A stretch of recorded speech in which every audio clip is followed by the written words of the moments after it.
Walking back, brains, used to its pride. Much better.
Swiggity swagger realm, say hello to the shadow realm. And I might know of our future, but then you still control the past. Only you know if you'll be together. Only you know if we shall last.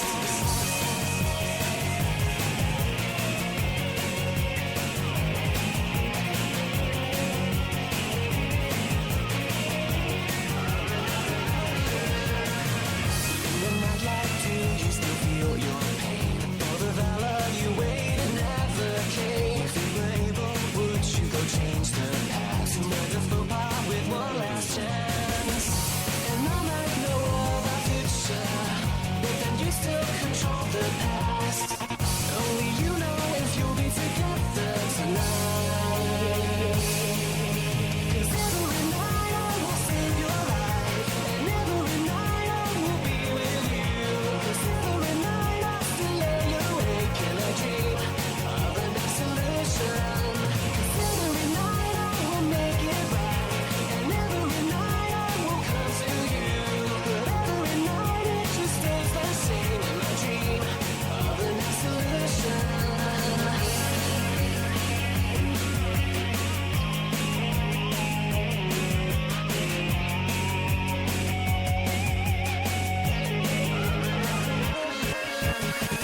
In the nightlight, do you see what you dream? Oh, your triumph and all you'll ever be. Look around you, then you may realize happiness lies trapped in misery. And who knows what of our future? We can all try to change our past. Only you know if you'll be together tonight.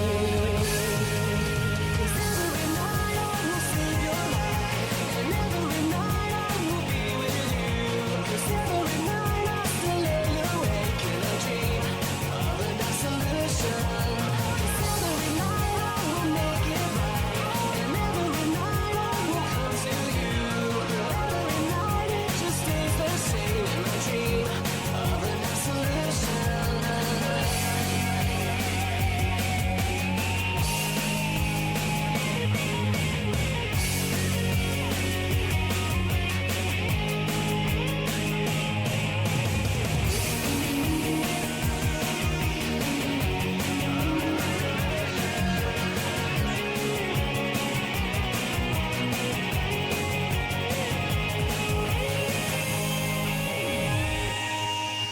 Cause every night I will save your life, and every night I will be with you. 'Cause every night I still lay awake and I dream of the next solution.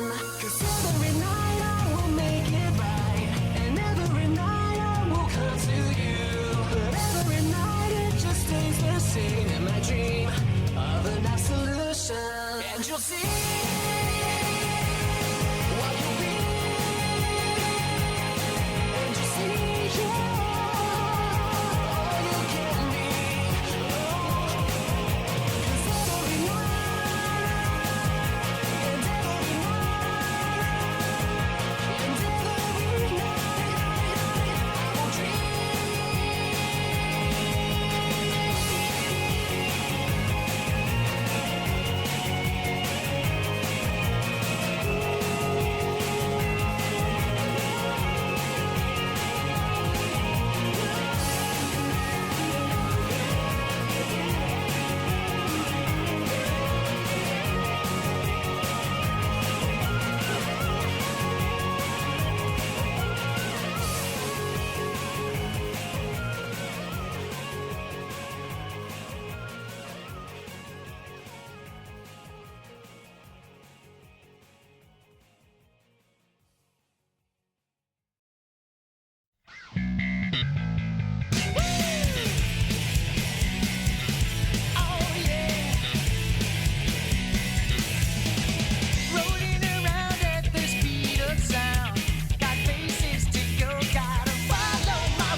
Good afternoon, everybody.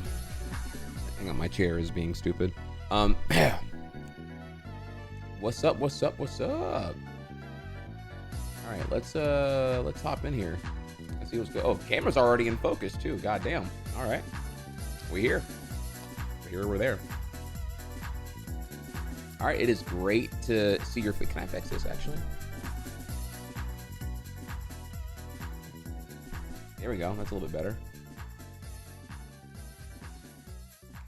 And there we go. All right. Fade equipped. Drip game solid. Big boobs. What? Child. Anyway, so W_I_N_N_D_Y is now a tier 1 X-Men. Mod check. Wendy, listen, Wendy. When I said big boobs, I was being respectful. It wasn't like, you know what I mean? It's not like you know, I'm not calling into play the size, you feel me? It's just more like, you know, where, you know, oh, okay, you know, it was a point of interest. You know, that, you know, it happens. It's human nature. It's not like I ain't trying to goon on Maine or nothing. It's just like, okay, big boobs. Question one, where? And then question two, upon seeing them, okay, what of them? Is it like, are we talking about like, you know, I wasn't the one who said big boobs. You know, I'm asking where are they and what of them? You know, like it's not like a, you know what I'm saying? Like you're shooting. You're not even shooting the messenger. You're shooting the bystander who heard the message. You feel me? Like I'm not the one who said big boobs. I'm like oh, okay, well, someone said big boobs. Okay, cool. Where are they at? And are we rating them? Are we like, dudes peep asses, and they be rating it and shit. Chicks be rating asses, and they be rating it and shit. So I mean, the appreciation of assage is not like a gender specific thing here. This is like, I didn't think. I learned that when I got with Venom. I'm like, oh, chicks be hella been the ass for sure here. You know what I'm saying? So, you know what I mean? Like,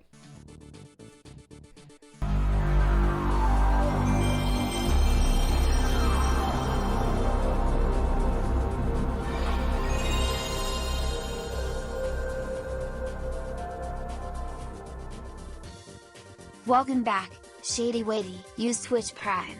The best in the business. Happy holidays, Trihex and chat. man, I got so much shit for y'all today, y'all. It's gonna be crazy. It's gonna be crazy. Hello, everyone. It is great to see your faces here right now. So, thank you, Shady Weighty. Thank you, Wendy. Thank you, everyone here. Are the old... Stop holding back.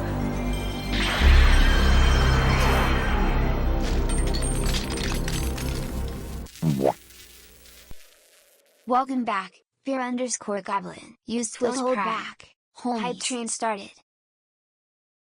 All right, well, we have three or four people have resubbed now, and there's a hype train happening here.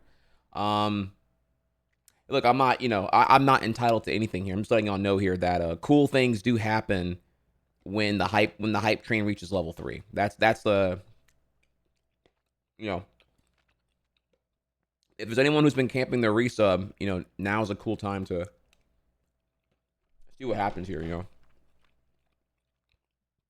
Keep in mind, the alerts are still in progress right now. This is me just like, important events be happening.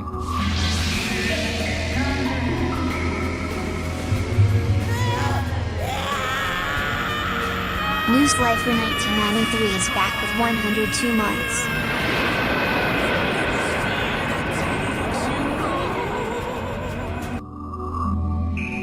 Now's your chance.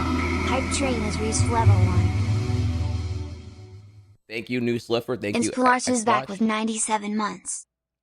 Again, that's going to be fixed. Right now, there's an issue where Hype Train Alert does not wait for whatever sub triggers the Hype Train Alert. That I'm, again, fixing. It's God damn it. Again, it's been a big news weekend for me. So it's just kind of like, fuck. I'm trying to like get my own neurotypical ass to figure out how to like make sense of everything right now, and like here we are in a way. So I apologize. Anime, I don't really fuck with that, but hentai, that's my shit. Rare alert, Retro Asv is back with 94 months. Damn, Retro AJ with the Xbox 97, New Sliffer 102, Retro AJ 94. Oh my god. Y'all are oh shit. We doing things right now. Emote party. Hey. Thank you for the bits. Thank you so much, everyone. Reminder again, there's a lot of fun to be had here. If you want your message read, I think that's Anime, I don't really fuck with that. But hentai, that's my shit. Bear Zeke. alert. Zeke here is back with 48 months. Zeke, I apologize. I completely forgot multiple days in a row to get with you on the OBS stuff that you wanted to check out.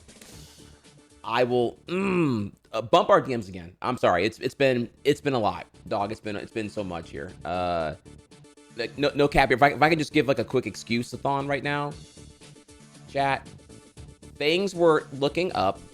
Then a December wedding happened, which is really inconvenient. I mean, weddings in December. Hello, everyone's busy in December. Come on now.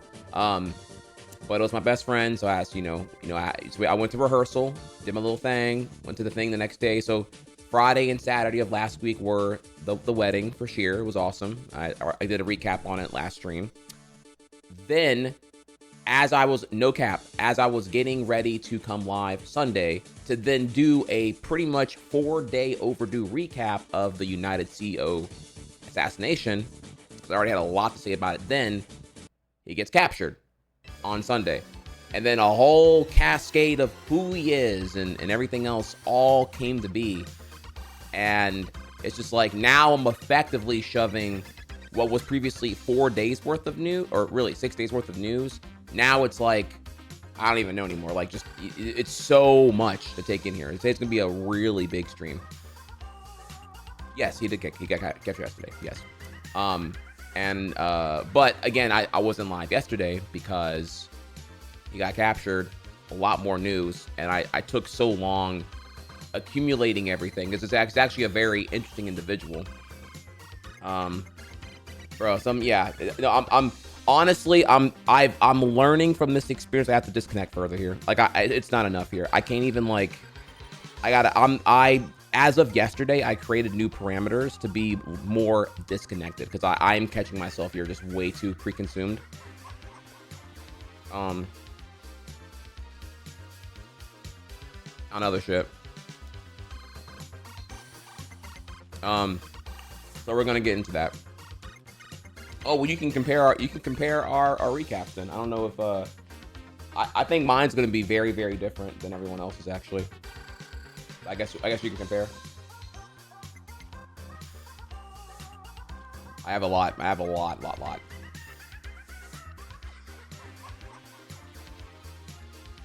That's not a bad thing. I don't how would that even be a bad thing? I don't know how you would interpret it as like a negative thing.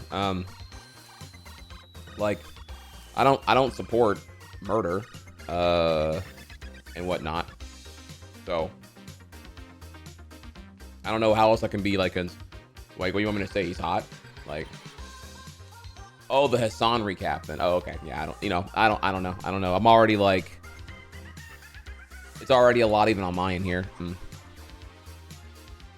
Did I react to the Game Awards nominees on stream? I have not yet. That's a tomorrow thing. We can look at that. Let me get this shit because there's already a lot right here. Let's get this shit going and then we'll go from there on everything else. Yeah, there's like everything else happening too, right? There is like the Game Awards nominees and like there's like trust me, there's like a billion things going on. I'm shoving all of that to the side right now because this is like the most important thing to me. If I were to cover every single thing I find interesting, we would be here for, it would be like a 20-hour stream. It's just like, at some point I gotta just like stop and come live and deliver. Yeah.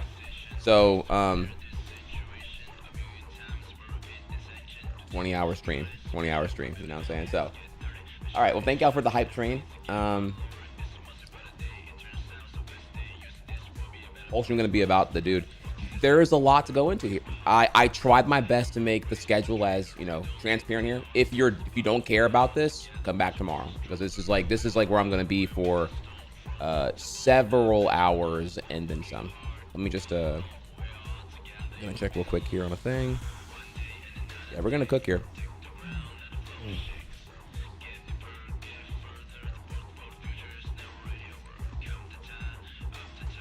All right, let me see here.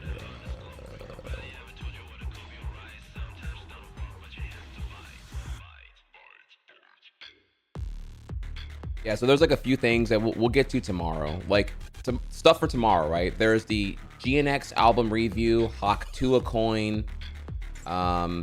This like Jay-Z and P. Diddy raped some girl in the year 2000 or whatever the fuck.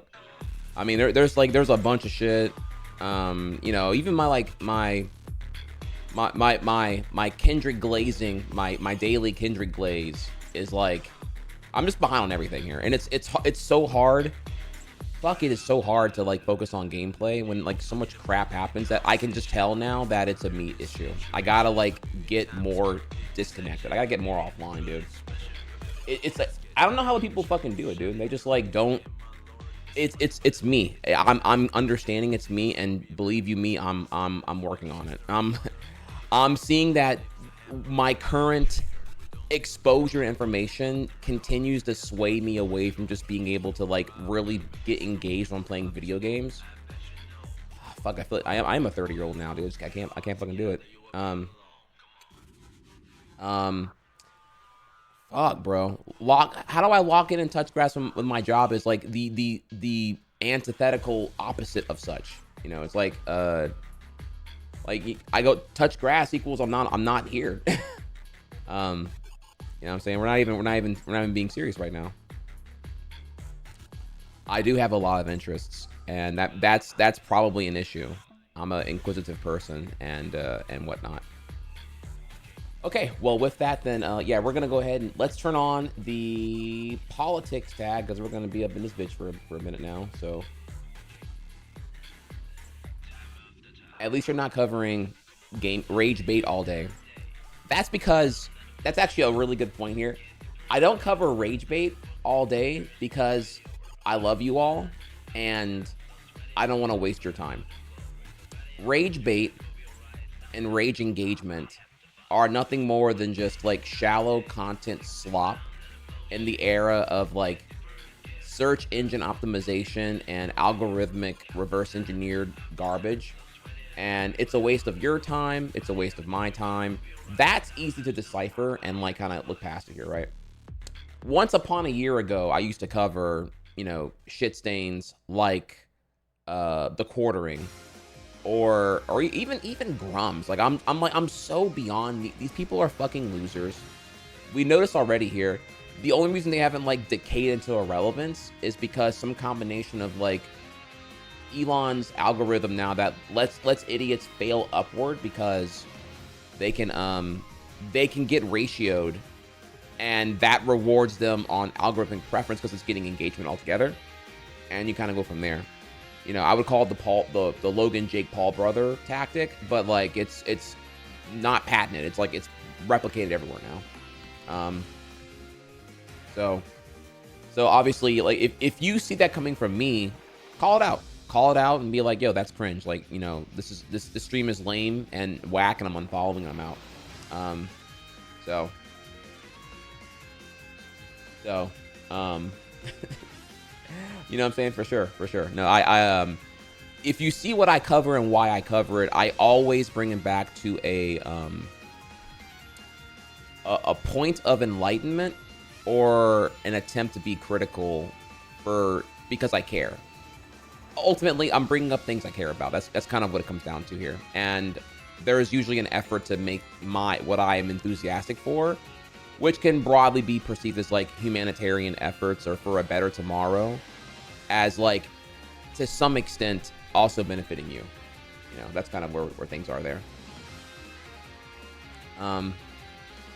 What about the people who are moving to Rumble? I have not technically covered, it's not going to be a big story, but I have not technically covered really anything relevant in the last like 2 weeks. But yes, Doc going to Rumble and embarrassing himself on a daily basis is like a 5-minute topic we can hop on tomorrow, and it'll be the last time I talk about Doc. Doc is already, once you seclude yourself to, again, the actual bottom of the barrel, D-Live, Cozy TV, Rumble, you know, see, I can't even say, I want to include Kick here, but I honestly do think that D-Live, Rumble, and Cozy are lower than Kick. This is where you go when like you clearly are like you're too brand risk. Your brand risk is too high even for Kick. That's why you're over there. You know what I'm saying? So like, you're secluding yourself to the absolute echo chamber where anyone who would net an audience there just doesn't care about whatever they did. Like, why else would you choose to go there? You know what I'm saying? So like, it's I would call it embarrassing for him, because it's like, it's such a, I mean, you would have more dignity and grace just retiring and moving on. You know, you can even do the whole like PC anti-SJW, you know, triumphant warrior. You know, they'll never take us. You can just virtue signal all fucking day from your retired throne of like multi-millions, but you choose to instead plummet all the way down to Rumble, which is embarrassing, where effectively the only fans you have remaining are the ones who are just gonna like overlook you that you inappropriately texted a minor. I don't know, like, what else are you to make of it here, right? That's the whole thing. Like, you know why you're there, and you know why you're in the situation you're in. Let's not play dumb here. Like his apology was just loaded in legal. Look, I'm doing it right now. I'm giving you the content right now anyway. Like, it's not complicated. You know why he's there.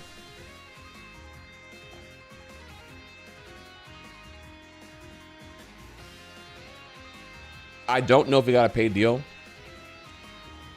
It doesn't really even matter anyway. The paid deal, whether it's paid of his own will, I mean, it probably is paid because like Rumble is known to give sponsor deals, streaming exclusivity deals. So it is within Rumble's like capability to do that. And honestly, Rumble netting Doc is a pretty like big pull for them, quite honestly, right? Like, Doc pulls viewers. Rumble, the platform, wants viewers, because then the ads they're serving are now being served to, like, you know, even if Doc pulls like 5,000 viewers, which is probably dirt for what he would get on YouTube or the like, right? Him pulling 5,000 is like automatically making him like top 5, if not like top 3 on Rumble. So that makes the ad serve machine go brrr, you know what I'm saying? Like, they will immediately use those metrics, and they're gonna be hardcore about it here. Oh, you know, here's our December average on metrics here. They're gonna use that for 2025 going forward.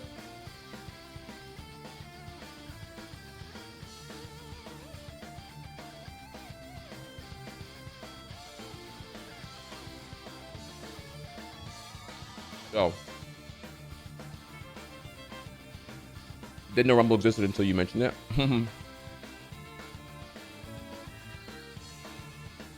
Well,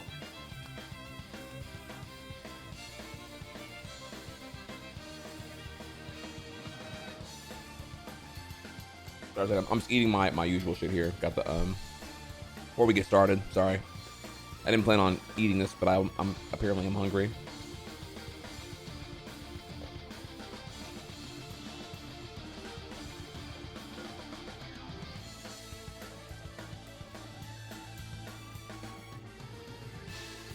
Well, why wait on me here? Check out today's tweet. So I find this one a little bit funny.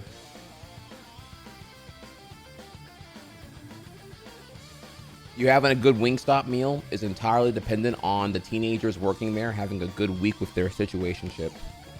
Bro, if that ain't the truth, man.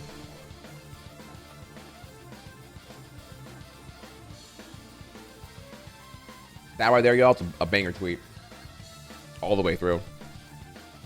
If you've ever been to Wingstop, it's straight teenagers, bro. And in my experience, it's all love, because like my local Wingstop, you know, y'all may remember here when I go, it's all black women, which is amazing. And bro, it's the whole thing. It's the Beats pill in the corner. It's the Waffle House staple. I'm not even capping here.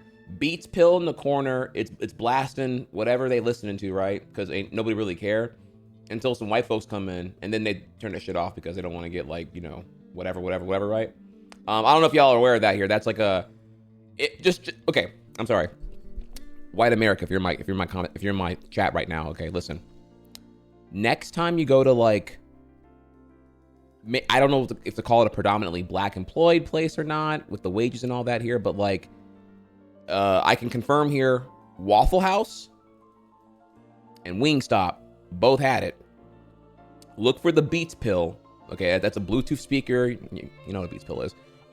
It's gonna be ducked off somewhere, and if you heard it and it stopped playing when you walked in, you might be white. I'm just gonna say here real quick here, because you know, Waffle House I went to, they were playing some 90s R&B and it was fucking hot until the old white guy walked in. That's when it stopped, because it's like it's supposed to be quiet and let the jukebox, I guess, like get a quarter, like, or get like $1.50 once a day, or like over the course of a whole day's worth of operation, $1.50 for somebody to like throw a quarter in there or whatever. You know what I'm saying? So like that, I'm just gonna, you know, maybe it doesn't stop for you. Maybe you're not, you know, see, I'm saying the word white. I mean, you know, maybe you're just not, you're not the opposition, you know, you're cool. You ain't gonna, you know, you get it. If you go in with Venom, do they stop playing? This is a great question here. Can you, let me ask you this question, okay? Do you think a white woman who's dating an obviously black man is not invited to the cookout? Or better yet, here, let's take a step further back here, okay? The real macro here. Has there been white women who get into an interracial relationship with a black man and then be like racist, prejudiced, or just generally disgusted with what we can colloquially refer to as like black culture? You know what I mean? Like I don't think you're gonna like. I mean, there could be some like, man, this is a big topic. This is actually a topic I find very interesting here. Obviously, there are the pick-me's and the Me Too's who exist and can prove either side of the spectrum as valid if you take that as like the absolute average here. Right.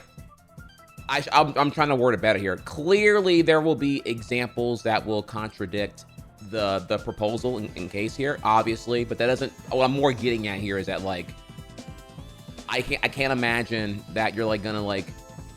That would be like.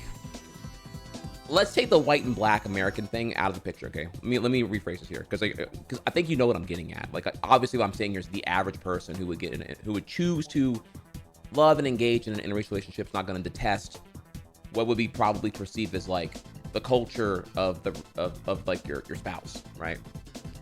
That would be like if you were like dating an Indian woman, right? Like a Pacific Asian Indian woman, and like you don't really vibe with like maybe her like traditional customs and meeting the parents and you know having to really contest here all the what could be more seems like pseudo very very socially conservative pseudo arranged marriages still being kind of a thing in India, and you get to like go there and do all that shit, right? Like I don't think you're gonna like hop in here and like really, unless you're just ignorant, right? But like generally interracial cross-cultural is going to be a big burden that people are going to get the gangsta tested on here. And I don't think the whole thing I'm trying to get at here is that like, no, like Venom walks in with me, nobody tripping because they already fucking know. It's not going to, that goes totally different here. Again. Okay, yes, we can cherry pick examples that do exist here. Fringe examples can happen and still not be the average here. Like JD Vance, yes. Anime, I don't really fuck with that. But hentai, that's my shit. Welcome back, Grobby. Use Twitch Prime.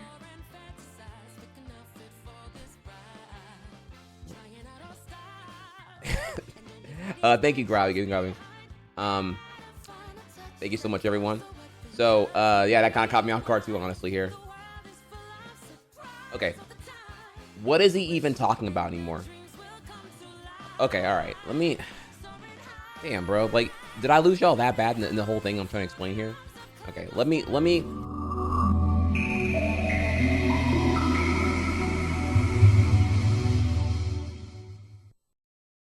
Sheer Prodigy is back with 125 months. Just here to flex my tripod. Hey, Sheer, congrats, sir. Bro, man, I'm so behind right now, dog. I on God wanted to text you a bunch of stuff, but I've been so busy, like getting my stream back together here. But yeah, congratulations, Mr. Sheer, husband, and everything else here. Yeah, we did a little wedding recap here, and I was telling them how lit it was, bro. Dude, the wedding was sauce, bro. The wedding was sauce. Thank you again, and you'll see here now, new alerts. Though, I hate that you're seeing it not working right now. And you saw how it was all like chunked up. It's the size on that alert is fucked up right now, and I'm fixing it. But yes, we have new alerts. Now all the resubs get the Dreamcast boot. If you're a 12-month or longer sub, there's a rare chance you get a pretty cool variant resub alert. If you gift the sub, you get the PSP boot up. If you are a month one sub, like if you sub right now, you'll get the PS2 boot up, which is of course, the banger, but it's only for the new ones. What else here? I mean, I put a lot of swag on all things here. Tier 2 and Tier 3 have some of the sickest alerts. I think you're gonna fucking love here. Unfortunately, all the Tier 3s are already resubbed, and I don't have like a way to really show it again. But if another Tier 3 pulls in today, you'll see some pretty cool shit. Scuff streams, baby. We out here. All right, so. Okay, now let's go back here. All right, so some Yana is saying.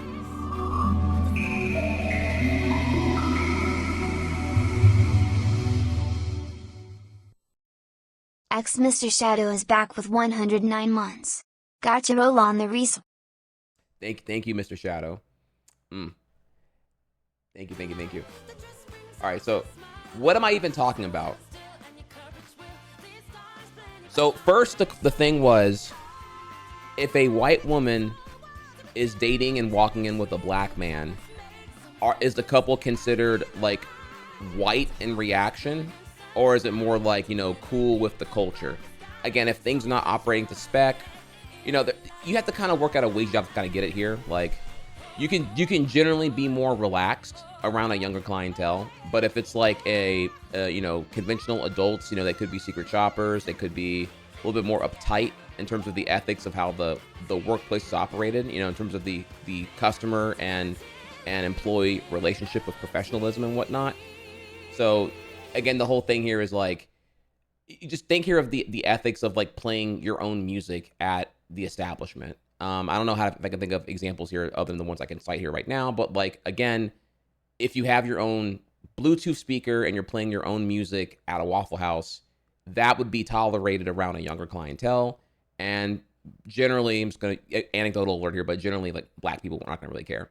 However, again, you would probably disable your speaker and just go back to whatever the corporate spec operation is in the Waffle House whenever questionable clients walk in that may be adverse to anything other than spec operation, which is fine. It's not bad. It's like, it's because you don't want to get written up or reported or like, whatever here, right? So it's just like, there's just like it's more palatable to be able to do it around, more tolerant, lenient, loose, relaxed clients is all. And there's like a cultural observation to be made there. This can go into play, say, as well for maybe working at a GameStop. I'm sorry, I'm using the examples I can think of here that I know that for sure will work here. But like, so super anecdotal, but like GameStop, same thing. GameStop, you might have, your own music playing because the freaking GameStop TV is annoying and it loops on exactly a 22-minute cycle. And it's like torture. It's like being in a prison isolation and you're hearing the same thing over and over again. It's some Guantanamo Bay type shit. So yeah, you fucking unplug the TV and you just, you put on, not offensive, but you put on whatever the fuck y'all want to bump and whatnot. Could be Silver Sun pickups, could be some alternative, could be, I don't know, whatever the fuck you're honestly. Could be Daft Punk, right? Which, I'm literally bringing up here what I and Joey have done at GameStop here. Inoffensive, totally fine. No one cared until we had to worry about it. Could it be a, corporate secret shopper or whatever here, then we would turn everything back on and whatnot. That's what we were referring to. People didn't get what I was getting at, so I was trying to explain You know, well, if someone then asks here if Venom walks in with me, is Venom considered black or white in this case here? I should have worded the whole, you know, palatable, lenient clientele relationship thing is less of a race thing and more of like the leniency of culture. That's really what was more important to get at there.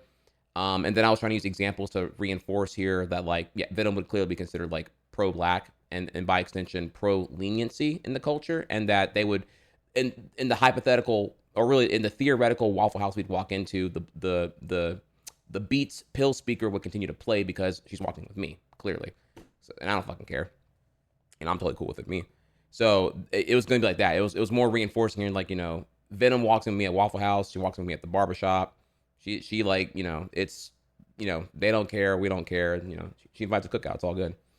And then I was trying to reinforce that with like using other examples, like just in general in interracial dating. I don't think you're going to be into interracial dating if you're intolerant of your spouse's like race, identity, or culture of the family. I mean, good fucking luck there.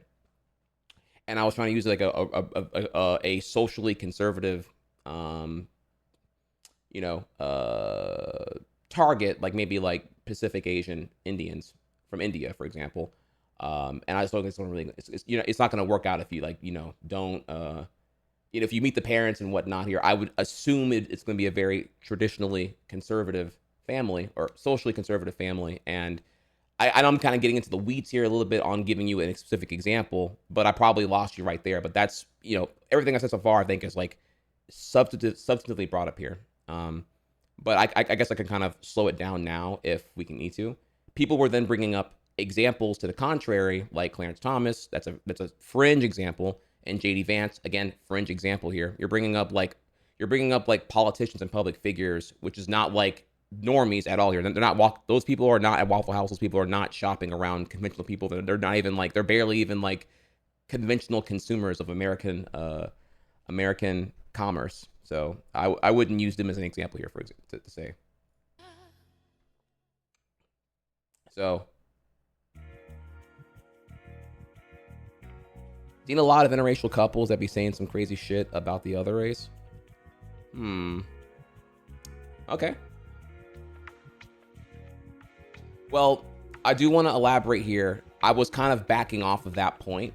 It's not the strongest point to be made right now because, as I said just now earlier, the you know, white folks walk into blah and they take the pill away. That was me making an emphasis on race when I wanted to refine the argument further and say that it's really more about whoever is like whoever's more lenient in the ethics of the workplace protocol. Which is typically younger people. That's really what I meant to get at, not a race thing. It's younger people. But I opened with race, not giving it too much thought in the first place here. So yeah, I'm sorry. That could have. I'm officially making that the stance now because that more gets at the point I was making about when Venom walks in with me into an establishment. You know, does her inclusion as a white woman change the dynamics of the ethics protocol that we exude on first impression from the employees? So okay, I've now clarified that. We can kind of clean up the mop here. It wasn't even that big of a topic anyway. I have no pictures or assets available to even like, this is not even a point I'm prepared to make right now to like elaborate further on. It's just me yapping a bunch, making a shit post, and we kind of go from there. So, yeah, if this is a topic you really care about, you know, feel free to submit it to my suggestion box that I don't currently have right now, and we can talk about it more tomorrow when I can prepare for the topic to make a more persuasive point. That is not what we are currently here doing today. So, no, what we're doing today here, y'all, is this is about to be super political. So just gonna pre-warn you here right now if you wanted gameplay today. If you want a gameplay today, it's not happening today. Today is a very big Yapp day. This is a super big Yapp day. We have a lot to get to here. So our title of the stream here is first time in 40 years seeing universal class consciousness in USA. Really important to reflect on that. So let's go ahead and we're gonna begin here. We're talking today. We're talking about the United Healthcare CEO who got murdered / assassinated by Luigi Mangione. Did I say that right? Mangione? Is it Mangione? I don't know if I'm saying the Italian correctly or not. And we will answer the $1 million question here. Are Italians considered white or not? That is the getting here. That's not the question here, but yeah, we're gonna Mangione. And Gioni. All right, so let's go ahead and give me 1 second here as we're gonna transition on over here to. Oh, it's definitely real talk today, y'all.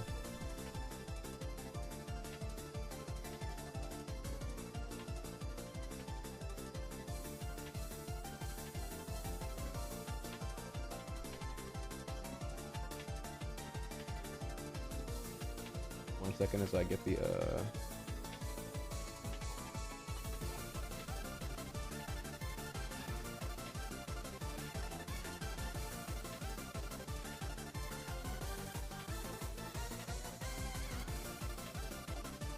guess I don't have this here. Okay, I see now. All right, let's fix that real quick.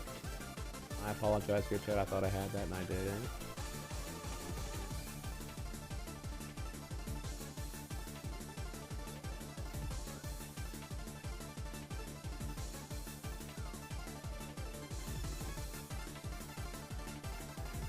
Oh, okay. I know what's going on here. Okay, I know what I did wrong. All right. Okay. What I need to do. Okay, I gotta do now. All right. Sorry, you're catching me. With the let's just go over here real quick. Here. Let me just take a second and fix. Still got a little bit some growing pains here, y'all. I apologize.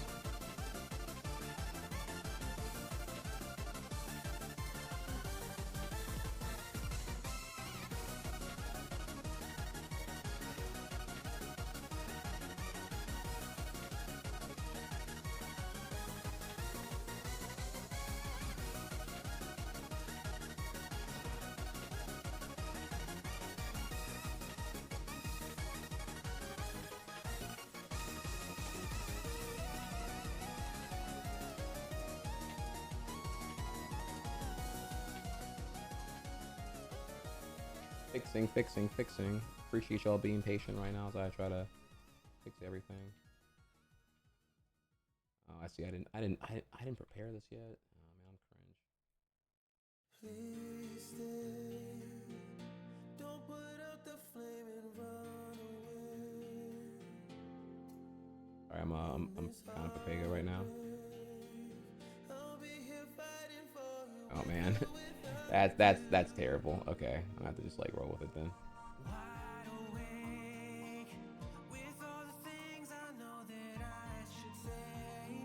All right, well, we are here.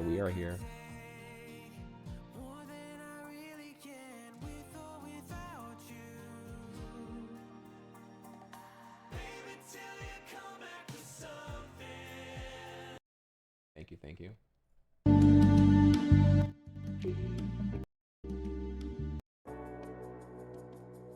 Okay. All right. So, all right, everyone. So what we're gonna do here right now is welcome to Real Talk. They're officially now, if you didn't catch the word here now, when we're discussing politics and sensitive social issues, the background will be red. That's what I'm talking about, politics. So if you hate politics and you hate me, well, then you can come back when the background is no longer red. When we're done talking about this, the background will change to like blue or gray. Gray being, you know, we're neutral, and blue being we're still doing commentary, but it's no longer about politics or the like. Just more of the lighthearted stuff and whatnot. That will be when that segment happens, which I don't think we'll get there today here. That would be pillow talk. That is pillow talk. But you know, right now we're not babing. We're doing that real talk right now. So, okay, all right. So first, we're gonna go ahead and start covering here the assassination of the United Healthcare CEO. Now, for the unacquainted here, we'll begin slow and gentle, you know, like a Rizzer would do here, and that'll be the fact that, like, for the unacquainted, if you are not aware, if you're not in USA for some reason, healthcare in USA is currently a comically corrupt, morally bankrupt industry. Getting healthcare in USA is so painfully inaccessible and bloated in bureaucracy and expensive that it is now manifested into American culture and has been reinforced as an individualistic virtue to pursue preventative and proactive healthcare. In other developed nations of comparative wealth, you've seen things like literally there be financial incentives to get vaccinated because it's a net positive for vaccination adoptions to occur to prevent the spread of preventable disease. You have seen where, there are countries where you are actually paid or compensated, rebated, refunded to go to a doctor on a semi-regular basis to get preventative, to get proactive care taken care of here. In the end, a populace that is taxed, that is unable to work or live, and is instead needlessly and avoidably in the rehabilitation and care of the system, is not able to then be able to work and contribute to the economy. So it's the pro-economy argument, if you really think about it here, to have everyone be healthy, prosperous, happy, capable, and able. And so again, this is a thing where, like, if you look at the bigger picture, you'll see that other countries do this. I don't have that citation offhand right now to tell you exactly which ones here, but you can look into it. It's not hard to figure out. However, in USA, generally going to the hospital, calling the ER, and just really going to a doctor is like something that's not really done until things are bad. It's a very reactive process. Oh, I go to the doctor when shit's fucked up, and then we're diagnosing the fuck up, rather than we're going to the doctor on an annual basis for your annuals, blood work, physicals. This comes into play generally later into like the US adults, say like 30s, where we're talking about the common trope stuff like high blood pressure, type 2 diabetes, and just general like sedentary lifestyle where you're like, criminally underactive, and it just leads to the onset of aging and whatnot. You know what I'm saying? So this is like, I know it's like a really basic thing here, but get to understand kind of like I'm setting the picture so that you know where things are. Now, that would be one thing already here with the fact that like healthcare is generally unaffordable and that they have been scamming really, really hard here. And they do it because the for-profit healthcare industry used to, sorry, got a text here. For-profit healthcare used to be able to decline for pre-existing conditions. So if you rolled the genetic lottery and you were just stuck with like, oh, I have asthma, I have Crohn's disease, I don't know, whatever, right? I have like I have a kidney transplant, liver transplant, I have a heart murmur, right? There's a billion things that can happen, right? That are beyond your control, that you didn't choose and that you didn't want to be born with or stuck with, right? But in the era of private insurance and healthcare, these are considered pre-existing conditions that put you at high risk. You're at high risk in pre-existing conditions. You're more predisposed to needing care, complication, and maintenance. It is not profitable to insure those who are the vulnerable. So the risk assessment of insurance companies, and they're in it for profit here, is to not insure the high risk. It's to minimize the risk pool of who they provide coverage to. Okay?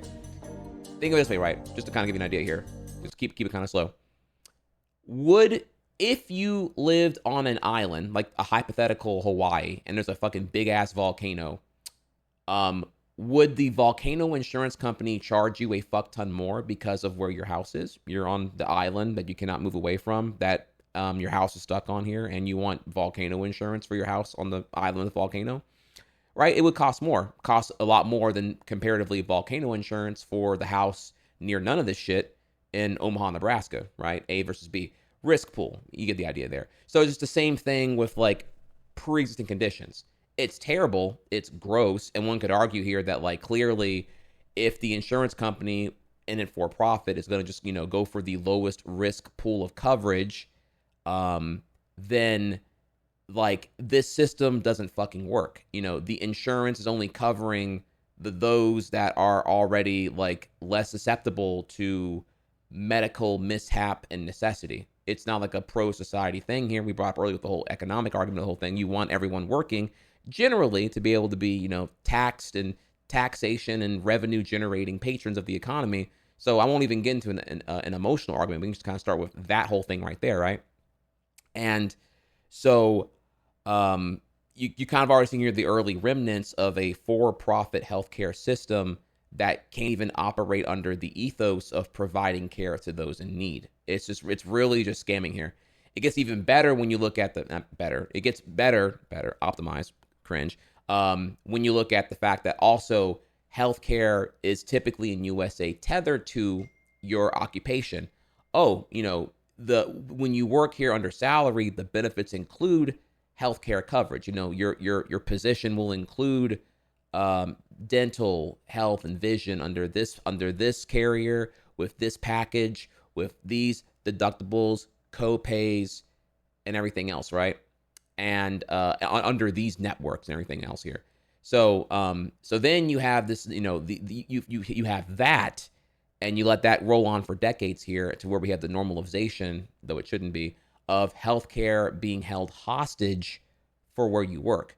You know, think about the average, you know, maybe American family where maybe you have like 2 kids and a wife, you're the husband maybe, and you have all your kids insured, thanks to like your job, and maybe you hate your job, maybe your job fucks you over, maybe a guy in the department got fired, terminated, laid off, whatever here, and now you're working effectively 1.5 to 2 jobs worth of for the same pay. You want to quit, you kind of hate it, but it's because you have like maybe a special needs son or whatever else here. The insurance, the healthcare provided by your job is what's keeping you there, and it's another tactic to kind of keep the class warfare at an all-time high, because you're not even there for the compensation. You're stuck there because it's the only option for your loved ones to be given tangible care if they need it, right? So yeah, that is so it's kind of giving you the idea there, right? So this is how things used to be until now. We can get a little bit serious now. Okay, that's how things used to be until generally, and I'm keeping this like vague here. It's like not even a planned portion of my content today, but I'm just kind of like, I feel it's important to set the stakes here. So try and chat if you're enjoying this right now. Then we get to Obama and the Affordable Care Act, ACA, which was dubbed by Republicans as Obamacare. Obamacare comes into play, and Obamacare is what spawns healthcare.gov. And rather than having all these like predatory private markets that can just fuck you over forever now they have to at least no longer decline you for pre-existing conditions. And so that led to tens of millions of Americans finally getting healthcare coverage. It's important to kind of sidestep here that there is a lot of economic bankruptcy in this country. There's a lot of bullshit. Student debt crisis, credit card crisis, and probably our favorite on the greatest hits here, medical debt crisis. I forget what stat it is here, but medical-induced bankruptcy is, I believe, the leading cause of bankruptcy amongst the working class, and has been for a while. We can follow the stats here because if you go to GoFundMe, there's like a metric tracker on this whole thing here. GoFundMe, the crowdsourcing website, the most popular crowdfund by far is medical emergency. Whether it be like cancer-ridden patients looking for chemotherapy, or it be like blibbity blah, right? It's depressing. You probably know someone who knows someone how to deal with this kind of thing here. They get cancer. Chemotherapy is ridiculously expensive. And like qualifications and coverage, it fucking sucks. Cancer is terrible all around here. On God, I pray we get a cure or something happens in our lifetime here. But it's bad. It's really, really bad. And but if you consider the optics of it from like a insurance provider POV, it's pretty much liquid gold. One could argue here, or tangible gold, like I say, or digital gold maybe here, because treating the symptom is really expensive. There's currently no cure right now, and even if there were a cure, one could argue that the cure would get patented and just kind of like obliterate anyway. That's a different topic though. Let me slow down here, because like me talking about like a cure for cancer and the scathing system of economics of supply and demand is like a whole other thing here. But just to like kind of finish what I had already started by accident, if a cure for cancer was found, it is more profitable to just like patent it and shelve it, because treating the symptoms of cancer with chemotherapy and the like here, and just running up the bill until it's like medical bankruptcy, it's just extracting the it's extracting the resource of not just the individual with the cancer in question here, but the entirety of the family support. It is quintessentially a parasitic operation. It requires a host to latch onto and extract everything from. It's a sad, slow, decomposing, vile system, and it seems to be like, you know, right in there with an optimized profit motive here.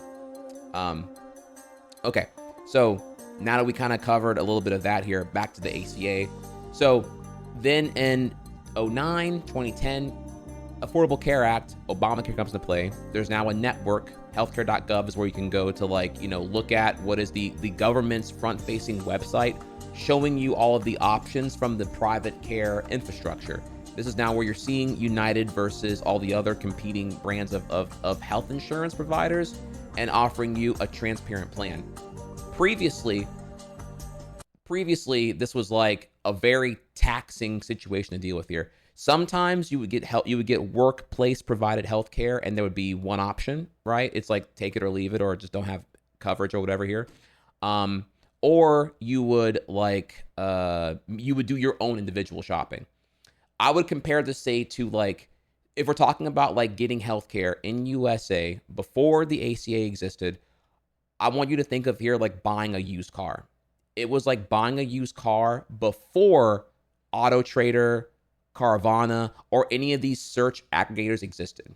It was just, you would have to go to the website of the private individual insurance provider, and then generally, you're right, you got to like fill out all the fucking forms to then get to all the bullshit where they get all your data, by the way. You got to do all the crap to finally get to where the prices are, you know. And the whole point is that, you know, showcase features and benefits, but pricing or price information is paywalled behind all the friction of getting further entrenched into their system.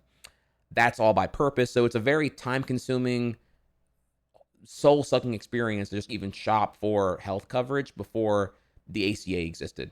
Now, 2010 onward, you go to the healthcare.gov during open enrollment, and there you can just, like, you know, you can just type in your metrics and whatnot, age, gender, whatever here. They can't decline you for pre-existing conditions, though your rate will be higher, certainly, right? But they can't decline you, at least. And you'll be able to like see a marketplace breakdown, kind of like Auto Trader, if I had to throw you an analogy here, of like what you can get, at least.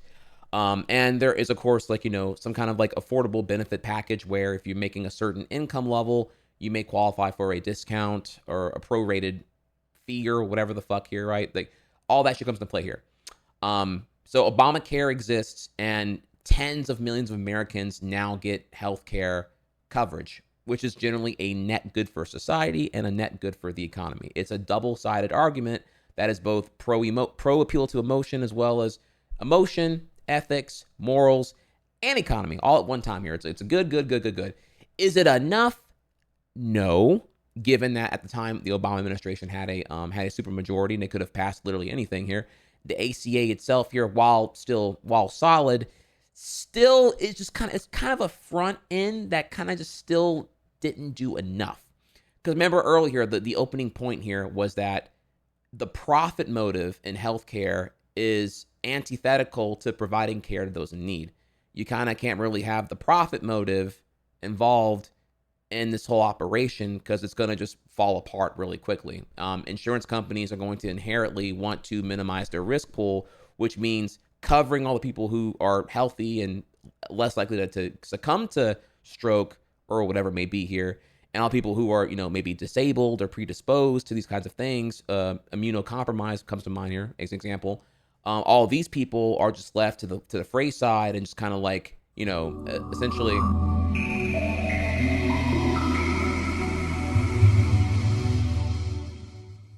Thank you, Bedroom Thieves. Bedroom Thieves is back with 52 months. It doesn't say your post. I wonder why. Maybe that's the second I did wrong here. But my most used emote. Man, is that really your used? We're gonna talk about Twitch recaps tomorrow, y'all. I got you. Thank you so much. Big 52 months here. Wow, y'all are powerful. Y'all are crazy. Friendly reminder here, by the way, if you're enjoying the content here, if you want your name shown here on the donation goat, bit goat, or sub goat, you can sub, resub, gigantify an emote. There's alerts all over the place here right now. You can so if you want to see your name and you want daddy to acknowledge you, you can just like, do that whenever you feel. Yeah. Okay. So yeah, what was I getting here? The profit motive cannot exist here because it literally just corrupts the whole point of the operation, one could say. And quite honestly, again here, while the ACA did help get people going, it was a fundamentally broken system prior to ACA, and it didn't really address some things here. Like I said before, yes, the ACA brought in like tens of millions of Americans on healthcare coverage, but simultaneously, the private corporations still exist. It's not a government subsidized, single payer system. And in the end, you effectively have middlemen, kind of like, in a way, it's almost, I want to use and I apologize here if this comes off as crass, but like, it's something like realtor agents or car salesmen, quite honestly, kind of a cliche here, but like, you effectively have middlemen who are between the person providing the service or product and you, the end consumer. Yes, the doctors or whatever here, they want to provide care, but you got to like talk to insurance companies to even like get coverage in this whole kind of shit here. You want to buy a Honda, but you got to go to a car dealership to actually, you literally can't buy a Honda from the Honda manufacturer. They drop ship them to the dealership, and the middlemen come in here and they price gouge the fuck out of you for the car. Which is, again, a whole other topic, by the way. I don't even want to get into that one today here, but like, yeah, the point being is that there's someone in between you and the target here. So, yeah, it's a hot ass mess. So the problem with the ACA here is that the middlemen are still involved. They're still happy to price gouge, and while they can no longer decline you for pre-existing conditions, they can certainly price gouge the living fuck out of you, regardless here. I can't speak on the specifics of like which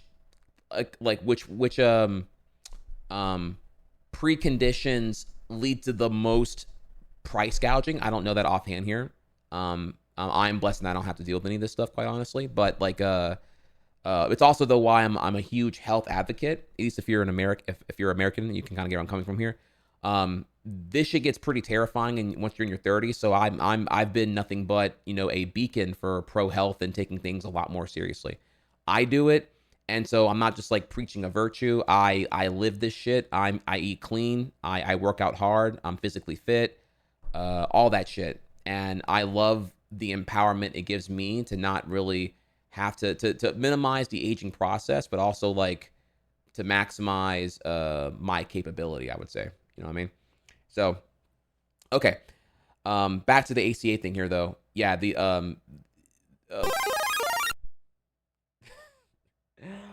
all right. Well, Sick Cab, thank you for the gigantified. What is this here?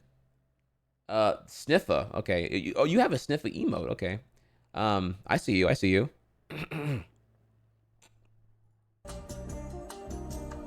So, and so even though the ACA ultimately did like let pre-existing conditions no longer be neutered, it didn't do enough to eradicate the profit motive, the blatant corruption in the healthcare industry. And I hate to say here, Republicans did a really good job with the messaging here, because people did think that Obamacare, in an attempt to like stigmatize Obama at the time here, is like a bad thing. Again, the culture war and the partisanship in U.S. politics is so toxic that even though that happened in 2010, it's still relevant to this day, 14, nearly 15 years later.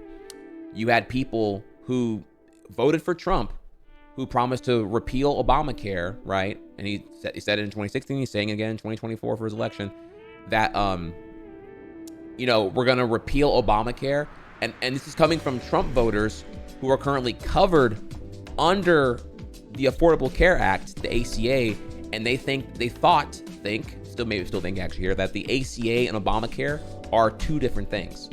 They didn't know that what they were on is Obamacare, and they thought that getting rid of Obamacare would help them from con man Trump, which is a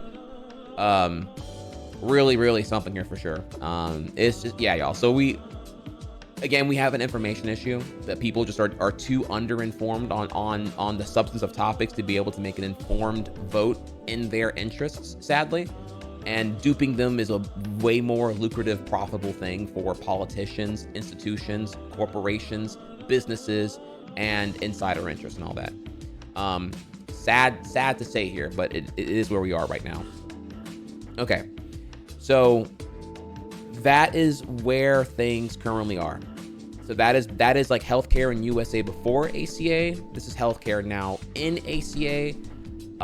Trump is currently promising to repeal Obamacare, which would throw a fuck ton of people off of healthcare and pretty much just lead to like, I don't even know what to even call it, COVID 2.0, just like mass death. I mean, I'm trying to think here. It's like pretty much what happens right now is that if you need medications, pills, assistance,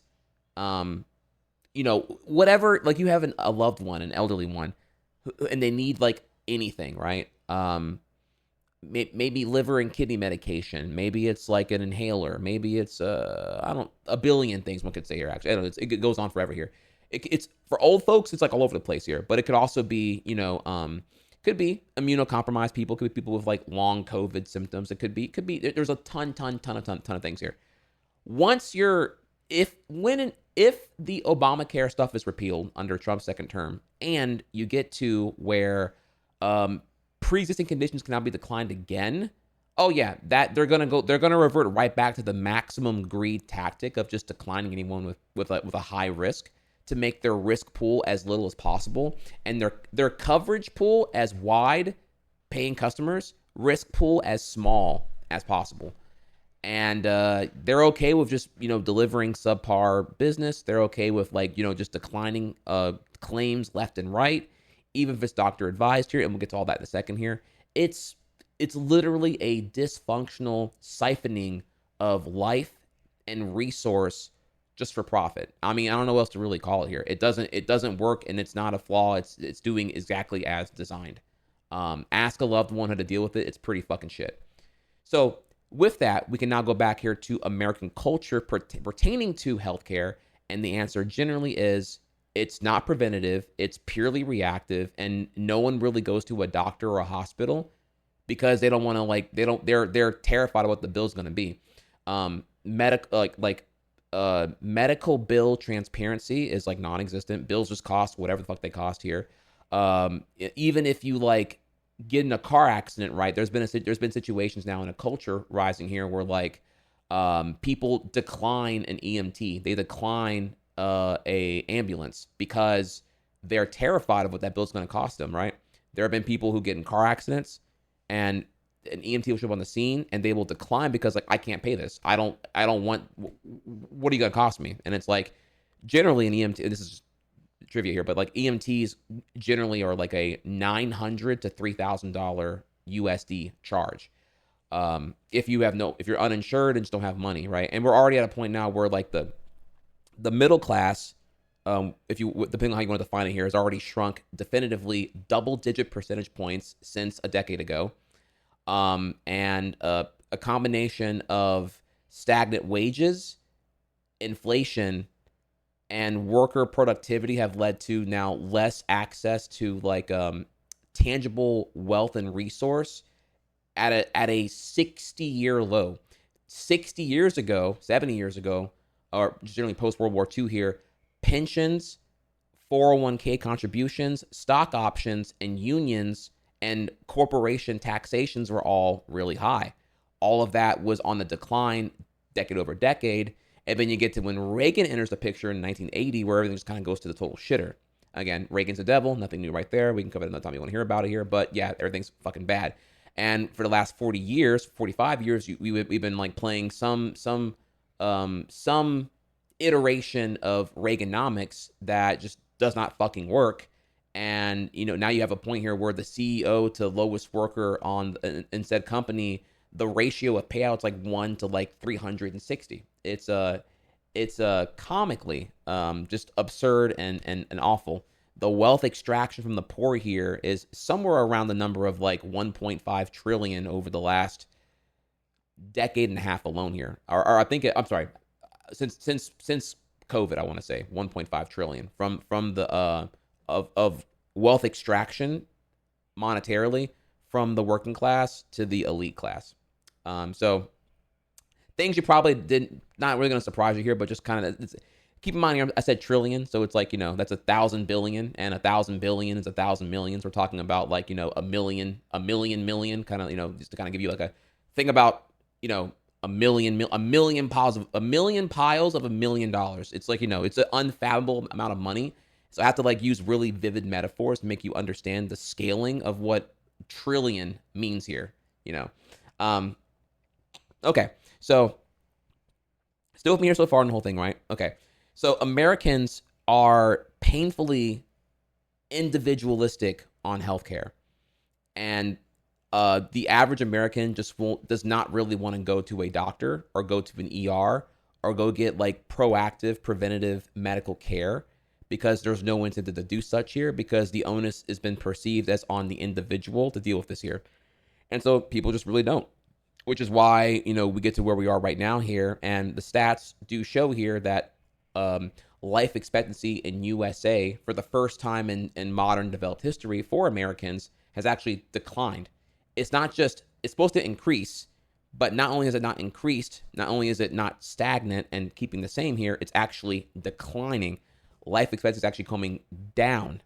Things are getting worse, which is a first in, you know, modern human tracking for, I want to say for the entire world, but we'll just be confident and say for Americans. It used to be, I think it used to be like 72.3 years of life expectancy on average, and now it is dropped. It's dropped pretty bad. And when I was reading about this here, actually, I want to say if you look at some of the more worse states, it's dropped even below 70 years in certain states. I believe Ohio is one of them, actually, you know, home of the opioid crisis. So I believe in Ohio now, the average has dropped to like 69.9 now. So yeah, it is bad.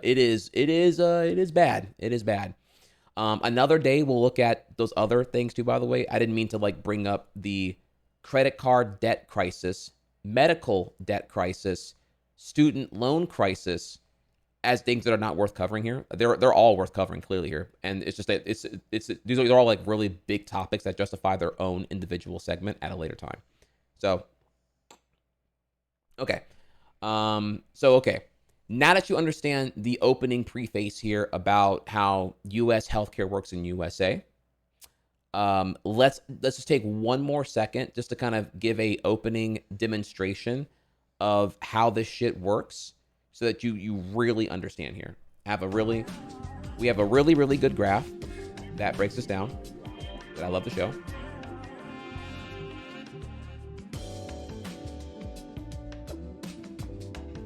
All right, so this, for the uninitiated, this is currently how USA healthcare works. I don't know if you want to. Government funds Medicaid and Medicare. Tax breaks go to businesses. Taxes get funded to the government. People get taxed, go to the government here. Subsidies go into private insurance companies. You pay premiums, deductibles that go into the profits of these for-profit private industries.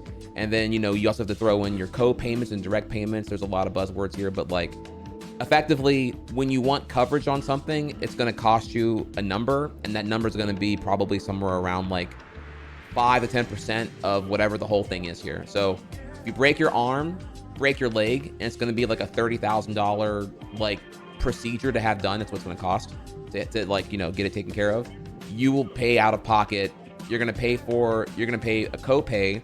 You're going to pay your deductible, and then the coverage kicks in. And that could be, again, this could be like a $3,000 thing that you're paying out of pocket after already paying monthly for your insurance, right? And it could be for years, but this is what the policy will dictate here. You're going to pay the co-payment and deductible to then get your $30,000 surgery, only when it's approved, by the way. You're making a claim and it has to be approved here, which, again, the whole thing is fucking terrible. You have to get assessed by a doctor. Doctor has to submit the assessment to the company. The company has to approve the claim, and then you have to pay the copay at that point to then have the thing done. Sometimes, obviously, you may need this urgently. Maybe you got in a really bad car accident and you're fucked up right now and you're in a coma and you need an operation. Okay, you're covered, great, and they're gonna do the operation to save your life first, and you wake up after with all the bad news that, like, I don't know, like maybe it wasn't fully covered, or technically it wasn't like a, you know, I don't know, whatever the fuck you're right. You know, the whole thing is just, it's a horrible fucking system the whole way through here. And you wake up from your coma from the car accident that wasn't your fault, where now you're like, you find out that you're like tens of thousands in debt, and what are you gonna do about it and whatnot. So yeah, you can look at all this here and kind of get an idea of like how fucking dumb the whole thing is here. The middlemen, the private insurance mafia, if you will here, they are the bloated bureaucracy that is what's often holding up hospitals from being able just to like really work and just focus on more care and whatnot.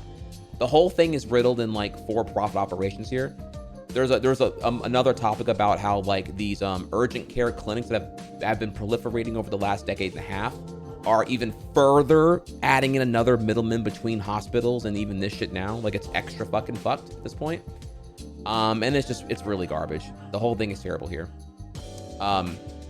Now, a separate topic another day would be here the alternative that other countries already do now, which is that single-payer universal health care looks like this.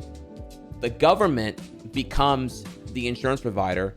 They cover everyone, and because they're covering everyone, the risk pool is naturally a spectrum of like everything, right? It's the people in need being taken care of, and also the people who are not in need, who will also be covered and taken care of when they are needed as well here. It's very much in lieu with like Social Security income. You're paying into it, and then you get to tap into it, and then you get to retire and like, sunset with dignity and whatnot. In the same way that like, a functioning society, economy, and the like here would benefit from like healthy, prosperous people. Feel like health is kind of a no-brainer to look into just for the betterment of society. But we will talk about Medicare for all at a later time here. Right now, it's kind of want to show you here what it could be, and that it would work, and that it can work, and that it's cheaper in operation in the long term after the upstart costs implemented here than what we have right now, which is a total fucking shit show that results in like wealth extraction for the few, suffering and turmoil for the many. And it's designed to deliberately be bad and not do what it needs to do. That is the whole thing here. Okay, all right. So that's just kind of wanted to throw that one in there for you real quick. And with that now, we have now set the stage for where we go to with the United Healthcare CEO assassination. Okay, so let's go ahead and get in here and see what's popping, all right? We're gonna start first. We have to do a lot of reading here, but we're gonna start first with Ken Klippenstein has a great article here about the CEO, Brian Thompson. So before we get to the actual assassination, let's first step back for a second here. Again, we're always stepping back here, right? We're gonna get there, I promise you here. But this is officially now part one of the whole thing here. Part one, if you look at the this here. We're now looking at before capture, and that is like when the assassination happened, what the Americans' unapologetic reaction was to it, and a culture pivot that is generally the first time in 4 decades where class consciousness was uniting everyone. I've never seen Republicans and Democrats agree on shit, at least not without like the optics of the partisan divide being rescinded. This case here is a rare thing for American politics, which probably may be influencing a geopolitical thing if we really think about the whole thing here. And this is like really, really important to kind of like slow everything down and observe and see here. There's a lot of good to extract from what you're seeing as a culture reaction. And because before I would say here that like just the American...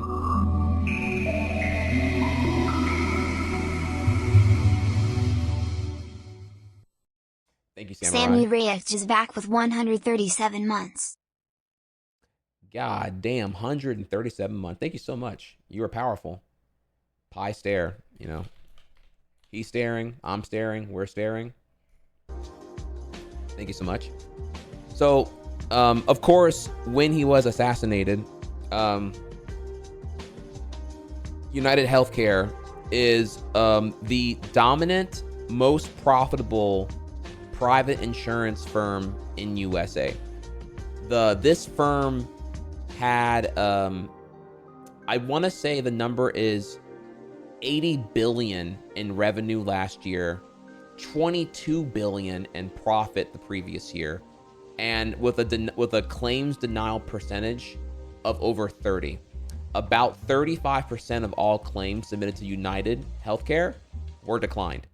This includes ones where like doctors were telling them verbatim what anti-seizure medication children needed, and United just kind of like, well, we don't approve. We don't think that this is like, you know, they're the arbiter of death and life effectively.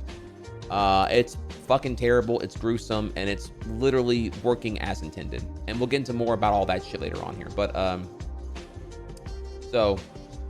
okay, so let's go ahead and before we even get into like who the assassinator is, let's talk about the CEO. Let's talk about our boy here. Not our boy. This is not our boy. This guy is not invited to the cookout. Within hours of United Healthcare CEO Brian Thompson's death by a gunman in Midtown Manhattan, the major media went full North Korea, lavishing praise on the sainted business leader. WAPO reported that smart and affable Thompson had a focus on keeping premiums low, citing an unnamed company staffer who were believed spoke on condition of anonymity to protect their job. Okay, yeah. Okay, you're so confident you're saying you're anonymous here. Okay.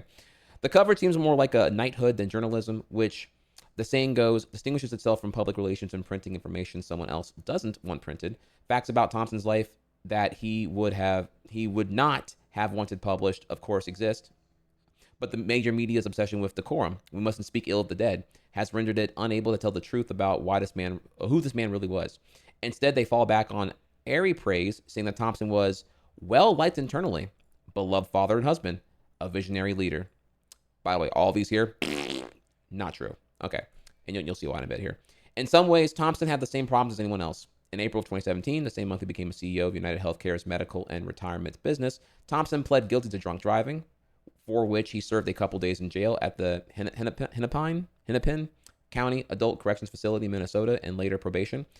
And while much reporting has pause here. Drunk driving, cringe, sorry. This is like one of those things that I pedestal hard on here. One of the lamest ways a person can die is like you're driving and a drunk driver, nothing to do with you, goes over the median, hits you dead on, you die. And it's just like, that can happen, and that sucks. And it's one of those like, I've given that some thought, and it's like, it's one of the few things that really makes me like have like the reoccurring like irrational, I don't know if I want to call it, not fear of death, just like irrational fear of extreme circumstance that makes me like, it makes me want to like go get a will. It makes me want to get life insurance. I'm like, I hate to have to even plan for variables that are like comically out of my control and just like the epitome of the worst luck ever possible. I digress. That's more of a personal grievance here. Anyways, drunk drivers are cringe. They're fucking cringe. I would never. This is stupid. Get an Uber. What are you doing? Anyways, for which he started a couple days in the corrections facility in Minnesota. And while much reporting has cast him as some kind of dedicated wife guy, He has been separated from his wife for years and lived in their own houses. Oh. Property records show. In other words, Thompson's life was in some ways ordinary. If anything, I think these details humanize him. The opposite effect that the media's fawning depiction of him as some titan on Mount Olympus has had. And here we have the plea of drunk driving, I believe. Thompson's professional life is where someone it's hard to relate to emerges. In May, the Hollywood Firefighters Pension Fund filed, a lot of F's, a lawsuit accusing him of insider trading and fraud. According to the lawsuit, Thompson has sold $15 million in personally held company stock during a Justice Department antitrust investigation to United Healthcare, knowledge of which he failed to disclose, of course. When news of the investigation broke, it wiped out nearly $25 billion in shareholder value. Then there's Thompson's reported sale of $1.5 million in stocks on the same day that the company suffered a ransomware attack that erased $46 billion in market cap. The only reason I even heard about this was because I interviewed a United Healthcare employee who told me, hey, just a sip. I'm sorry, hang on. Venom is here. How was Oh, that's not root beer. Yeah, chilling, doing my thing. Well, go ahead and go rest.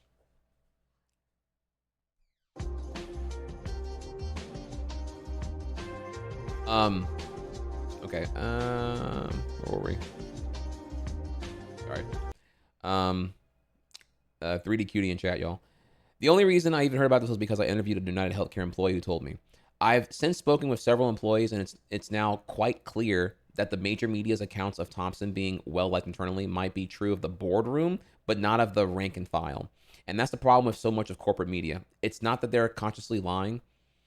They're simply getting their view of the world from the C-suite. If you want to learn about Amazon, you're going to get a very different picture from Jeff Bezos than you would from a fulfillment center worker. That's what I try to do every day in this newsletter, whether it's interviewing grunts in the military or everyday employees at United Healthcare. I hope you'll unsubscribe to support the mission, which we will do. So, comedian Bill Barr picked up on the shoddiness of the coverage, remarking on his podcast this week.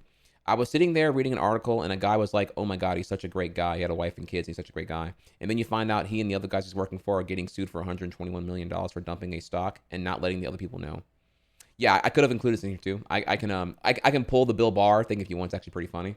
But yeah, the point being is that, yeah, like, this guy's a douchebag. He's terrible. He's an objectively horrible person. And it's just par for the course when we're talking about, like, Wall Street bankers, or we're talking about, you know, a CEO of a company that, I mean, how much time do you have for me to shit on this person? This guy is, we're talking about, you know, insider trading, probably stock buybacks, just not focused on really anything as far as like having a passion for care. It's a passion for profit. It's a passion for extracting material wealth at the expense of, like, tangible, definitive, calculated death all the way through here. You should hate this guy. And thankfully, everyone's on the same page here, and they do. They hate this guy, for sure. I don't condone murder, obviously, but I will not shed a tear at the circumstance of karma being distributed unapologetically, if that makes sense. Now, let's take a second here, because I really wanted to pause on this here, because there's where is it? If you want to learn about Amazon, you're going to get a very different picture from Jeff Bezos than you would from a fulfillment center worker. Now, take that sentence there, chat. Let's pause here on that one, because I have a thing. I have a gift to show you here. Give me a second.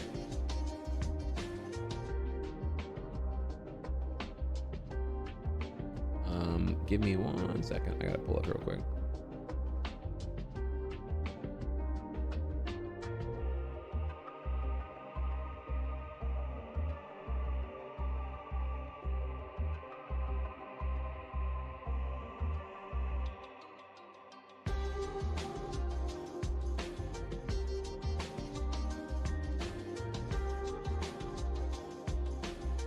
One second.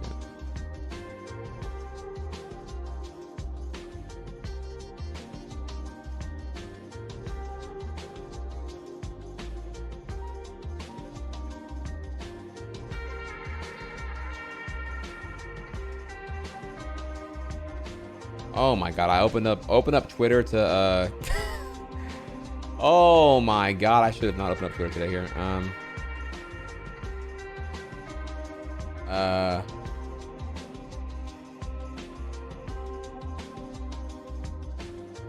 Jesus Christ, I'm getting algorithmed so fucking hard right now. Sorry, I was just grabbing this one thing here, and now we're being blessed with like a whole bunch of shit here actually. Okay, all right, I'm sorry. Let me just try to calm down here. I was just looking for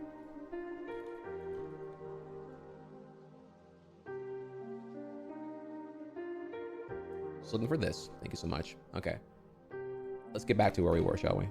Sorry about that. Dude, it's a lot right now. Try hard in chat if you are enjoying this right now. I'm trying my best here. It's holy fuck, bro. It's a lot to keep track of at one time. All right, so Jeff Bezos. Here's a clip. This is not from this year or it's recent right now, but I want you to watch this clip of Bezos at an Amazon fulfillment center. And I want to hear what your thoughts are, chat. I have thoughts, but let's see if we're on the same page here. Hey. How are you? Good, thank you. Hey, you're doing a great job. Oh, thank you. Appreciate that. I've been in the business 36 years, and Really appreciate that.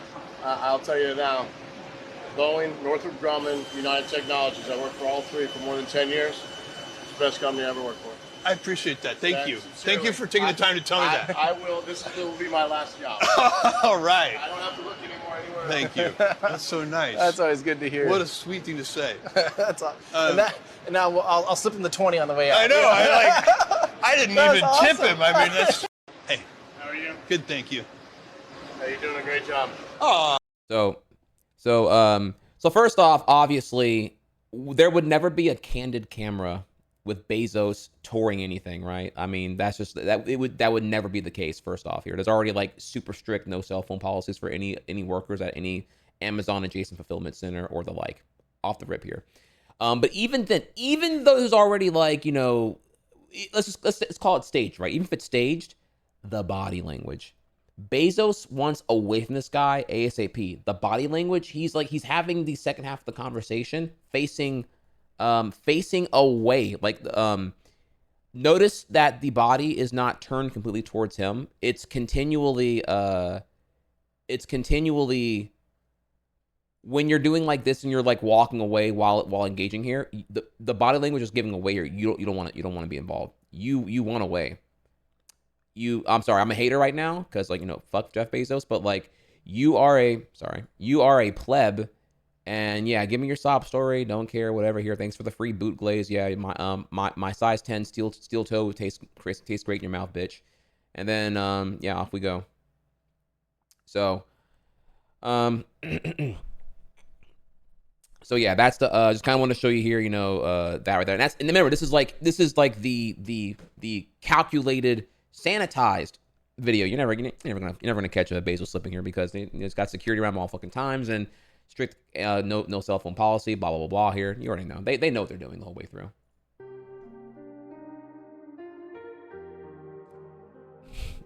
Are you salty? You don't have Bezos aura emotion?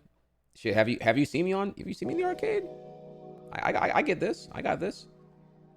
First off, like, I mean, look, if you think I'm cringe for hating on Bezos, I mean, how much time do you have here, right?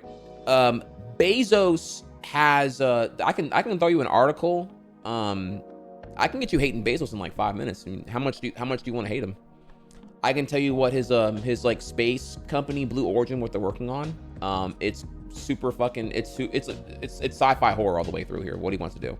What his vision for the second half of the 21st century is like horror movie type shit. He also has deep investments in life longevity. I don't know if they're looking at doing like spinal cord and neural consciousness extraction, but he wants to live longer. He like age is what he's terrified of. He's if you follow his investments over the last decade and a half, it's all in like whatever you can do to get life longevity. So I don't know how much you if you want me to throw you a dedicated fuck Bezos segment, I'd be happy to do that. But I mean, we have a lot to get to today here, and this is not even on the radar right now. I just kind of want to show you here just CEOs being CEOs and whatnot. So okay, now we're gonna pop out of here now, and a few things of some breaking note here that we have. There is a this is breaking actually. This is like things we just hit up now here. So on his way to this extradition hearing, shouts completely untouched and insulted intelligence of the American people. We have here that he might have been an active writer. This is the assassinator. This is Luigi. And among us, there's this tweet here is hilarious when you learn why they tweeted. We'll get to that in a second here. That is the New York Post being giga cringe. It's in my meme section. And Bill Maher, Bill Burr, not Bill Maher. Holy crap, different person. So here is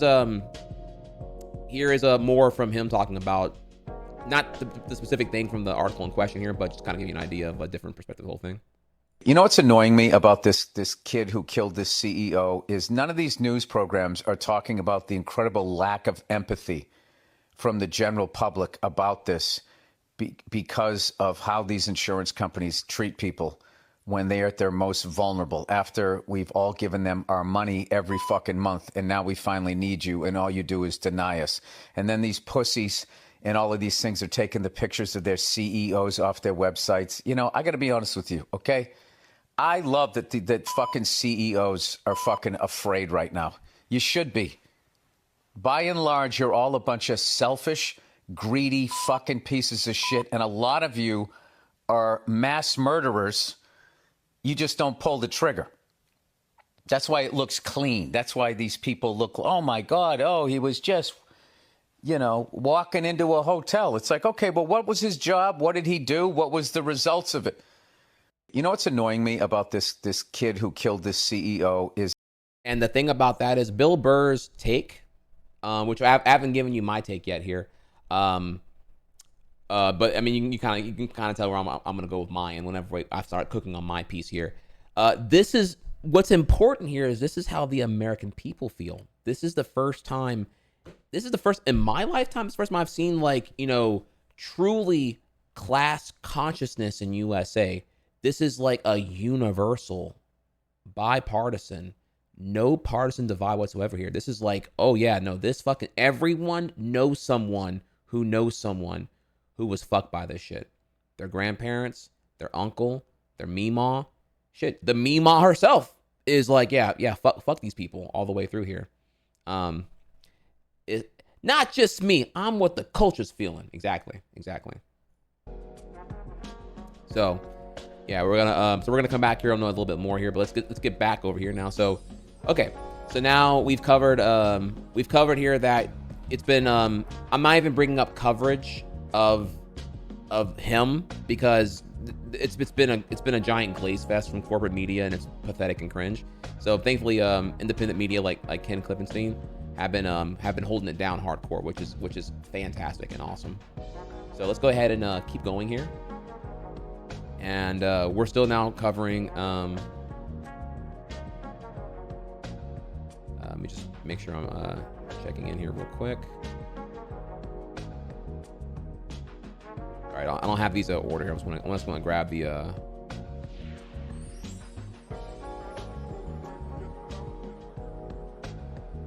give me 1 second to pull. Because now we're going to get to the thing here.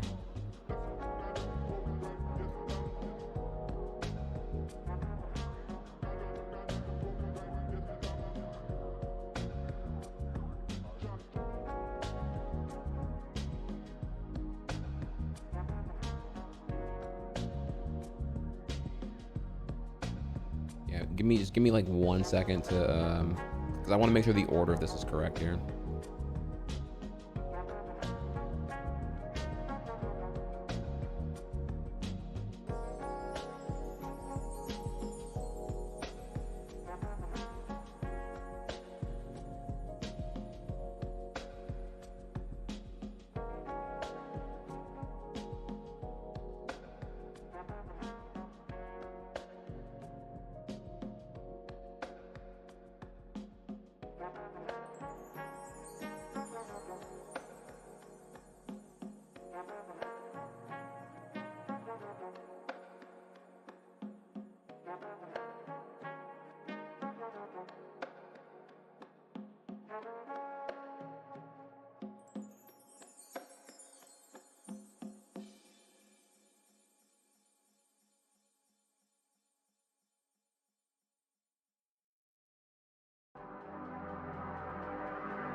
Coming. Just I forgive me. As we're getting into this now, I kind of care a lot more about how the the order here a little bit more here, like if I can.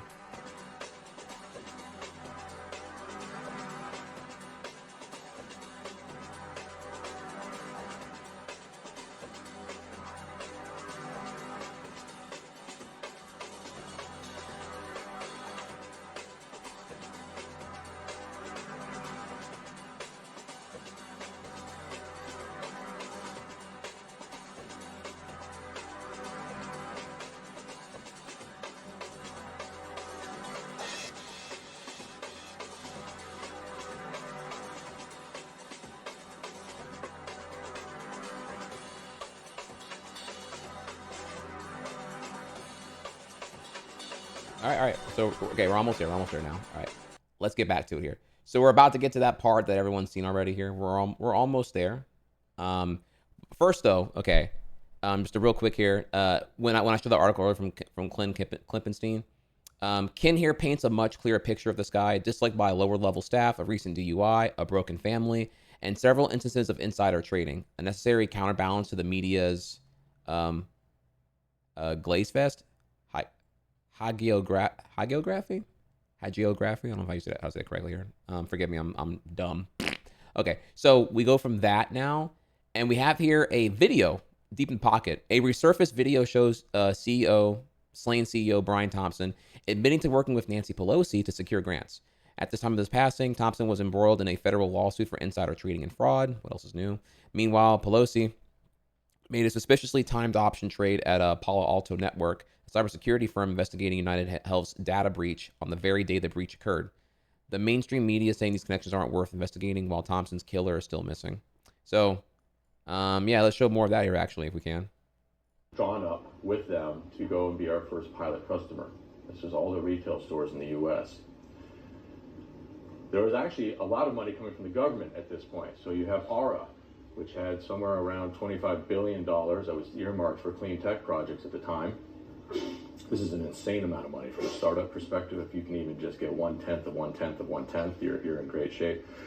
And we had terrific connections. So we've had people like Nancy Pelosi, TJ Glother, the former Deputy Secretary of the DOE, working for us in terms of figuring out how to get a grant. We put together a very sophisticated, at least for a startup of our size, grant application drawn up with them to go and be our first pilot customer.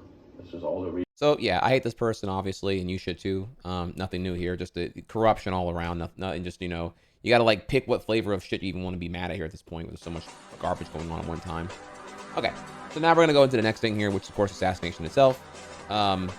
Warning, graphic, whatever here. You've probably already seen it a billion times here, but yeah, on the morning of December 4th, around a little bit before 7 a.m. Eastern time, Brian Thompson was walking from his hotel to go to the building next over here for a shareholder briefing of some type that was scheduled for 8 a.m. And you're going to see here what happens.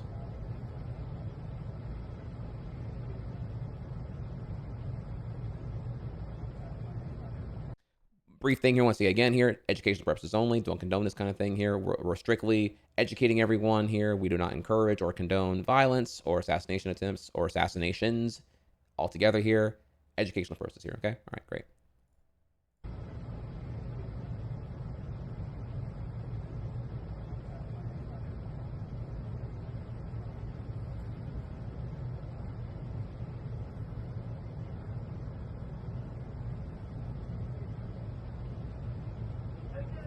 Check. And he just walks off. Dispatch 25th floor, the closet is open. And he just walks off. So yeah, the assassinator wearing a backpack, a hoodie, and utilizing a silencer of some type here with a witness directly there. And you'll see that they are scared, frozen in fear. They run off and whatnot. He does, I believe, at least 3 shots. First one in the leg, and then from there, once down, 2 in the back to get the lethal and whatnot here. So, and then from there he walks off. He hops off, and this is in Manhattan, and it's pretty shocking because NYC is a very or I guess maybe NY is a very over police state. And, the NYPD is currently operating on, I forget if it's $5.6 billion annually or if it's $6.5 billion annually. Comically underfunded. Mayor Eric Adams is a cringe nuclear missile of corruption all the way through here. Fuck that guy as well. Fuck the NYPD, fuck Eric Adams, and the incompetence of a bloated bureaucracy of police department is showing here because, like, how did this guy get away with it? How did this guy even how did this guy even get there? Who even fucking knows? Okay, anyways here, so yeah, this happens, right? And I'm gonna enjoy, and you can find this pretty much anywhere here. Stop and frisk was I can't say if it started with Rudy Giuliani as mayor, but Giuliani made it cool again. He definitely was like, hey, we got to get him, bro. Fuck it. We don't need a probable cause. Just, if they look brown and black, hit them up, super fucking racist for sure. Pause. Trihex, you're 40? You look so young. I am 35. So thank you though. Hey, wait until the facial hair is kind of putting it up there, but just you wait. As once I get back on the DDR and I'm back on the weight gain, hey, we in there. Or back on the shred, I should say here. Actually, I've been quite chilled so far since Japan.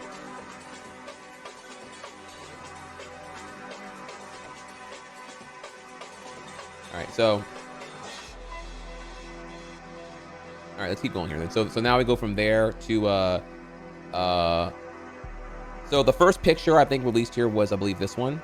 NYPD releases new photos of suspect assassinated the CEO in Manhattan. So we have here jacket, mask, yada yada yada. We will slowly go through here on these. We now have multiple pictures of the assailant. If you know who this is, snitch.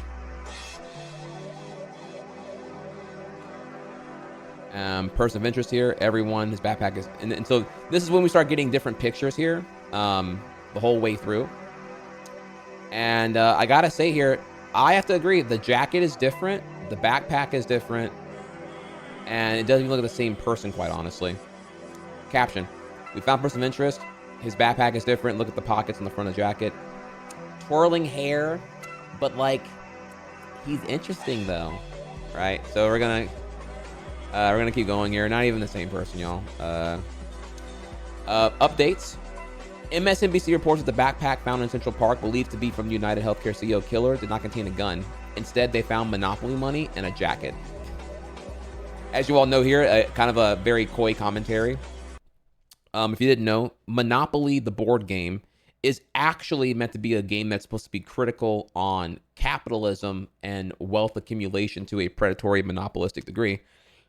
The point of the game of Monopoly is to actually criticize and kind of like revel in the turmoil of unsustainable, unfettered capitalism, because the end point will be naturally that a monopoly will enter the play and be too rich to fail, and just like suffocate the competition entirely, and then just like obliterate with its oppressive leverage across all consumers altogether here.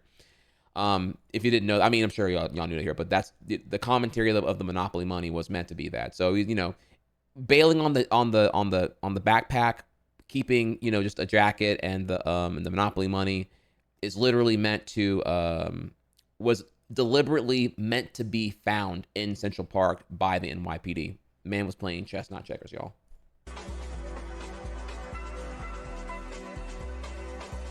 All right, so then we go from there.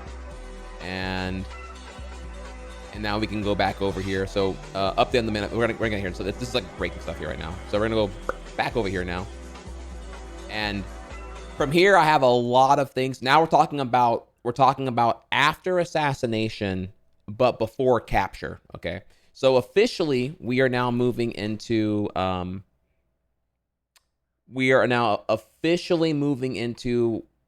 would say, the middle of part one. So post assassination, but before capture.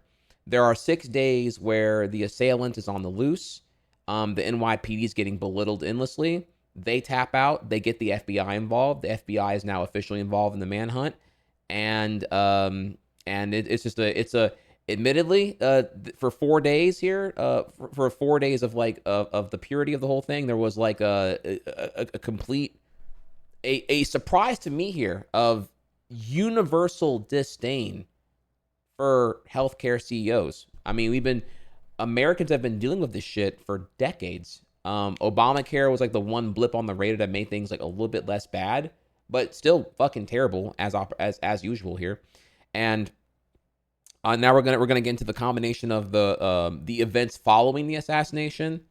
We're gonna get into here the American culture reaction to this, which is very, very shocking and surprising here. Much later in today's stream, we're going to get into my reaction and what to make of the Americans' reaction to the whole thing here.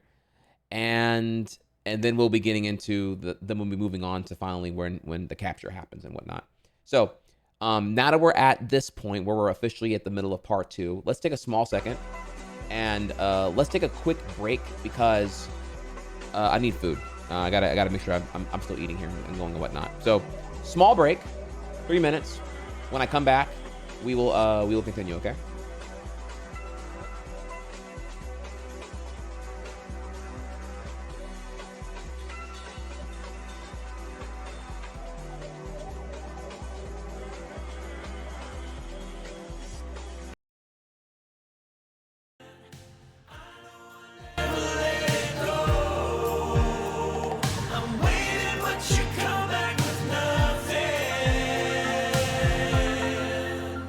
This ascension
subpoints goal of 640 started.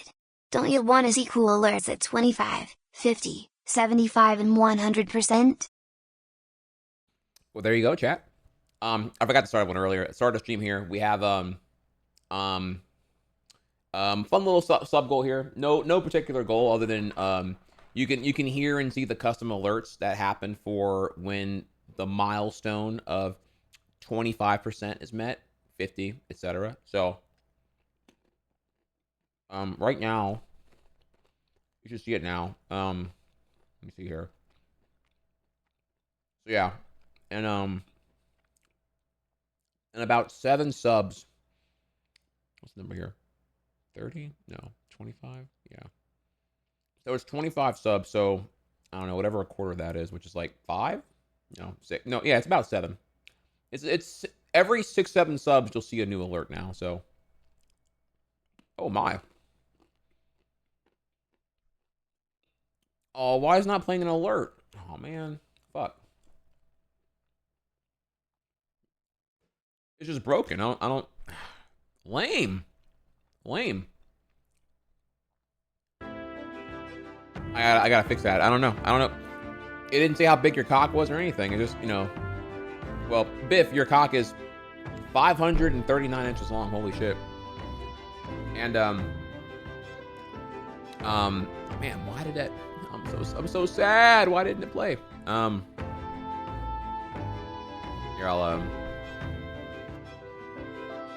I'm gonna manually play that for you here. Hang on.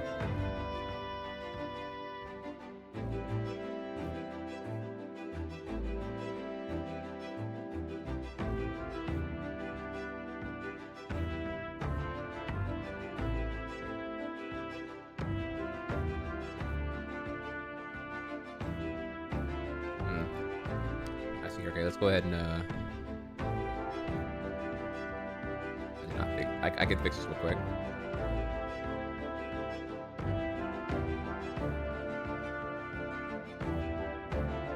Oh, I never fixed this. Okay, shit. I did not. Oh, I see. Oh man. Okay. I gotta write that one down quick here. Yeah. Trihex gifted 2 tier 1 sub. Their cock is 173 inches long. FYI, all single ladies tilde.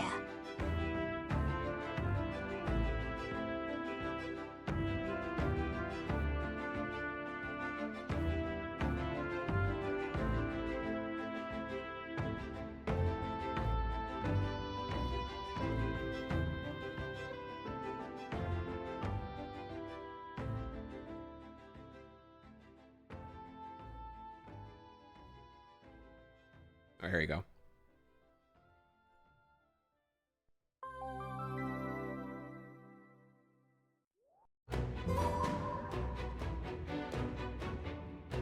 Trihex gifted 2 tier 1 sub. Their cock is 154 inches long. FYI, all single ladies tilde. Thank you again, bro. So they now were like 1 or 2 subs away from triggering the 25% progress alert, but thank you again so much. I'm sorry it's not working here. It's also, that's the wrong one. It's the one with only the left channel audio showing here, so I gotta fix that. I wasn't worried that one was even working, honestly. But again, we're live now, so we're doing the best we can here currently. That aside here, I love you all. Let's keep going here. So now we're gonna continue. Okay. Let's do that then. All right, so following the assassination, checking in on r/security guards. Because naturally now you have the CEOs of other healthcare companies and other abhorrent, morally bankrupt businesses now, now on the public radar of just like, oh man, I'm fucking around and I might be finding out soon or whatever here, right? I can feel my protect and intervene mandate leaving my body. Oh no. And I'm getting the overwhelming urge to simply observe and report. Oh my God. So not only did he take out a serial killer, but he also was creating jobs, huh? First off, these CEO cowards that have perpetually screwed over the public will not hire a security firm like Allied, G4S, or any of these minimum wage firms. They'll likely hire former military contractors that do private personal security. At best, security companies will put at the outmost parking lots of wherever they have their meetings in public venues. Second off, the reason that will be the case is that level 1s, 2s, and 3s are paid garbage compared to what the contract is worth. With that, a low-paid employee that likely will be shafted by the contractor holder or contracted is high enough that they could easily be convinced to take out a CEO, as they'll have access and ability. CEOs are currently terrified of the public because they know they've taken way more than they've given. Minimal security for frontline HCW getting assaulted every shift. Healthcare worker. High and executive protection for the CEO, restricting people's access to healthcare. Yeah, so, yeah, you know, the fuck around, find out, man. You're publicly despised, and, you know, can you even pay enough money to get security to, like, sympathize with you here? So, Lamau.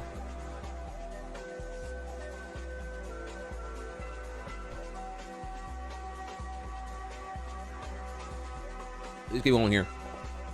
Mind-boggling that a murder in Midtown Manhattan, probably the most heavily surveilled public place in the country other than DC, can't be solved by a police department with a $5.6 billion budget.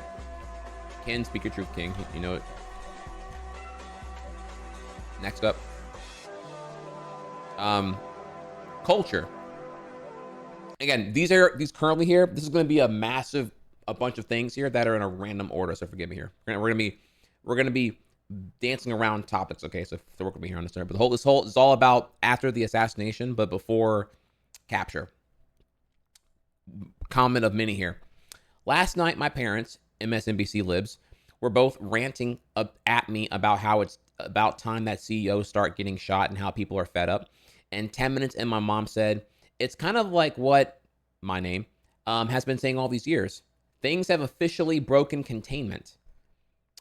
My father and I both agreed, and I'm like, Dad, these are points you almost threw me out of the house for believing 5 years ago. Lamau, normal people have been activated in a way I haven't seen in 4 years. No idea what this means, but it's definitely significant. It's true, and if only Democrats saw this and didn't retreat to their like decorum performative bullshit and see that, you know, the class warfare drum call is rallying here. You know what I mean? Like, but yeah, and he's fuck, bro, so fucking dumb. Anyways, kind of want to show you here. We're gonna keep beating in here that what the culture is feeling. Okay. All right, gonna come out in a second here.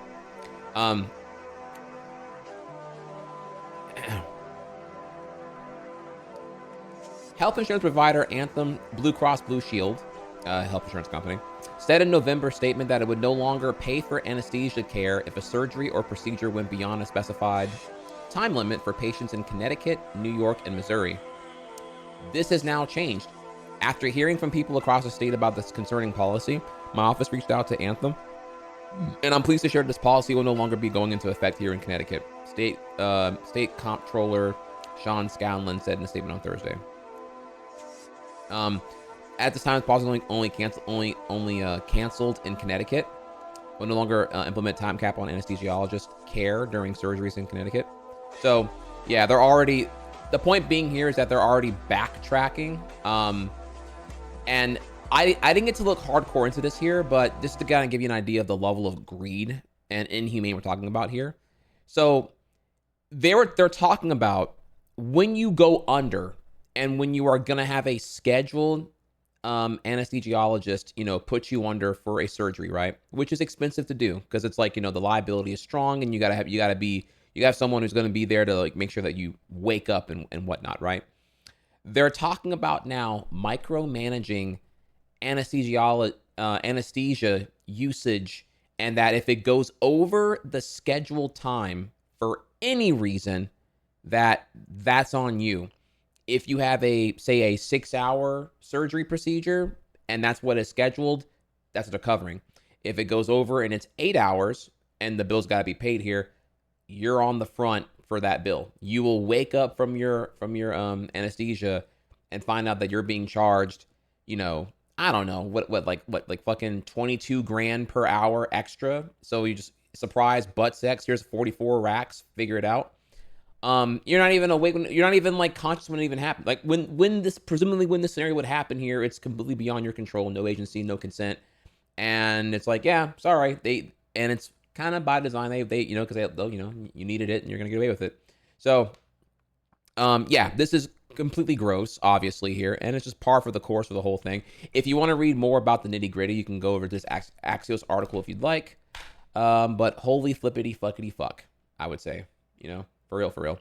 So yeah, fuck around, find out. Then the assassination happens here. And now it's like, oh, okay, let's back up a little bit here. Blue Cross Blue Shield will no longer implement time cap on anesthesiologist care during surgeries in Connecticut. The plan that was expected to take effect in February of 2025. I would encourage them to go further and cancel its implementation in other states they plan to use it in as well. So as of now, it's canceled in Connecticut. But I'm guessing here New York and Missouri are still on the hook for this February death clock countdown deadline. But yeah, chat, ghoulish is the word I would use, for sure. United Health is based in my district and employs thousands of constituents. Like other insurers, they play by rules allowing the industry to net over $100 billion a year while patients go bankrupt from medical debt. The real culprit is Congress, money in politics, and it's time to change. A little bit later, we'll go into this a little bit further here too, but this is a systemic corruption all the way around here. When we're talking about the politicians that are lobbied and bribed by big pharma, yeah, this is the whole thing. You cannot have, you will never get positive change as long as money is in politics. Garbage like Citizens United and lobbying being legal. Citizens United, lobbying being legal, aka bribing being legal, and insider trading are what is some of the main factors that it's causing a complete lack of progress for modern civilization in USA. So I'm wondering when insurers will force you to fly to another country to save money. Can't be too far off anymore. We already, this is already a thing. This is called, the term I believe is called medical tourism. This has been catching on since TikTok with like the social media proliferation. People are aware now. For example, if you want to follow the evidence here, ask yourself, where are people getting Brazilian butt lifts? Where are people getting nose jobs? Where are people getting their plastic surgery done? And the answer is not in USA. Elite celebrities will get it done in LA and Beverly Hills. But for the commoner, you're gonna fly overseas. You're going to Hungary, and what's the other one? I forget where there's somewhere where the nose job capital of the world is. It's somewhere in Europe, and I forget where it is, but it might be Hungary. I'm not quite sure exactly, but yeah, you go over there and you get the nose job done and whatnot. When it comes to medical tourism, I hear a popular destination is going to be Thailand. You can go over for the cost of getting your broken leg taken care of in USA. You could literally buy a round trip plane ticket, 3-week stay, and get top notch care in Bangkok, Thailand, for example. And then also here, there's another one. There is it's not Portugal. I'm trying to remember here. There's somewhere you can go and you can get like a comprehensive diagnosis at a hospital that looks like a fucking like new age airport. Like it looks super not like hospitals in USA depressing, sterile, cafeteria, lighting, yada yada yada. No, we're talking about like modern, architecture with like the attempt to like, I guess, revitalize your soul maybe in a way, or not just be like soul crushingly sterile. And for under $1,000, you could have like every general like broad test taken care of here to get a comprehensive, I'm 30 years old, am I okay? Like get screened for every kind of cancer, get screened for your hop on a VO2 mask and like get your cardio and your vitals. You can get a whole comprehensive for around $800 US, which would be like, I don't even know what this even costs to do the equivalent here in USA. Like you're better off just like going to that spot and making a vacation out of it and then getting a clean bill of health and going from there. But yeah, like literally healthcare is inaccessible in USA. It's a crooked, broken system by design all the way through. And we already have Turkey. Thank you, Turkey. Yeah, Mexico is popping for dental. Turkey and Hungary are popping for various implementations of plastic surgery. And I forget where the one is where people are, it's popular for hospital visits for like clean bill of health type shit.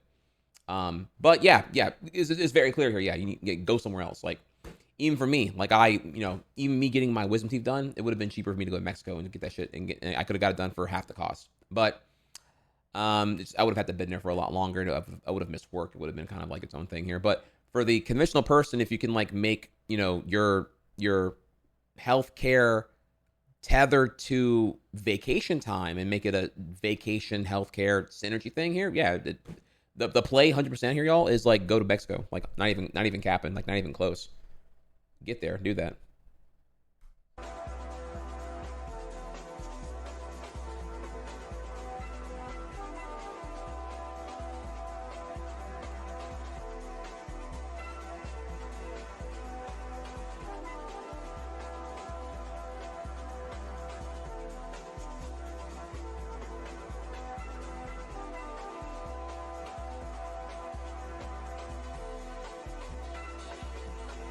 Wife of United Healthcare CEO Brian says her husband has been receiving some threats prior to fatal shooting. Just a reminder that Brian Thompson, CEO of United Health, who was just shot and killed in New York, was a human being with a family. So many of the comments on his murder are despicable. Again, a lot of stuff like this here, right? Really humanize the guy here, which, again, don't condone, don't endorse, but let's not pretend here that the business model that he endorsed and that he did not itself here have a, the term is called social murder. It's effectively when murders and preventable deaths happen as a consequence of of whatever the current state of society is. So look up the term social murder. Social murder endorsed the whole way through here. He knows what he did, and he knows what the results of those things were. So while under his leadership, the CEO deployed an AI model with a 90% error rate, which UHC knew about, to deny life-saving coverage to millions of Americans, all of whom have families. Serial killer, and he should be remembered as such. Now, if you go back here, the Access article I linked earlier does detail more about that, where, yes, so denying claims used to just be a annoying, pesky phone call with an agent that's like trained to just like, make you go into a spiral of tears and rage and cursing, right? It's all business as usual, right? But then implementation of shoddy automation, I wouldn't even really call it AI or just automation, comes into play now. And even though it malfunctions, doesn't work, it's malfunctioning as intended. And so, oh, well, listen, the automated process determined that your qualifications for your claim were not met. So you're going to have to just go ahead and you do the alternative, and we'll revisit later on here. I know you really want to do this open heart surgery, but that's expensive. And because your policy covers open heart surgery, that's going to make us lose money. So you're just going to have to like keep doing the medication thing, and we'll revisit if you're qualified after you have like, maybe another pre-stroke thing or like a seizure or something. I don't know. We'll just kind of like see what happens to you. Maybe you'll croak. I don't fucking know here. But yeah, the surgery thing, that would help you, that you had two different doctors vet would be the answer to do here. Yeah, claim denied. Sorry. The AI said so.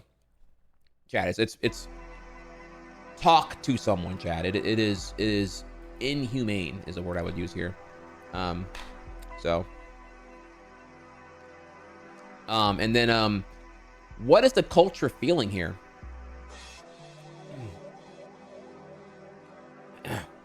The evil revolutionary left cheers murder. So there's been a couple of duds here. Ben Shapiro and Matt Walsh both had videos that kind of just condemned the whole thing and did the whole pearl clutching thing without even like giving an ounce of like coverage on like, well, what was this unethical company actually doing and what have they been doing for decades now?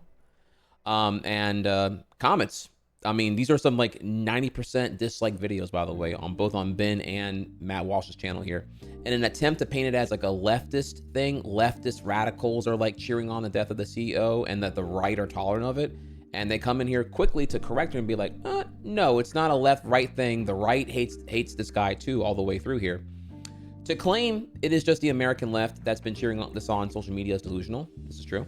I don't know why you're trying to keep pushing this as a left issue. It's clearly across the board. Sorry, Ben, lifelong conservative, and I don't have an ounce of sympathy for the CEO. How many Americans have died because of this company's greed? Healthcare shouldn't. Yep. This isn't a party-based issue. This is a class-based issue. I don't like violence, but let's not pretend that the insurance companies haven't been committing systemic class violence. Yep. Who's going to tell Ben? Not just the left. Embarrassing yourself, putting it on the left. Deny, depose, defend. We don't recognize him. Sorry, Ben Shapiro. It's not just the left. It's not just the left, Ben. So, yeah, not what the culture is feeling, for sure. Now, this is where I should have had more, forgive me here, to really sell y'all on the fact this is like not a left versus right thing. And it's like it's a rare unification of class consciousness in America. I should have also had the receipts from Facebook. The United Healthcare Facebook page submitted a post on Facebook, and with a generic, like, here, sob story, our CEO, Brian Thompson, was slain, whatever, right? And the reactions on Facebook, y'all, I don't have it, forgive me here, but like, the post was deleted, but before it was deleted here on Facebook, there was emoji reactions, and it was approaching 3,000 sad face emojis, and it was over 50,000 laughing emojis. Normies are like, yeah, fuck this dude and fuck that company. Like, that ratio, you got your Meemaw was hitting the laughing emoji, y'all. Like, rip Bozo, rip and piss. He's looking up at us right now. Keyword looking up, because he's down type shit here. So yeah, definitely keep in mind here that the culture was not feeling what Ben was serving here in this case here. So, and you can go over to the videos if you bother to care. There's like tens of thousands of comments in both those videos from Ben Shapiro's and Matt Walsh's particularly here. And then here we have so here comes after this here, United interim CEO Andrew Whitty gave an address to the company today. It's a leaked video that Ken Klippenstein posted here. And it's kind of malarkey, but I think it's important to like see here the leaked video that was sent to employees following the assassination and what the drivel they're throwing up here now is here. I'm sure everybody has been disturbed by the amount of negative and in many cases vitriolic media and commentary that has been produced over the last few days, particularly in the social media environment. And I want to reassure you of a few things. Firstly, we are going to continue to make sure that we put patients, consumers, and members first, as we always have done. The mission of this company is truly to make sure that we help the system improve by helping the experience for individuals get better and better. There was nobody who did more to try and advance that mission than Brian Thompson. And there are very few people in the history of the US healthcare industry who had a bigger positive effect on American healthcare than Brian. And we are going to make sure that we not only acknowledge and honor that legacy of Brian, but we'll continue it. Our role is a critical role, and we make sure that care is safe, appropriate, and is delivered when people need it. And we guard against the pressures that exist for unsafe care or for unnecessary care to be delivered in a way which makes the whole system too complex and ultimately unsustainable. So we're going to continue to make that case. We will continue to do the work we do. And I have never been more proud of this company and our colleagues and what this company does on behalf of people in need across the country.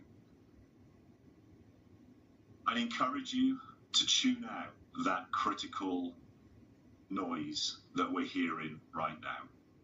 It does not reflect reality.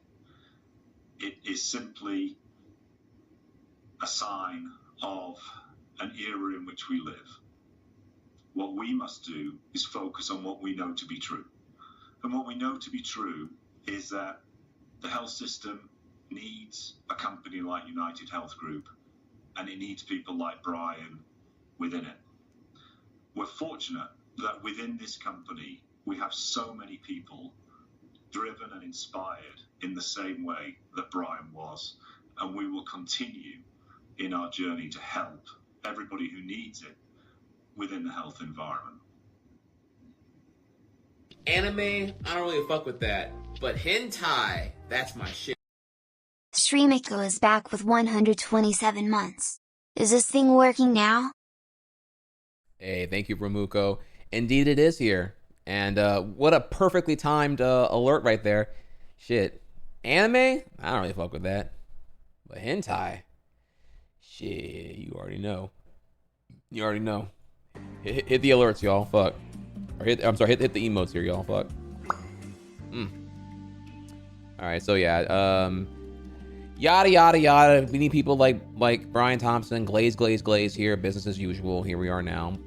And yeah, there you go. So leak video there. And you know, ain't much changing here, I guess, or just some kind of like soulless front in the whole thing here. Keep going. Awful news about that murder, but at least it's fueling a discourse on social media that will surely change a lot of minds on healthcare policy. In 2018, when Medicare for All was gaining momentum, pro-insurance industry advocates founded a nonprofit called United States of Care to explicitly fight against M4A and propagandize for pro-business friendly ACA policies. Guess who's on the founding council of that PSYOP here? And who would that be? John Favreau. Oh. Okay, we have to count. Founder too, even. Okay. Ooh. So again, this is where it gets a little bit more entrenched here, right? I don't consume Pod Save America, but I do recall a lot of critiques coming from Pod Save America whenever the dialogue became why Kamala Harris lost and that we need a Joe Rogan of the left. And people were quick to say here that Pod Save America it just can't really be that because it's like too sanitized and entrenched with cheerleading Democrat parties. So I don't know, we have to kind of like, that's a different topic entirely. Was kind of want to throw in here that my point of sharing this story was more so the fact that, like, if you don't remember, whenever when Bernie was outed for Hillary Clinton in 2016, and then when Bernie was going to run again in 2019 for the 2020 election, oh yeah, you know, let's not forget here, y'all. We don't forget who's not invited to the cookout, and there are some careerists. I know I'm gonna come off as like stingy right now, but look, I didn't forget. Pete Buttigieg was hardcore glazing on not being for. Soldier, you started something new. Oh shit. Then I'll tell me Gohan, Super Saiyan level 2. Who the fuck is you? More like Gohan, and I'm the shit. Hi there, Try. I'm doing okay. Been struggling with some stuff here, but nevertheless enjoy the dono. Much love from me. Thank you so much, Black Suit. That is massive, y'all. 50. You can see right here, 50. Your name. Your name. You are currently I'm doing a bad job here. Nope, wrong way. You are the donation goat currently right now here. $50 from Black Suit. Thank you so much, man. You are amazing, wonderful. I'm sorry again that you had a everyone in chat here. If we can get a try RNG appraise. Black Suit had an unfortunate car mishap where the tire flew off, and I offered some advice to help in that situation in the future here. I wish all of you a very safe drive going forward. I'm hoping all of you have some combination of a mechanical jack to lift up your vehicle to be able to change a tire quickly and easily here. I think having a jack, having a self-jump kit that includes things like self-jumping on your battery, tire pressure and tire inflator. You can get like an all-in-one device. It's like $70, I would say, whenever it's on sale. Usually 100 if it's not on sale. You get yourself one of those. That way you're like never in a dire pickle. And finally, make sure to have a dash cam. I think these are really, really good things to have here because, like, quite honestly, look, I'm a little bit of an American myself here because I'm just like, I just don't ever want to have to call the auto insurance. You call them for roadside assistance here. Is that effectively a claim? And, is that going to make your rates go up here and whatnot? How long are they going to be there? If you are ever in a situation where your car can't go and you're like stuck where you currently are, would you rather have the tools on you to help you like mitigate the situation and kind of get back to moving? Or are you okay with like being a little risky and having to call roadside assistance and dealing with all that bullshit here, And keep in mind, roadside, they might be able to solve your shit. They might not be able to. You might have to end up getting your thing towed anyway then. And then when you're talking about towing, now you're talking about, the tow fee and then you're towing to whatever mechanic is near where you got stuck, not necessarily near where you live type shit. And just like, I don't know, bro. It seems like a giant fucking headache. And if you can mitigate 70% of the most common factors by just having a self jump kit and a jack, of course, with a spare tire as well here, I'd say yeah. That goes a long way here. The dash cam is for whenever people hit you, by the way, because like you'll find out real quick if you're ever in a car accident. It's going to be a whole lot of your word versus their word, and this is what happens whenever it comes down to the officer getting there for the police report. It's your word, their word, and the officer's assessment from looking at the impacts over who's guilty and who's not, who caused it and who didn't. And a dash cam with documentation and footage changes the whole motherfucking game. You paying insurance, but they ain't here to fight for you, motherfucker. No. The way you win is whenever you're making a claim against your opponent on their insurance. You're making the claim on them being a faulty driver, and you having your evidence goes a long fucking way. Crazy. So this is, in general here, police reports are going to be way more towards the truth. In this case, generally in favor of you when you have documentation and recording of the incident. This is like home invasion. This is like when robberies happen. This is when, car accidents, a car gets broken into here. Having dash cam, home security cameras. This is like the whole thing here, so look into it. I've been advocating for dash cams now for like years because it saved my ass as well. All right, so then with that, but thank you so much, Biff. Black Suit. Biff as well here. Biff gifted earlier. I don't know why I'm saying the wrong word here. Thank you, Black Suit, so much here. You're amazing. Y'all both amazing. You're all amazing. Look, I'm gonna glaze 2 hot dogs here. Double glizzy overdrive. All right, so. Why glizz 1 when you can glizz 2, y'all? So, oh,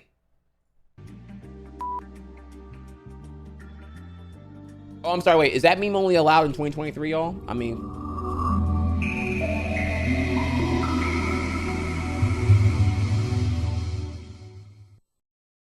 Plunut_ is back with 53 months. The glazometer is unfathomable. Tell them, Putnut. Tell them. Bro, what is this emote, bro? What the fuck is this shit? Y'all gotta calm down, bro. I don't even know what. This is like so far removed from even like what. Oh my god, when did y'all add this shit, dude, bro? Like.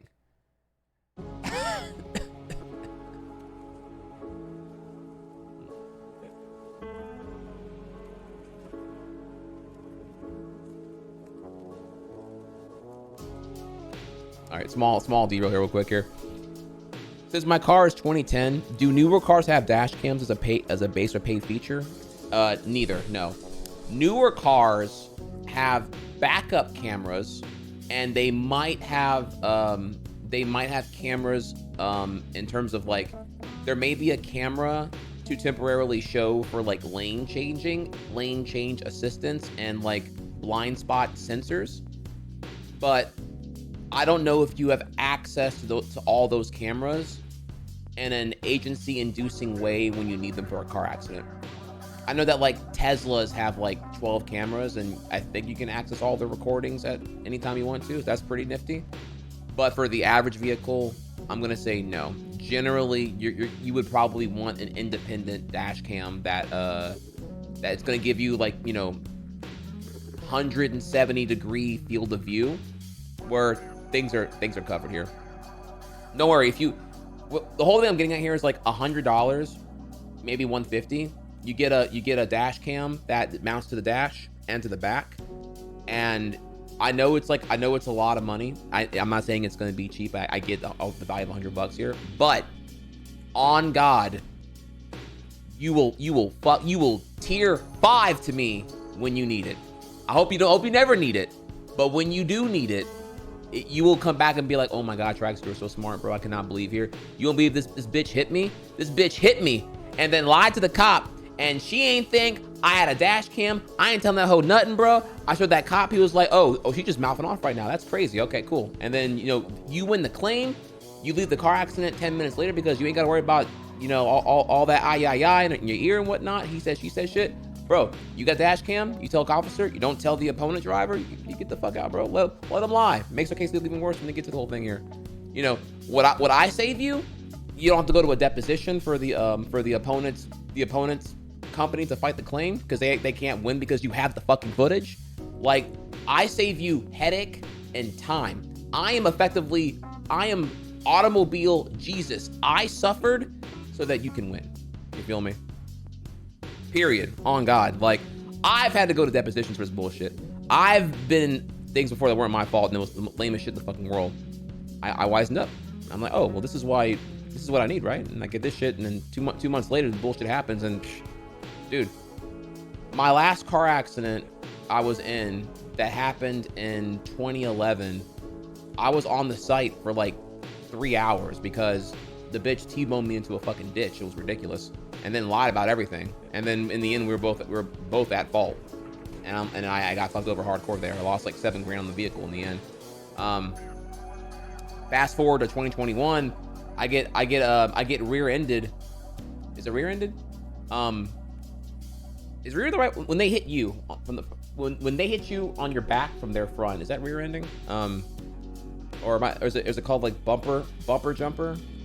Okay. So yeah, I got rear-ended by some like cringe 18-year-old Zoomer who's driving a Honda Accord, who lied and said I was brake checking him, and I was in the middle of the two lanes, and I'm like, bro, that is so, dude, kid just lying his ass off, bro. Like, just, and I'm like, officer, can I show you the footage from both angles, by the way, here? And I showed him, bro, that cop 180, bro, was like, all right, bro, listen, submit to here's the email address to the police department server. Submit that with this claim number here. No big deal. Put that in the email title. You're good to go, bro. You're good to go. You can go and get out of here. I was gone 10 minutes later. Me and Venom went to the ER to get like a whatever, like X-ray, MRI, whatever it's called, the thing, you know, make sure that we're good and whatnot. They covered all that shit, bro. That was like $1,100 for the ER visits. They not my company. Your boy, no claims. That was all on State Farm. That was on their shit. They paid for that ER visit. They paid for that bumper to get fixed. They paid for all that crap, bro. That ain't me, bro. So, easy peasy here. So, yeah, and think of this way, right? You're getting all of this for the cost of 1 month of insurance. Like, trust me, that deposition shit's lame as fuck, bro. They had me going all the way to Baton Rouge to go to some fucking courthouse thing to get fed a bunch of like bullshit loaded questions to try to get a gotcha on that I was the one at fault here. And I'm like, bro, that unreal. And it took me 9 months of bullshit to finally get a check that was still $7,000 less than what I had paid into the car that got totaled. Bullshit all the way through here. You got me once, learn my lesson, never again, bro. I'm telling you, to the day I die. Look, bro, y'all got the power here. Look, I'm saying throw it on a credit card. Don't even matter, bro. You know how crazy driving is in the USA? You know how many variables that you're dealing with beyond your control? You know how fucking dumb these people are here, bro? Let them, bro. Let them get got. Say it before, I'll say it again. So, it's all good. Look, you know, if I'm a broken record and you're not heeding my warning, all right, well then we'll see what happens when it happens, bro. You know, you can let Murphy's Law fuck you over, or you can be the one fucking Murphy. Your pick here. You know, if you wanna wait till Pride Month to get got with a 14-inch dragon dildo, more power to you. But otherwise, me, I fuck Murphy. I ain't getting fucked by him. You feel me?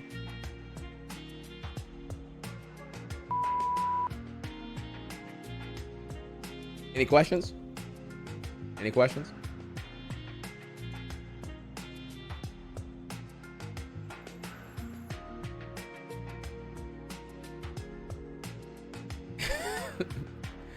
Oh my god, what is this emote here, bro? Like flirt. Oh my god, what is this? What is this? Oh my lord.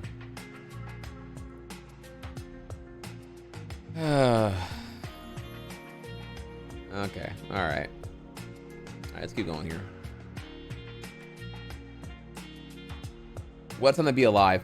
Top security firm in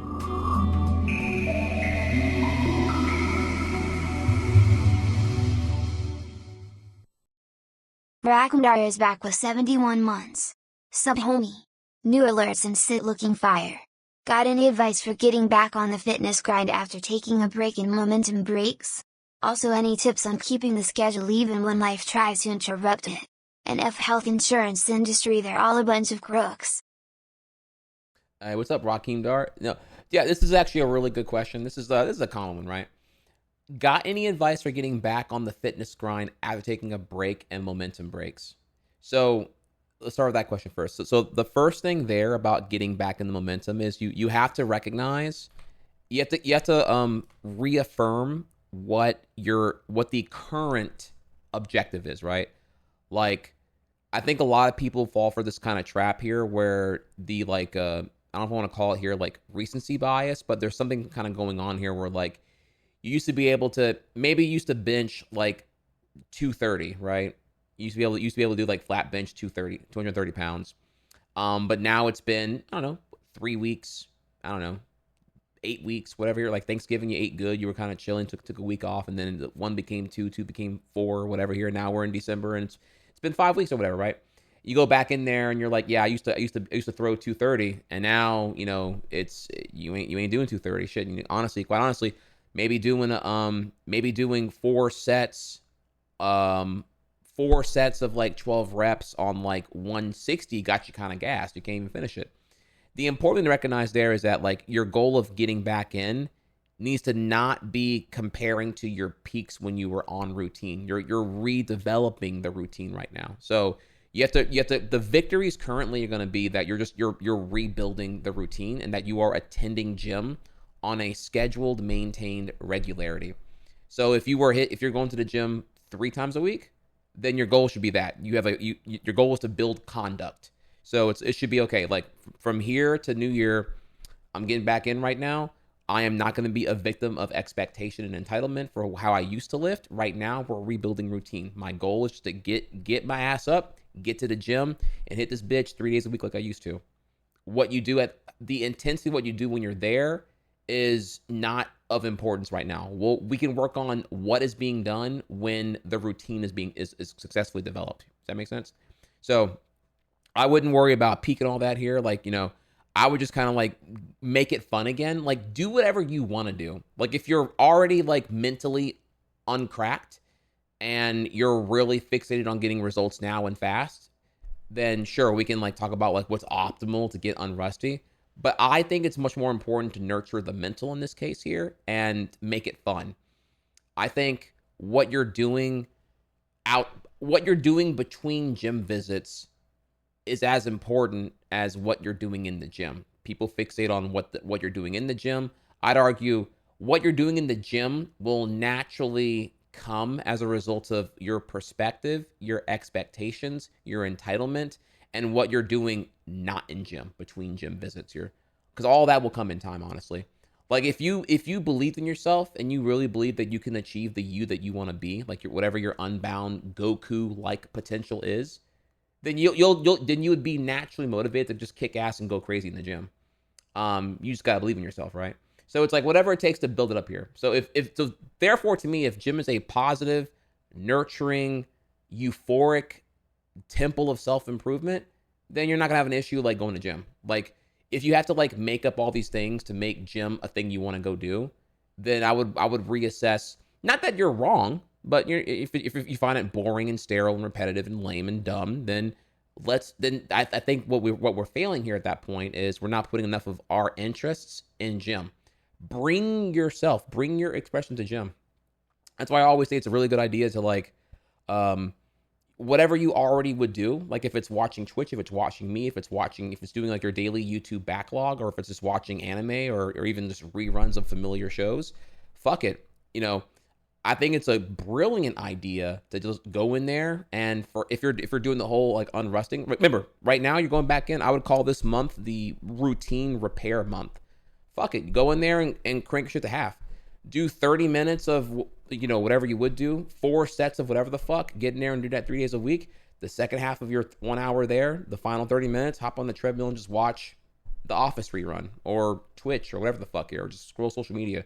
You're in there, you're getting free calories, shit you wouldn't do otherwise here. You get out, you feel good. You did it. Don't knock yourself out on that, or don't like belittle your achievement here. You went to gym. Your goal currently is build routine. That routine is essential to kind of build the parameters of like not having there be a point of friction going to gym. Gym is not something that you should celebrate. I did it. No, it's like it's within you. It's in you. It's what you want to do. You want to go to gym. You don't need to go to gym. When it's like a want thing, it just gets so much easier to like have the routine be stabilized within you. Because then once the point of adaptation is conquered, then you're gonna fiend for it, because your body's gonna just love it. Like you already know the whole thing here. The best sleep you've never gotten is the recovery sleep whenever you're actually hitting the workout and whatnot. So your circadian rhythm will stabilize. Your rejuvenative repair deep sleep will be profitable and euphoric. All that shit, I'd say, will be great. So I would start there. Now that was the first part of your question. Any tips on keeping the schedule even when life tries to interrupt it here?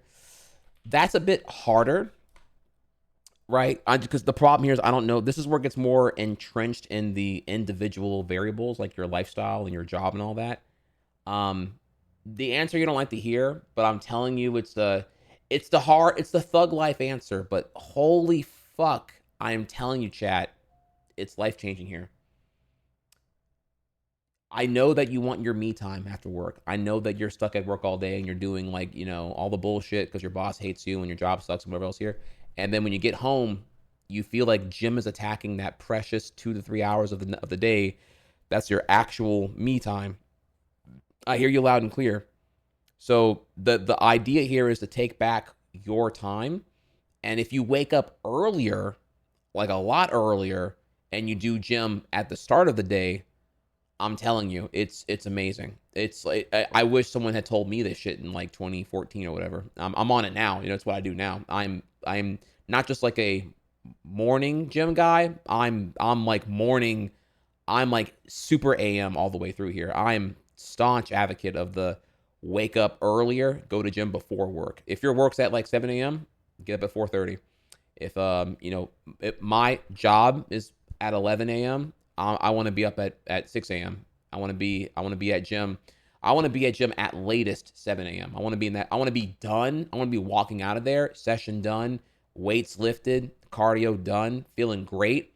I want to be out of that bitch at 8:30. I got a whole day ahead of me here. Let's fucking go. That scared me. Amen on that one, y'all.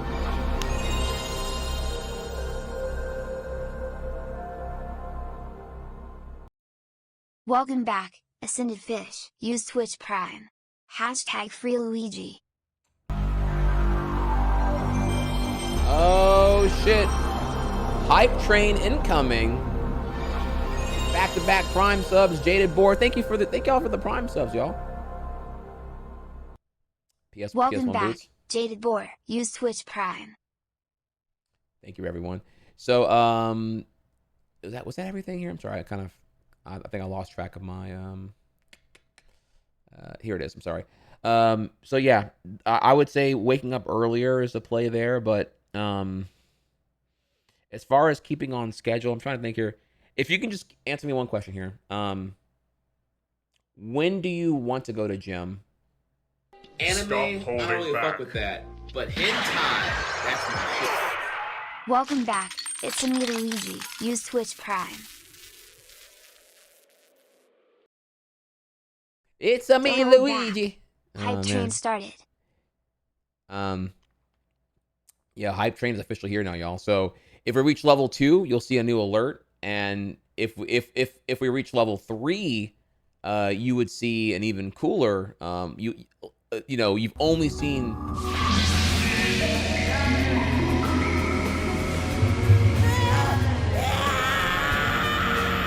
Whitelands is back for 35 months. Here for Hype Train.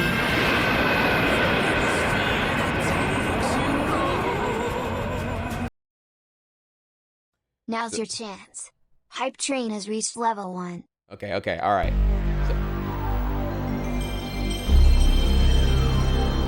Welcome back, Fufu. Your disc was not Welcome red. back, Fufu _ might wanna, use Twitch Prime. You might want to clean that disc, bro. Your PS1 booted to the menu. It didn't boot to the game, so sorry. Your copy of Tony Hawk Pro Skater 2, it's kind of fucked beyond repair. You might want to get it resurfaced here. I'm sorry to say here. But congrats, you got that's a I think it's like a 1 in 20 chance of happening, getting the disc read error variant. So the stream crashed for that alert. Oh, I'm sorry to hear that. But yeah, thank you Whitelands, Luigi, thank you everyone here. So I believe every 4 to 6 subs will trigger the next level. So we'll see what happens here. You know, we have 3 minutes to see if we can get to level 3. We're currently on level 2 right now. So I've been doing once a week for a little bit, Thursday afternoon on a day off, trying to get back, occasionally skipping when I need to run errands like doctors and other things here. I guess I need to make it prioritize myself, wake up easy, early, gotta get that improved mental. So, I mean, it just goes back here to what you want. My advice here would be that, yeah, once a week is not enough here. Now, if you want to make actual gains, you have a whole body. It's a Gundam, right? You got arms, 2 legs, appendages. We got we got traps, we got upper back, lower back, abs, core, delts, pelvis, hamstrings, quads, calves. You know, you got a lot of body parts to target and get to, and generally people are looking for the aesthetic, or they want the visible confirmation of their hard work here. And the whole thing about that is getting that midsection good. It's kind of the final stage. It's like, you know, to get that, you got to be on the good diet. So you got to know your calorie macro distribution. You got to be passionate. You got to be disciplined. You got to be accountable. And you also kind of need to have the arm, leg good to go, because targeting here generally requires a transfer of motion coming from elsewhere here. So like, you know, to give you an example here, if you did like cables, but on a weighted ball, crazy core activation, for example, there. And a lot of those like really advanced ab targets are going to be utilizing transferring motion from somewhere else here. You know, if you can't do a crunch well, for example, and you're trying to do the whole ab thing, you will probably inevitably end up activating more of the back and other unintended activations in effort to get the core going. The core is too underdeveloped to do the crunch, to the point of like really, you know, can you do like 40 crunches, for example? Probably not. I'm just average American, not saying you here, but like, you know, to get to 40, it's going to probably require you to use more of your back than you want to for clean form. And it's because underdeveloped here. So it's like you develop everything else, and then you get the privilege of targeting the core, and then you get all the juicy sweet profit and all that here. But yeah, anyways though, back to, you know, whatever your goal is, right? But back to you here. Yeah, once a week, I think not enough. I'd say a great starting target is going 3 days a week, 1 hour each time. You know, figure out what works for you. Figure out what makes you look forward to it. What's going to give you faith in your capability. What's going to keep you accountable and whatnot. In the end, I need you to go for yourself. and I need you to prove to yourself that you want it, and you can kind of go from there. But I do think here that waking up earlier is something that everyone can do. They just don't want to do it. And I heavily employ here, give it a shot. I will admit, moving your circadian rhythm earlier in the day, it does kind of suck. I would advise taking it an hour at a time, waking up at, 7 a.m., 6 a.m., 5 a.m., 4 a.m. Like, you take it 1 week at a time, and it's going to suck, but it'll only suck for about 3 weeks. And then it gets a lot easier. And then it goes from being easy to being autonomous. Once it's autonomous, now we're really cooking here, okay? That's when it gets crazy. That's when you're like, oh, okay, I have more of my day to myself now. You're realizing here that your me time is now this like lucrative 2.5 hour period before work. And then you feel great at work, actually, because you're getting all the endorphins of working out before you go to your, your World War III shithole of a office job, gig, whatever thing here. So, just kind of give you an idea right there. Yeah. Now the bedtime for it to work here, you do also need to have a wind down, because the whole, like, you can't really have all these screens and stimulations going around here. You're never gonna fall asleep here. Remember, these all social media built to be addictive. Screens stimulating blue light. You want to get off you got to be a Giga Chad. You want to get off all the screens, and you want to get to, like, motherfucker, you got to read a book. Read a book, bro. So depends on how much you want to get all up in there here. And you can kind of like get into all that. That's where I would start. But again, you don't have to do all of this at one time. You can kind of take it a day at a time here. It depends on what you want here. I think you're already a winner because you're already like introspective on what you can do to improve.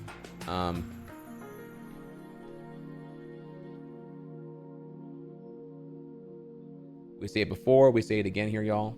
Around here, we celebrate literacy.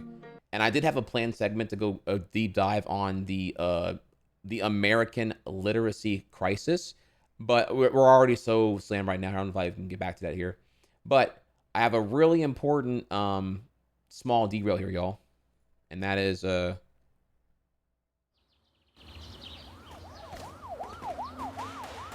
friendly reminder.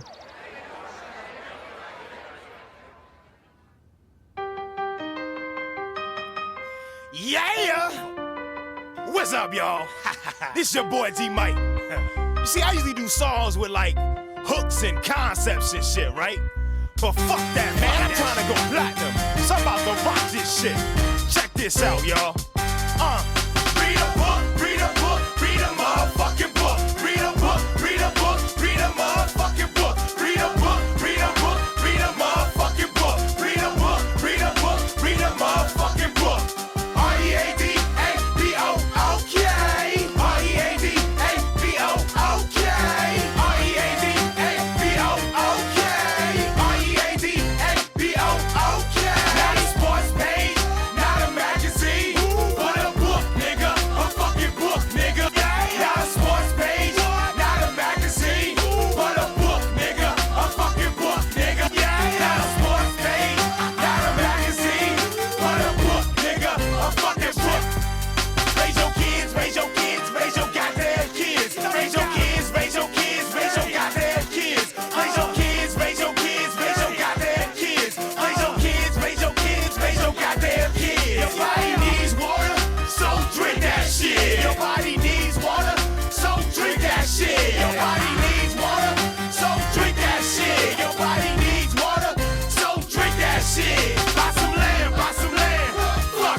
Okay, all right, you get the idea here. So, okay, let's take a small break here because I have ads due if I don't like play them right now. So we're going to take a small second here. Sorry, again, we were interacting. We're going to continue. We're still on, believe it or not here, chat, we are still currently on part 1 of 6.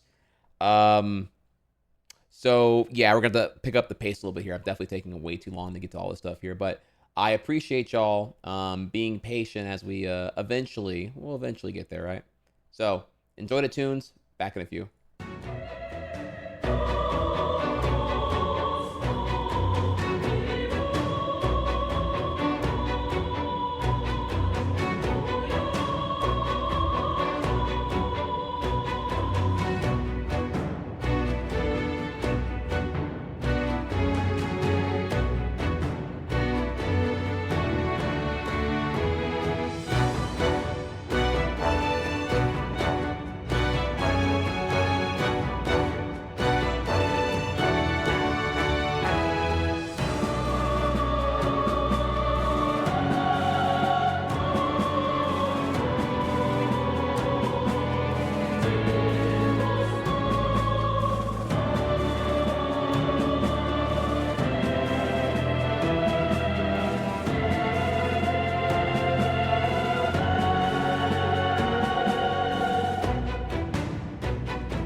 Sorry, I'm just sitting here yapping away while we're waiting for the ads to finish here. But yeah,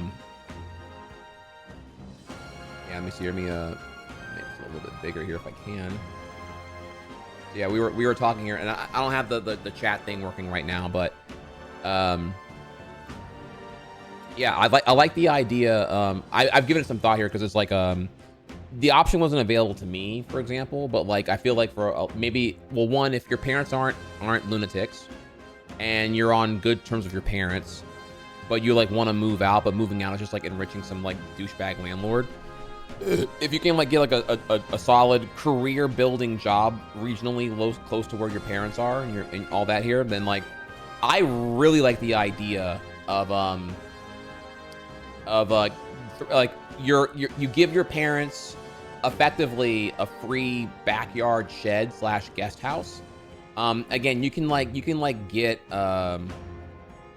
if you're like, consider this, right, converting a $5,000 shed into becoming effectively a tiny house minus plumbing is pretty cheap to do. Like, just to get electricity running back there is not, plumbing is going to be the expensive thing, right? But that you just say, okay, I'm using the bathroom in the house. You walk in and use the bathroom, nothing else here, right? You use like the guest shower and the guest bathroom. But like, if you're okay like minus a shower and you just want electricity and kind of going from there, yeah, you just like, you go in the backyard and you live in the tiny house in the backyard that your parents will have effectively a free pseudo guest house that's going to boost their property value anyway. Like, how I say it, like, you know, hey, I'm going to give you this. I don't pay rent. I'm not even in your house. You enjoy the house. I don't even give a shit here. And you know, that could buy you like half a decade of like, you know what I mean? Like half a decade, 5 years of like just of just a 5K shed that you live in the back here. Humble beginnings, but big savings there. And then you dip out, you let your parents enjoy the free shed because you love them and whatnot, and you move on to doing your thing when you have accumulated enough capital to actually make an effective, penetrative move in your next major life steps. I like that idea a lot. That's for the 20-somethings here if they want to heed my advice. Yeah, Tech, if you yeah, I think the house expansion thing is a pretty undersold thing there. A lot of houses be having a lot of yard space. It's like a southern thing here, and I'm like, I feel like you can just kind of like, if the issue is space restriction, yeah, getting the 500K house is like kind of like a dummy move. If we can get like the house, if you can get a house half the cost that just doesn't have the thing you want, from the very little I've looked into this whole thing here, expansions, like if you want to add a bedroom or add an office, is like 60K to do. Now you want a workspace, you know, effectively like a kind of like a garage with climate control. Might be a little bit more, maybe 100K, but like certainly can be done. And it might come out, you know, 6 digits cheaper than just the house that already has this whole thing, meeting all your criteria there and whatnot. So, all right, let me see here.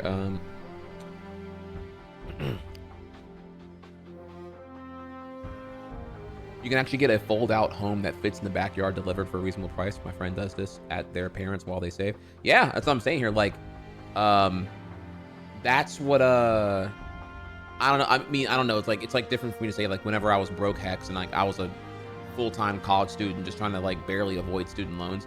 I don't know what I should have done in like circa 2010, 2011, but me looking back now, if we're allowed to do hindsight here, it's like that's a you know, I don't know if that would have been a play because my parents live near like nothing out in the country and all that, but you know, I'm a city boy apparently here because I'm like, you know, I want to be where the internet's good and whatnot.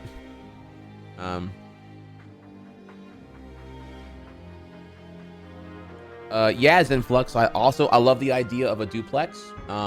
If you can, like, another option I love here too is that if generally chat, I mean, this is Lamau if you have money, but like if you can buy a duplex unit and you just live in half a duplex and then you have the tenant pay the other shit or whatever, you know, you're just like you're delegating and siphoning the costs off to offset the economic load altogether here. That could be an option for sure. It's like roommates minus dealing with them, kind of, sort of. You know, I guess technically it's a landlord thing, but I feel more like I mean, I feel more like roommate where you keep your sanity if you want to, but cope, whatever you gotta do to survive, I'd say.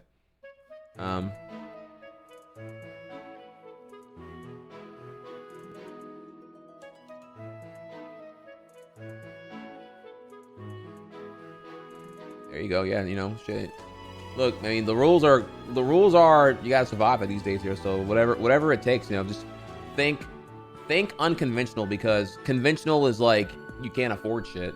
Conventional is I mean, what are 30-year mortgages running these days right now, chat? Like, are they at like is it like 8.5% or some shit? I'm trying to remember right now. 8.9%. I don't even know where it's gonna do under Trump term 2 right now, but like, I don't know if I'd call it buying season. Shit's kind of that ay right now. And y'all know shit's not affordable. 400,000 if lucky. Man, yeah. Yeah, lots of losers right now for sure. People who like bought at the hype of the bubble. 300K, 7.16 with very good credit right now in Arkansas. I see. Yeah. Yeah, I would listen, I'm not gonna sleep on here, chat. Like, it is what it is. Fayetteville, Arkansas looks pretty solid if you can that's probably more of like most expensive part of Arkansas though. I like Omaha, Nebraska. You're near an international airport. They have independent municipal fiber optic internet. And they have directs to like Texas and LA. I think all those are really, really good moves here. If you don't mind being in a red state, if you can find the blue bubble, the blue pocket in a red state, those are probably where I would look at right now, just because it's affordable. Not even like, it's not where I want to go, but it's like, goddamn, bro, like where else can you? I mean, shit, I ain't no fucking millionaire. So. Does it have abortion legal? I don't think it does. Nebraska and Arkansas, I don't think either of those do. Neither does Louisiana.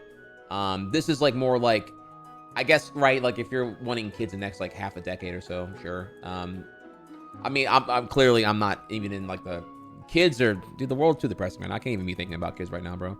I don't think there's any blue counties in Oklahoma, West Virginia. Yeah, those are pretty bad. Yeah, I'm not gonna lie. Oklahoma actually was a complete 100% red every county for Trump in 2024's election. West Virginia is also pretty brutal. Those are two states I would not consider going to. Neither of them have anything promising going on there, sadly. Just depression and poverty and bad education. Again, blue pockets in red states. Think like Austin in Austin, Texas, but affordable.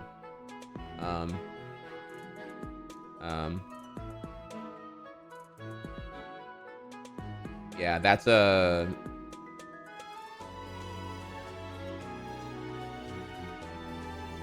cheap to live in, near international airport, aligns with your politics, pick 2. Yeah, no, that's definitely, look,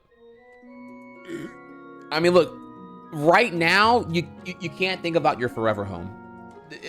It's literally too volatile with Trump's second term to think about the forever home. You're picking the home that, like, hopefully it works out here for 5 years, but if you end up staying there for 10 years, you don't hate yourself. That's what we're trying to do here. So I'm kind of giving you the loose template for like what can be like a, if I'm here for 10 years, I don't hate myself type thing, I suppose here. Yeah, because you can always sell later on. In the end, it is what it is. But, I think worst case, you'll lose like 70K. Like if you get a really shit house that does not yield a positive return over the interest you're incurring on the 30-year term, and combined with like whatever it is, I think it's like 7% on like realtor seller fees.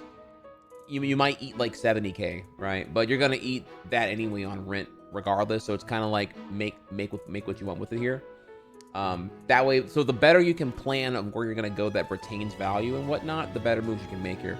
Which is why I'm telling you here, you don't have to travel to value this here, but if you if the house you cop is within an hour of an international airport, it's a W. This is like one of the easiest ways to just kind of like quantify that you're in an area that will not be regarded as just like a forgotten relic of the past. If you're copping something near an international airport, that's a W. Bonus points, to me would be, if it has like municipal fiber internet, that's also really, really good. That's where the modern people are going to want to be. I think right now, it's not like a really seen as a valuable thing. It's all about whatever buyers perceive as like a value. I value this, but like, I don't know if normies care about being in like competitive, good internet areas. It's just more that competitive, good internet areas will naturally have a prosperous business sector, I would assume. And that will be what bolsters the value of the house you're looking at. So, international airport in proximity, good ass internet, which means you're probably you're probably somewhere near a prosperous business district, which is again good for you because you're gonna be near relevant shit and whatnot. And what's over here again? I don't know, and just go from there. Those two things right there are already narrowed down pretty hardcore. It can be in a red state. Those do exist, and you can kind of see what the least shit one and what's the most affordable for you and go from there. I'm kind of giving you a template of like, okay, like there might be houses that are like 200K, but like with my criteria, it might jump up 100K, right? And it will. 100, might be 300K, 350K. But what I'm giving you is going to make your 350K move in the smartest direction over the next 5-10 years, hopefully. So, we can kind of go from there, and it's just a very boring convo about very adult things right now. I know all the 16-year-olds in my chat don't really give a shit right now, so I'm sorry about that. I'm sorry that I'm 35 and I find this conversation really, really interesting right now. So I don't know. Do I have any Zoomers in my chat? Can I get a fuck, what's it? What's the emo chat? Oh man, what's the emo chat? It's the where he's like, I mean, the fitting to act up or whatever. I forget what it is. I know we got it here, bro. I'm not farming it, but I know, like, I just want to ask you, if you're a Zoomer, post that emo, please, because like, that way we know who you are. Anyone? No one at all? No?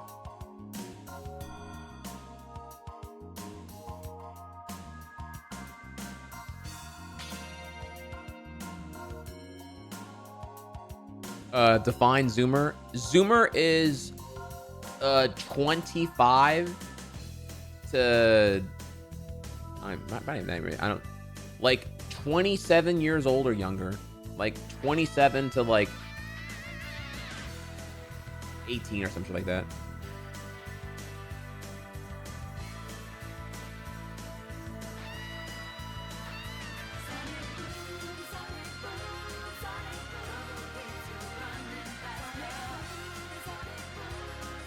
Yeah, you'll okay, all right, I'm sorry, this is a boring combo again here, but like generally a Zoomer to me is anyone who was born with the internet existing.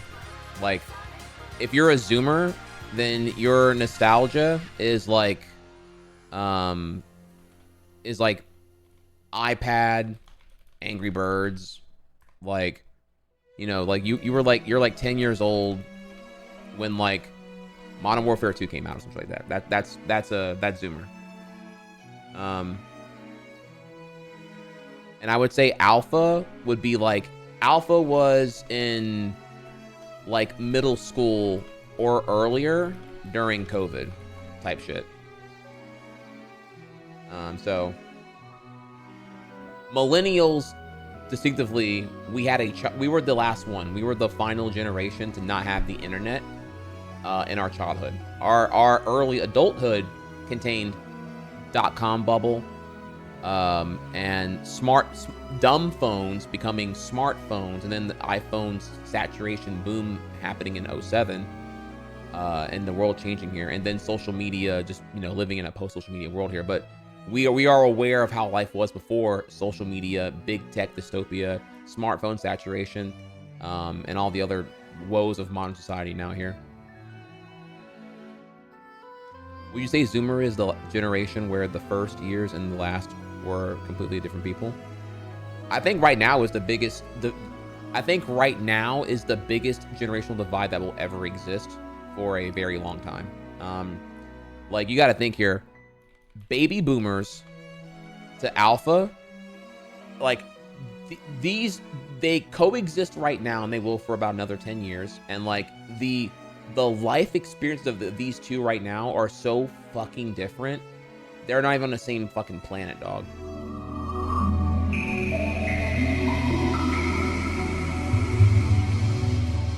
Hey, what's up, Mad Mad underscore mod 121984 is back with 48 months. 4 years. Thanks for the endless entertainment. No problem. Thank you, Mad Mon. Glad to have you here. Yeah, so, Gen Z, the Zoomers, Gen Alpha. I'm guessing, is it beta next? Coming soon? So yeah, no, you know, I have a lot of thoughts about it here, but you know, it's whatever. We're already, we'll get to this topic another time here. Let's get back to where we are. We still have a lot more to do. A lot more to do. Sigma. All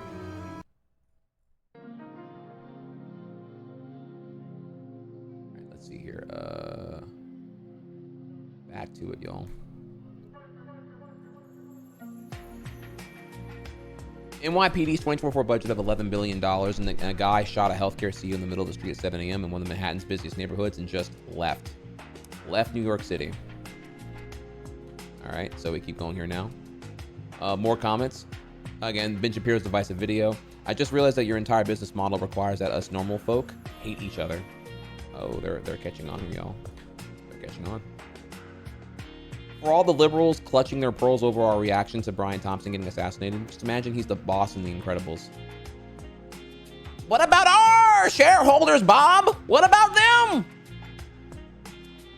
You see, Bob? This is where you, there's actually, I have that alert. It's in the thing below the stream here right now. I forget exactly how much it costs here, but, it's like 145 bits or whatever, but you can look at it below the panel here. But yeah, I'm not happy, Bob. I'm not happy. Ask me, Bob. Ask me why I'm not happy. Why are you not happy? Why are your customers? They're experts, Bob. They're experts. They're shredding the bureaucracy. They know every loophole, Bob. That guy's getting mugged. Well, let's hope he's not covered by InsureCare. So, anyways, I've maybe watched a little bit too much Incredibles here, maybe. Or chat, maybe I have the scars of a wagey because I've had to work with people like this here. Have you ever thought, y'all heard me go on these GameStop PTSD rants? Do you think I can pull that up like some kind of like God mode actor? You think I'm Matthew McConaughey? You think I can just like Leonardo DiCaprio that shit up there? Bro, I got scars, bro. Like I had nightmares about retail years after I quit Chili's, bro. That shit was crazy. No, I had managers that had no clue what the fuck was going on. I had like, these motherfuckers are getting paid 60 racks a year and they don't know what the hell they're fucking doing, bro. Like, just when I tell you I would put on the clown nose every fucking day and then go to the circus, that was that restaurant. That's what I did. It was soul crushing. I'm like, bro, this is like, I walk in here and nothing is according to plan. Nothing at all. I don't even know where to begin right now. I don't even want to get into this shit, bro. I'll just start with the fact that like, we had a dishwasher that was making desserts. This motherfucker was cooking onions and chocolate lava cakes at the same time. That fucking onion smelling, tasting ass chocolate. I can't even sell this shit, bro. Like, they tell this dude come in at 6:30. They used to come in at 2 o'clock. They tell the dishwasher come in at 6:30. I'm like, bro, who is doing this labor? I don't have dishes, dude. Like, bro, you got me out here doing. I gotta do dishes. I gotta fucking Got a new hire. I don't know how to fucking make a corn dog. I gotta drop corn dogs and sweet potato fries. I don't have that shit either here. Bro, bro. Chat, it's circus. I don't even know where to begin with, like, how ratchet and ridiculous the whole fucking thing. We can't even talk about, like, comp. Don't come at me about no comps, no AVT, actual versus theoretical. Comps, AVT, and shrink. I want to, like, suck my entire dick, bro. Y'all don't even run this shit correctly, bro. You can't be ranch usage too high. Bitch, labor usage too fucking low. Why don't you fix this shit so I gotta fucking sit here and put on 5 hats? None of them I'm qualified for. Just fucking get a fucking meal out of this bitch, bro. Like, shit. Bro, you gotta be, ooh, Lord have mercy. Let me calm down here. All right. Okay, all right. Look, that's another day though. Look, I can shit on I can shit on a couple things here. Look, that's because, look, I am Bob, bro. Like, yeah, fuck this dude, bro. Like, okay. Anyways. Yeah. Let's keep going here, bro.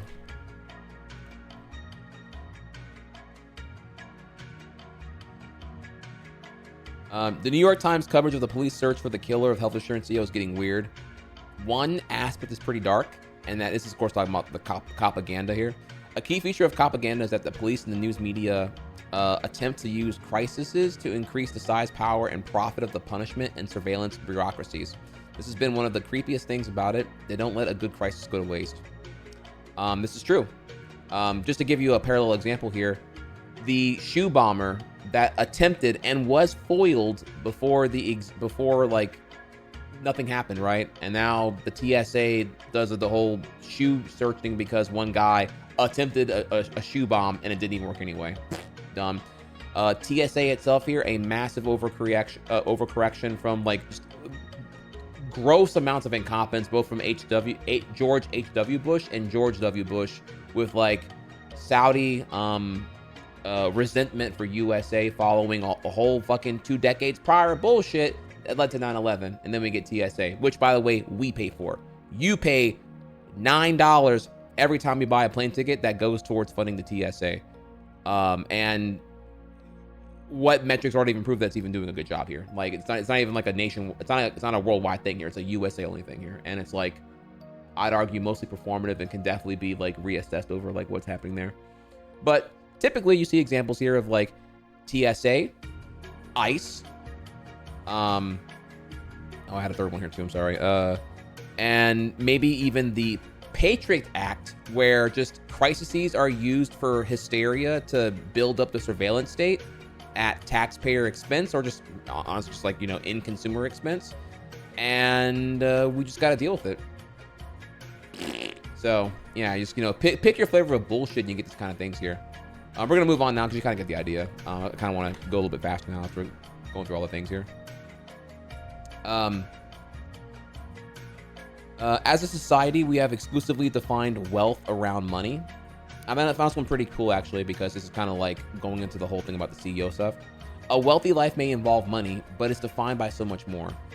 And here we have, so there's financial wealth, but very often to consider, it's kind of more of a philosophy thing here, but like, what's your time wealth? What's your social wealth? What's your mental wealth?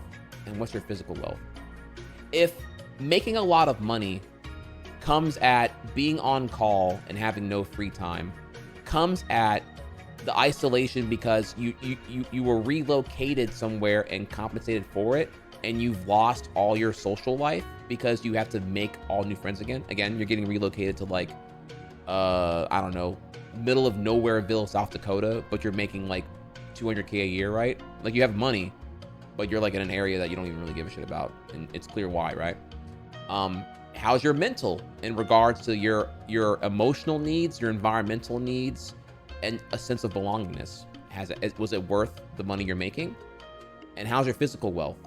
Are you able to like even like maintain the healthy minimum necessities here because of how demanding the hours are at the job you currently work? And this is the really important part about the broadness of wealth. It's often a fixation on one for the access to material and resources, but it often comes at the expense of other things here too. And the question isn't whether or not it's important to get financial wealth. Certainly, right? Yeah. But like, what is coming at the cost and the expense of that is the question there. So, okay, all right, let's keep going here. All right, so it's kind of one of the little food for thought about like that little topic there. Maybe we'll talk about that more at a later time here, but I thought y'all would enjoy that, as I did. All right, so it took NYPD 3 days to find the backpack left within walking distance of the shooting, right? Yeah, pretty cringe. So, keep going there. Gotta admit, the NYPD racially profiling white guys, and I have a picture somewhere of like the, like, I kid you not, you probably have already seen this right now here, but there is like, it looks like 3 different people when they're like, have you seen this guy? NYPD's looking for this guy, and it's like 3 different jackets, 3 different backpacks, and like the eyebrows are 3 different thicknesses. It's just like, okay, you're just throwing shit at the wall, you're hoping that something sticks here, clearly. Probably the fact that the shooter was white and apparently middle class is why the NYPD is getting it so wrong. They don't know how to profile white guys. He probably just reminds them of guys they work with on the force. They literally cannot resolve his face into that of a criminal. Just to expand on this middle class thing, it's the upper part of the middle class, at least in access. You can talk about the mechanisms of silencers all you want, but this is an issue of forensic psychology. You have an assassin who is white, tall, well-dressed in perfect casual clothes, not to be noticed, crisp in his movements, and bold in his plan. To me, that suggests not only high entitlement, but also impunity. Ain't would not be surprising if he had a military background. Also someone who has access to wealth and privilege, and who probably thinks the police are idiots who can't put HUs and plans together. Put his plan together, or doesn't care if they do. So some speculation there, and for the most part, not really off on most of these intuitions things here, but we'll get to more about the shooter in a second here. Now we're going into a bit more of the culture, right? And the disdain for the CEO publicly was so high here that you had I kid you not, 3 days later, Central Park, you had a shooter look-alike contest. It's not. You're right here, right in time. Is that a Bass Pro hat with freaking air? It's not. You're right. Taunting the police, no one giving a fuck. You know, thanks for the free time here, y'all. And just organically this developed in Central Park, and it was hilarious. Oh yeah, if only Halloween wasn't like another 10 months away and whatnot. So yeah, and we have more about that in a second here. So here's a bit more here to enjoy. It's not. You're welcome to join. It's never too late. Number 2. Woo! Contestant number 3. Woo! Contestant number 4. Woo! Contestant number 5. Contestant number 6. Woo! Contestant number 7. Woo! And contestant number 8. Yeah. I mean, I am the guy. It is the guy. Oh my god, dude. Yeah. I just got back from Atlanta. Hot Atlanta. Hello. How you doing? All right, so the FBI can come out now. Got him. Got him. Where's my bike? Yeah. Get the hell out of here. The shooter? Yes. I won't say it too loud, but I need to know. I gotta know why you're standing here. I'm sorry. That's good. That's better than Bob. Definitely him. I love it. What do I win? This is the first time. And as she said, this is the first annual lookalike competition. So next year, hopefully there will be a few more contestants.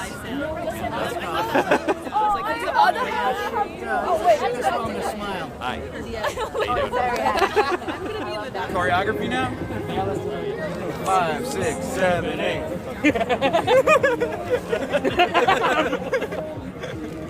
Well, I haven't got paid yet, but that's okay. I told them I'd give half to Palestinian relief if I got anything. Now I'm worried they'll give me $2 and $1 will go to Palestinian relief. But I feel good. I mean, you know, I'm glad people. I'm glad people do not feel great about the current state of things and are willing to openly express that. So that's good. I agree. That is good. At least there's some awareness going around that's like spreading beyond partisan divide and beyond a culture war. It's what the culture is feeling. Let's keep going here. Linking as we go along here, of course. And yeah, he says more here as well. Yeah. If you want to see even more of it here, but again, we're gonna move on now because we're already like, you get the idea of what's going on there. But this is a new video. This is more from that same day in such part. They're making fan edits on TikTok, y'all. Again, what the culture is feeling here, y'all. Remember, this is like, we don't know who he is yet. This is just the assassin. The assassin is not yet known, and this is what I was seeing, like shit like this here.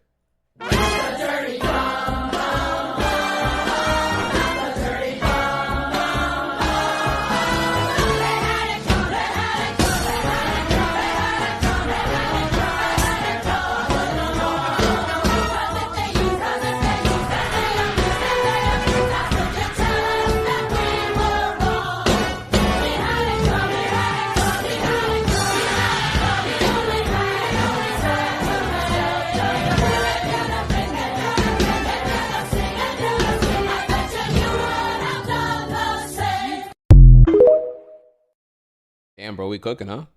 Crazy. So, yeah, I'm gonna go ahead and drop it there for you here. Some heat. Facts don't give a fuck about your feelings, says the serfs. And here we can see, yeah, again, we bothered to find the link here. 90% or approaching 90% on the dislikes here. So just kind of showing you more about that there. New photos of, I guess it's out of order here, but new photos of United Healthcare CEO assassin suspect in his backpack, which I'm not putting it. Now, this is noteworthy because this is when the reward for information went from 10K to 50K. So these are like pictures here and whatnot.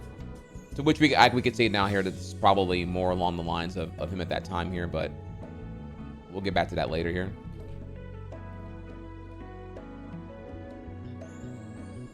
And yeah, this right here, though, this is where, like, I do think in hindsight now, I think we can kind of make out here that from this one and this one, these two are probably him, but this is a whole different guy here. Different jackets, and this is him rizzing up the receptionist at the hostel he stayed at, right? He just could not help but have to rizz up a little bit here on the receptionist, but yeah, at the time though, I will admit here, not having the facial structure identifiable from the mask here, I too thought these were actually 3 different people, but we can at least comfortably say here now, I mean, bro, what are we talking about here? But this is a whole different person here for sure. Anyways, of course, this is the first picture everyone saw though. This is like the one where I recall like, oh God, he's actually, you know, he's hot. I mean, that is like, this is like the ultimate risk here. Like, oh damn, he's like, damn, he did something kind of, you know, what the people were gonna say here, kind of based. I'm not saying that here. And he's attractive. Oh my God. And in an aesthetics focused, modern, social media driven world here, him being hot is kind of like half the battle right now. So that is a factor here, I would say, for sure. United Healthcare, worth hundreds of billions of dollars, can't up the reward for their own CEO. Damn, they really don't give a shit about literally anyone. Which is, of course, the fact that, yeah, the reward being 50K for a CEO that got paid 20 million just that last year here. So, Red Citizens Manifesto from being posted. Oh, I already have the link here open here. We're already good. Clipmistine already has the thing here, and I'll double check that I'm good real quick on that because I already yeah, I already have it. It's not long, right? Because I'm pretty sure, and I'll discuss why later on here. He actually he elaborates on a particular issue with like how verbose and like bloated some of these like things have been comparatively here. All right, so let's go back then. Yeah, we're good. I know YouTube. We're talking about how like, you know, Twitter's handling it, YouTube's handling it, Reddit's handling it here, even Goodreads is handling it here and whatnot. Back over here then. So, can anyone explain to me why regular Americans with no actual capital feel the constant need to defend capitalism? I used to think it was because they thought of themselves as temporarily embarrassed millionaires. Pause there. So you may recall here when we were trying to explain the logic behind Trump voters, at least back in 2016. It's an ongoing thing here. It develops, right? The reason why you had a Trump voter in 2016 is very much a rebellion vote against the system because he did not have the decorum of a performative politician, and that was very appealing to a lot of people. Even if and at time Trump did genuinely campaign on populist rhetoric that would resonate with a lot of people, quite honestly here. I'm an outsider. I'm not a politician. I'm already rich, so I'm not trying to get more rich. I already have what I need here. I'm here to help the people out. Shit like that, right? And there was this rallying ideology behind the reason why people support Republicans and take, propagandists like Sean Hannity and Tucker Carlson so well on Fox News at the time was because they're eager to put the blame on everything else, right? Oh, it's immigrants and illegals, that's why you're poor. Or it's black people mooching off of welfare, that's why you're poor, because we're busy paying their programs and whatnot.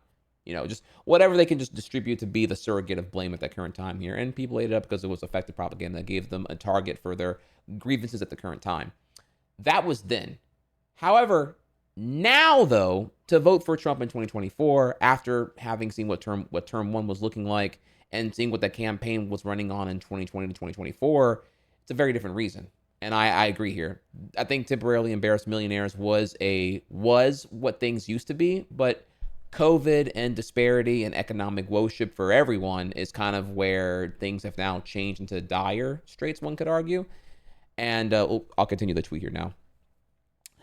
But no, it's bigger. They think of these hierarchies as essential parts of good society. They like knowing their place, submitting, reinforcing the power structure. You gotta step outside yourself when psychoanalyzing the right. You mustn't ask, what would get me to do that? But rather, from their perspective, why would it feel good to do that? They think if everyone knew their proper place and didn't rock the boat, things would be great.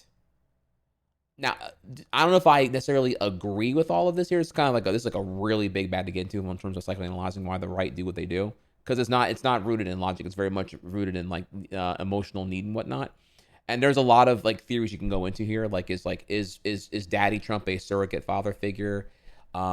Is it the yearning for the weapon X, where the one thing that's going to solve all the problems here? That's kind of where you get kind of the, I think you kind of see that demonstrated when people are talking about you're voting for Trump in 2024 because the economy is bad, but and you think he's the economy guy, but he's campaigned nothing on what will solve the economy. It's not even really what he's running to say or do. That's all a vibes-based thing.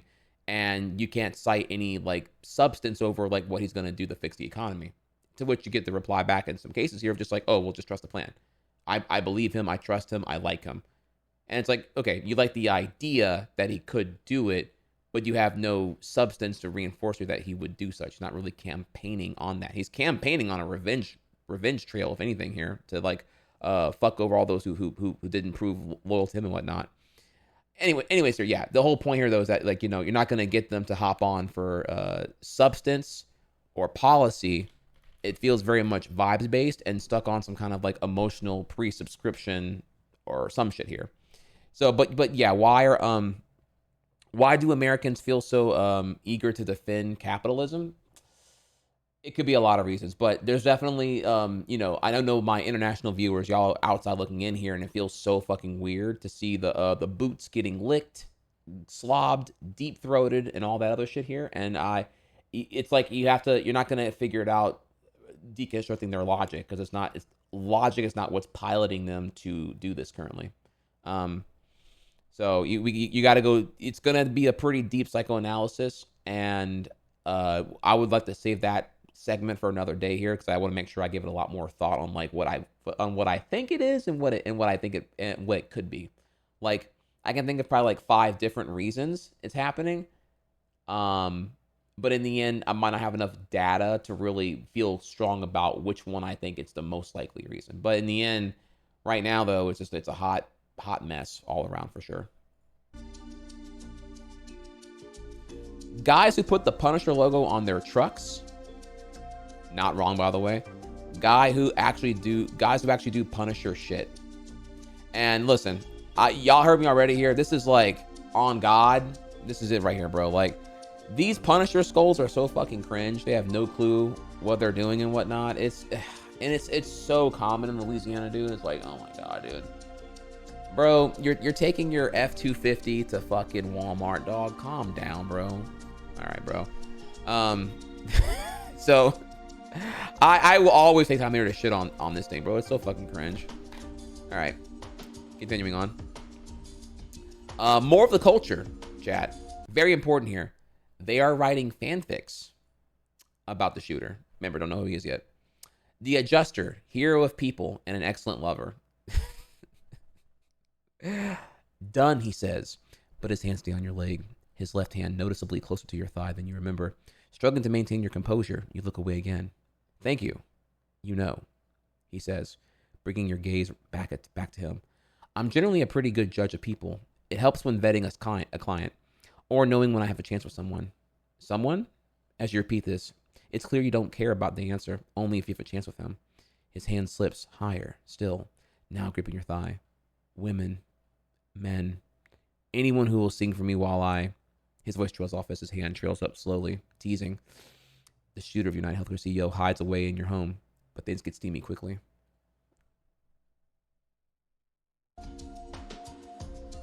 So yeah, y'all.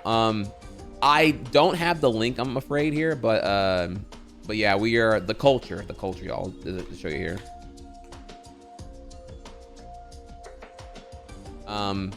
So then we have more here. So here's Matt Walsh's episode where being pissed off at the healthcare system is not a left right wing thing. Call me a leftist then, more than just a left. It's not just left, man, it's both sides. We're kind of sick of this shit. So just showing you more of that there. And Americans voting for change, Americans admiring the vigilante assassinations. So here's something I learned in high school humanities. As long as people believe they have red dress, what we're looking at here, for injustice, either through courts or through political action like voting, people will choose non-violent options. Yeah. So the thing is, when the needs and wants of the populace are not being addressed or being represented, then this is where like political violence will then enter the fray.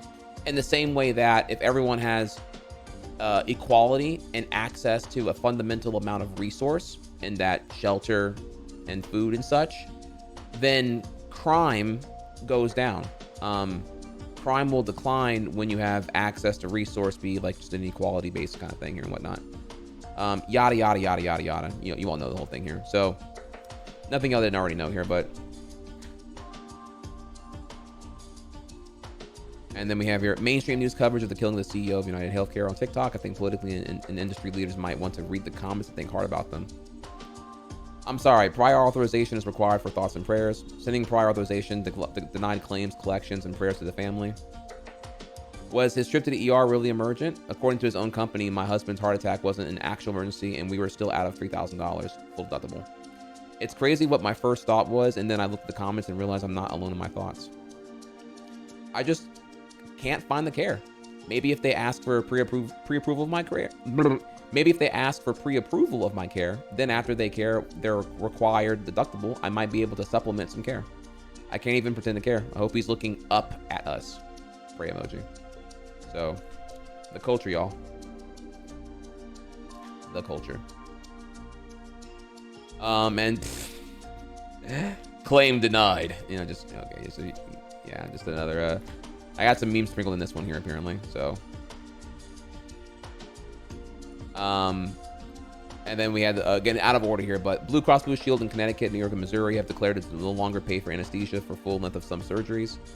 And of course, yeah, CEO check news. This is before they backtracked it, by the way. So they were, that was getting a little bit crazy. Steal his look. The hoodie, the backpack, the sneakers, 9mm suppressor, which we later learned this was actually not what was used here, honestly. So, yeah, we're again, the culture all the way through here. Yeah, so I'm just kind of showing y'all again what the perception here was here. Anthem Blue Cross won't pay for the complete duration of anesthesia for patient surgical procedures. Yeah, we already covered this earlier, but you know, again, forgive me, it's not in the right order because it was like so many fucking tabs to like navigate through. Another fire one. Seeing the United Healthcare CEO get shot made me realize I treated you as a deductible when I should have put a premium on you to fully cover the pre-existing conditions of our relationship. No need to reply. I know this is out of pocket and open enrollment for your heart has ended. Oh my god, dude. Bruh. And in terms of like the situation with racial profiling here, y'all. I saw this here in I don't know how new this is here, but it does look a bit concerning, right? Precisando cualquiera es como tú. Cálmate que el rato se hace. Dando la vuelta me pongo un pase. Hago lo que sea, porque hago lo que sea. Tú no tienes ni competencia. Ay,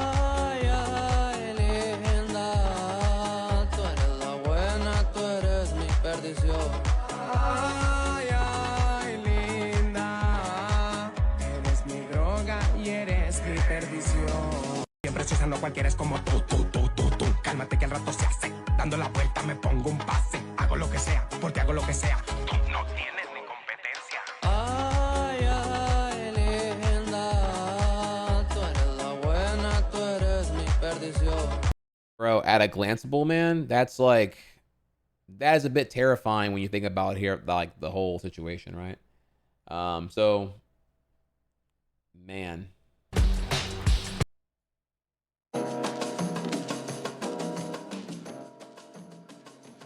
Okay, all right, well, let's keep going here. Yeah, super fucking curse for sure here. If it's like on a, and this is like directly facing the camera here, right? The minute we're talking about like an indirect angle on like a security camera. So, all right, then we heard the new update here now. This is like, I think this is after, this is before Backpack, but after the initial December 4th murder. The shooter of United Healthcare Chief Executive Brian Thompson wrote, deny, defend, depose on shell casings left at the scene. The words echo the name of a book about how insurers won't pay claims. Which then the book went viral, delay, deny, defend. Why insurance companies don't pay claims and what you can do about it. A tale as old as time, y'all. And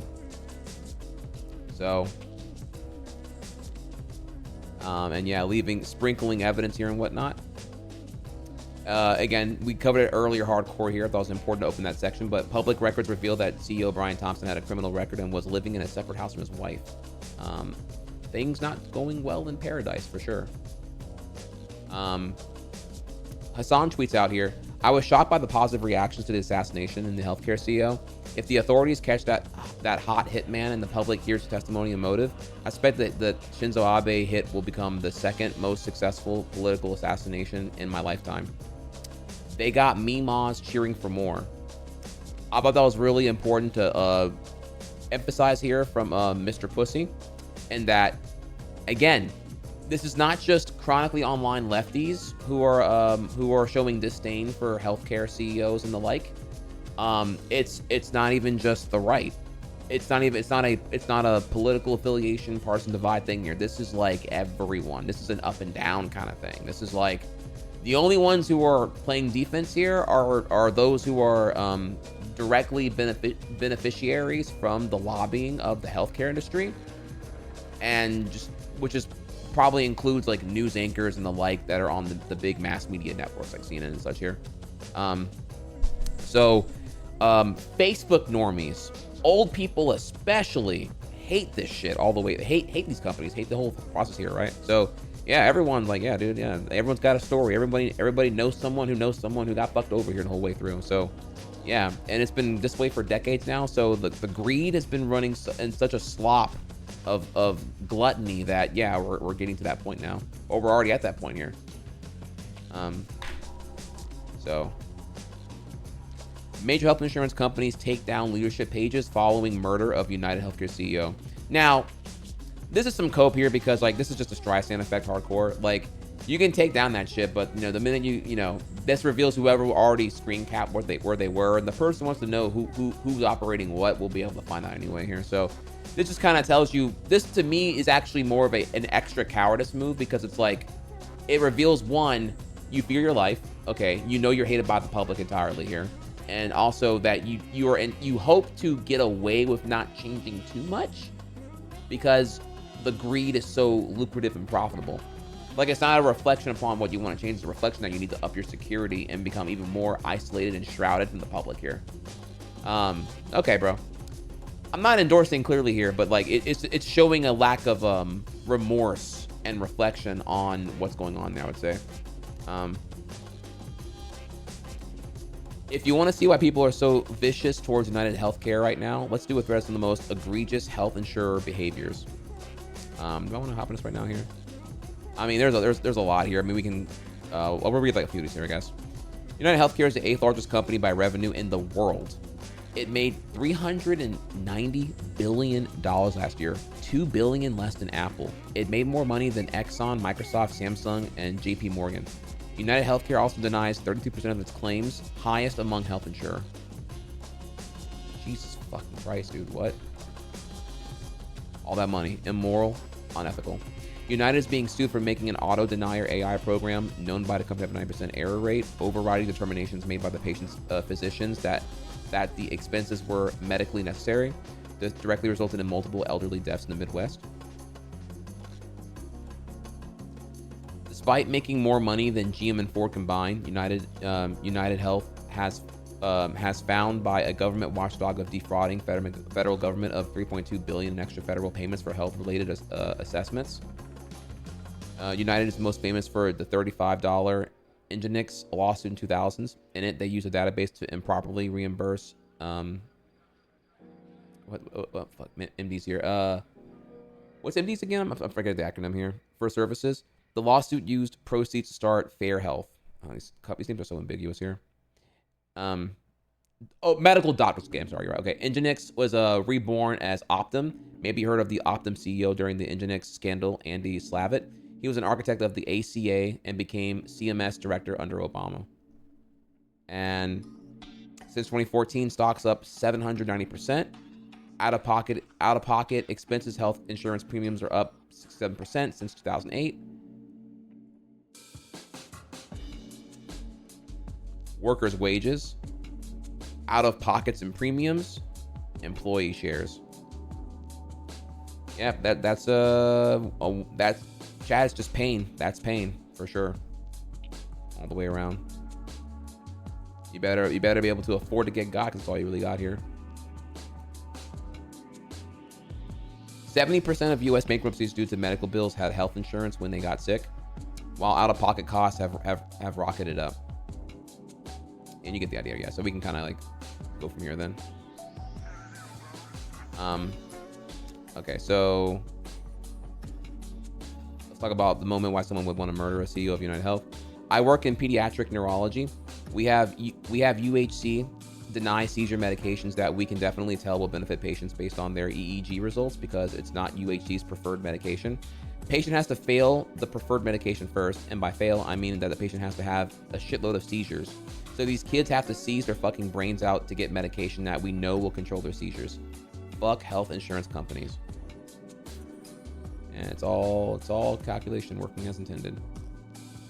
Anthem Blue Cross Blue Shield calls off decision to cap anesthesia for surgical patients. Covered that earlier, but you kind of already know. You know. More of the culture here.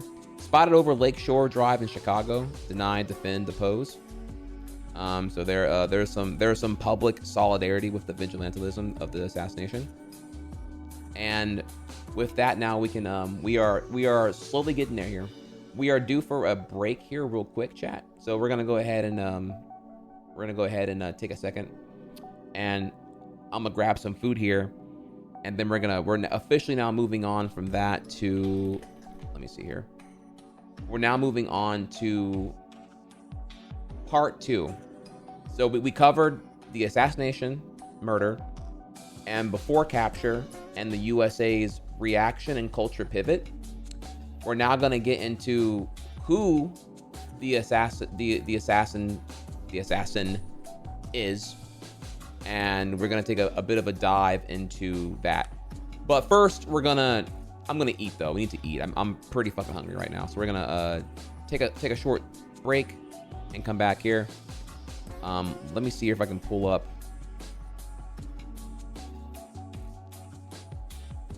Yeah, we're going to look at a very topical video on the state of U.S. healthcare in this God forbidden state. So, before the break, though. Okay, before the break. Yes, hey, sir. young people, I want to let y'all know right now, we raising the retirement age from 65 to 70. So now you got to work from now until you 70 to afford a basic living. Bro, I'm not doing that shit. Hey, young people, I want to let y'all know right now, we raising the retirement age from 65 to 70. So now you got to work from now until you 70 to afford a basic living. Bro, I'm not doing that shit. What you gonna do, just not have a job? Hell yeah. Bitch, I'll off myself.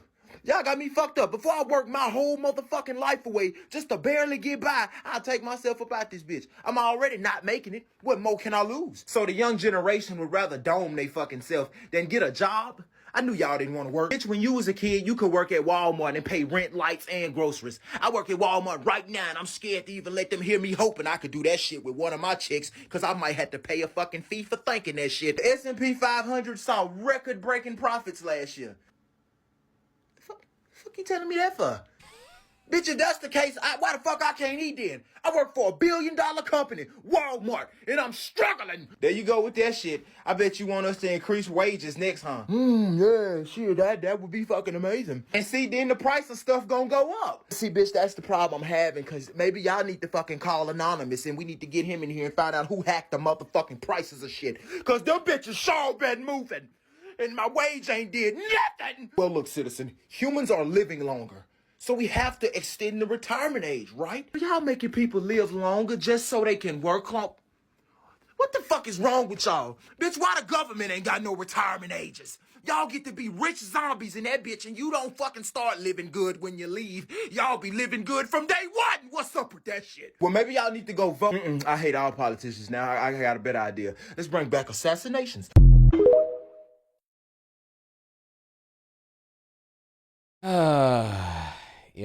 Yeah, that was a banger, bro. Thanks for sharing that. Thank you, Omega Reagan. Yeah, y'all. So, yeah, let's take a small break here. I already had the ad happen here. I'm sorry, as well. I was trying to rip and get out of here. I will be right back, and we're gonna take a small break on a video thing here. Love you. BRB.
All right, welcome back, y'all. Sorry about that wait. I love you all. Thank you for your patience. I had to, I didn't have a.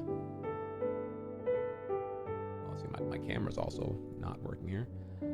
Okay, let's see if we can fix that. That's another whole other issue now.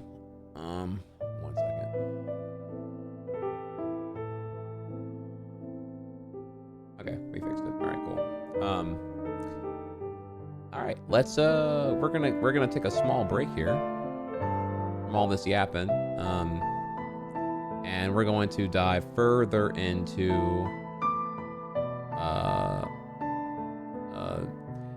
we're almost getting to where we talk about Luigi Mangione.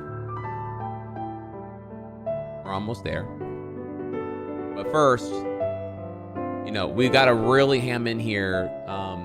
What is the remnants of the why to the what? Yes, murder happened. Yes, murder is bad. That is the what. But why? What would drive someone to murder? What would drive anyone? And what is driving the American people to not feel empathy for a slain CEO of a mafia middleman empire for healthcare here? All right. Well, with that, we take a small break and we go over here to a great video that was done a year ago, but very, very relevant to where we are right now. Funny how that works out here. Shall we? A few weeks ago, producer Alec Opperman reached out to me with a surprising fact. Doctors are taking out payday loans. That kind of blew my mind. Doctors, as far as I know, make a ton of money. What do you mean he did it for the money? He's a doctor. He's already rich. So Alec did some digging, and he uncovered this new, brazen strategy in healthcare. It's responsible not only for those scummy loans, but also denying patients, like you and the people you love, the vital care that they need. And it goes far beyond just our already broken system. So, who's the shadowy supervillain behind this plot to rip off both doctors and patients? It's America's largest insurer. This is The Classroom for More Perfect Union, and today we're looking at the massive power of United Healthcare. Before we get into United Healthcare's new strategy to shortchange doctors and patients alike, we need to talk about how they became America's largest insurer. United was founded in Minneapolis in 1977 and pioneered a new kind of insurance, treating people within closed networks of providers, health maintenance organizations, or HMOs. HMOs were pitched as a way to curb America's exploding healthcare costs, which did not happen. HMOs proliferated after 1973 as a result of the Health Maintenance Organization Act, which gave federal grants and mandated employers offer an HMO option to their employees. The law suddenly made HMOs very popular and very profitable. Alec told me about an old nonprofit HMO, Physicians Health Plan. It's a network of doctors in a health maintenance organization in Minneapolis, and they had hired United Healthcare to manage the HMO. Physicians Health Plan is a nonprofit, but United Healthcare is very much for profit. Were the doctors happy? Was this a good system for them? No, they were so unhappy that there was national news coverage that they were threatening to unionize. They were mad that they were being underpaid by United Healthcare, saying it was barely enough to cover their overhead. They were also... Bro, my clip just got rock hard. Doctors unionizing? Oh my God, please. Alleging a conflict of interest with the chair of the nonprofit Physicians Health Plan, who was Richard Burke. And who ran the for-profit United Healthcare? Also Richard Burke. So this man who was running a nonprofit had hired his for-profit company to manage this nonprofit tax-exempt organization. When you first mentioned Richard Burke to me, I tried looking him up online, and there's really not that much. I tried a video search, and I only found this one video. The whiteboard video? The whiteboard video. This guy with a whiteboard that's literally about how it's so hard to find information about this guy online. He's only mentioned once in United Health Group's own history. He's been thoroughly involved since the beginning, and he's thoroughly involved now. There are very few to no articles about this person. Can you find articles about the founders of all these companies? Gobs and gobs and gobs of them, but not Richard T. Burke. Organizations are not nameless and faceless. I mean, they are groups of people, and people are responsible for decisions that cause these organizations to be the way they are. Much of United's initial growth was enabled by the HMO Act and the $300 million in grants from the government. Burke and United started snapping up all of these federally subsidized insurers, essentially stealing entire taxpayer-funded organizations. And it makes a lot of sense that the bill was so helpful to United Healthcare. It was written by a think tank, Interstudy. Interstudy was founded by Paul Elwood Jr. He's this guy who's called the father of the HMO. But I also found another important figure at Interstudy. One of the directors was none other than Richard Burke. United grew from a regional group of HMOs to a national insurer with a breadth of plans. Like other insurers, they claimed their growth would be helpful to the average American. The bigger they got, they said, the better they could negotiate with healthcare providers and pass the savings on to you. which did not happen. A wave of mergers and acquisitions in the insurance industry in the 90s wiped out the patchwork of regional nonprofit insurers that had already existed. Companies like Anthem went on a shopping spree for these nonprofits and added them to their for-profit empire. At the same time, United continued to consolidate and spent billions acquiring other for-profit insurers. Despite their promises, healthcare costs continued to increase. But they were getting more efficient in one crucial way: rationing your healthcare.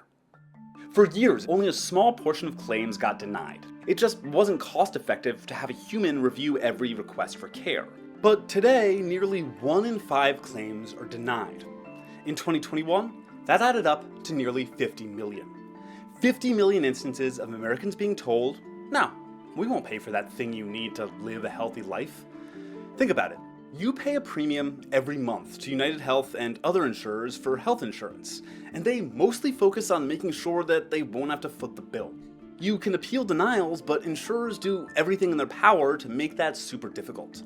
Only 1 in 500 cases are appealed. There are 500 sheets in a ream of paper, and those fail 59% of the time, leaving this little sliver of paper as the lucky ones that got through compared to all of this.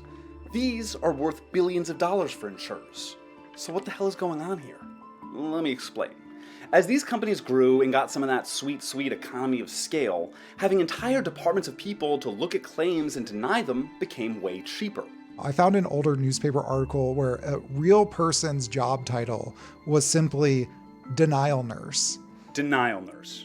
Denial nurse. It isn't just nurses poring over claims looking for excuses to deny them. Tech plays a role too. Dr. Alan Mooney, an executive at United, pioneered a system that allowed for bulk claim denials at rapid speed. United's aggressive denial or underpayment of claims has made them the target of tons of lawsuits. They're losing a bunch of cases. They were sued by two healthcare groups, Team Healthcare and Envision. The things that they were alleging in these suits that they won was gross underpayment and mass denial of claims, right? So in the case of Envision, they were rejecting nearly half of all the doctors' claims for medical care. Huge hospitals have very expensive, well-staffed billing departments to chase down insurers for money, but most small practices don't have that luxury. But denying claims is just the start of United's plan to pad their profits at the expense of the patient. Which brings us back to the payday loans. While I was reporting this piece, I reached out to one doctor who was publicly complaining about the payday loans from United. So the doctor emailed me this report, and the number in there that they pointed me to was that 41% of healthcare providers needed to take out external funds to stay afloat, so like loans, stimulus, etc. This is why doctors and practices end up needing to take out those predatory payday loans. Appealing a denied claim can take months or years, so companies will front providers that money as they hope for insurer payouts. So United Healthcare's constant denials can be very, very profitable for a payday loan lender, which really works out for United because, of course, they own one, Optum. Optum not only speeds up claim processing to United and other insurers, they offer something called Optum Pay Advance. They must have known that sounds terrible because they've since rebranded that service to the more sterile Capital Loan. When capital loans aren't enough for small practices, there are plenty of companies in the market to buy struggling healthcare providers outright, like Blackstone and CVS. But most importantly, United Healthcare. Now the largest employer of physicians in America, 70,000 of them. United's strategy is called vertical integration. It's part of an ongoing process that gets United Healthcare a cut of every single step of the healthcare process. Say you're uninsured. You injure your knee and go to an online pharmacy for some Advil. While you're shopping around, you see an ad for a doctor specializing in knee pain. A few clicks later, you're scheduled for a knee replacement. The surgery is obviously pretty expensive, so the doctor refers you to a service offering loans to people like you. Faced with thousands of dollars in medical debt, you start considering a health insurance policy. In CEO Andrew Whitty's vision, every part of this process, the pharmacy, the doctor, the loan provider, the insurance, are all run by the same company, his. There are very few companies in America that have a relationship with 100 million Americans, and none that have a relationship as intimate as healthcare. Already, United Healthcare members might be told they're required to purchase specific drugs from a hand-selected pharmacy. Welcome to Optum Rx. Optum. Sound familiar? Working every day to take care of your pharmacy needs and make sure that you get the most out of your new benefits. While insurers say their big happy healthcare family will save you money, it's more like a personal health dictator. A dictator who has a legal responsibility to make as much money as possible. And they're doing a really good job. In 2010, United is worth around $35 billion. Today, it's worth more than $450 billion. When insurers aren't using their savings to invest in vertical integration, they're using it to enrich their shareholders. In 2022, for instance, 7 major insurers, including United Healthcare, generated nearly $70 billion in profit, and proceeded to spend $26 billion of that in stock buybacks. And of course, the executives, the characters you've met so far, are winning too. Richard Burke retired from the United board in 2022 with an estimated net worth of $500 million. And while United executives like to speak of firewalls between their business branches to ward off conflicts of interest, they have been busted for using their subsidiaries to manipulate the market.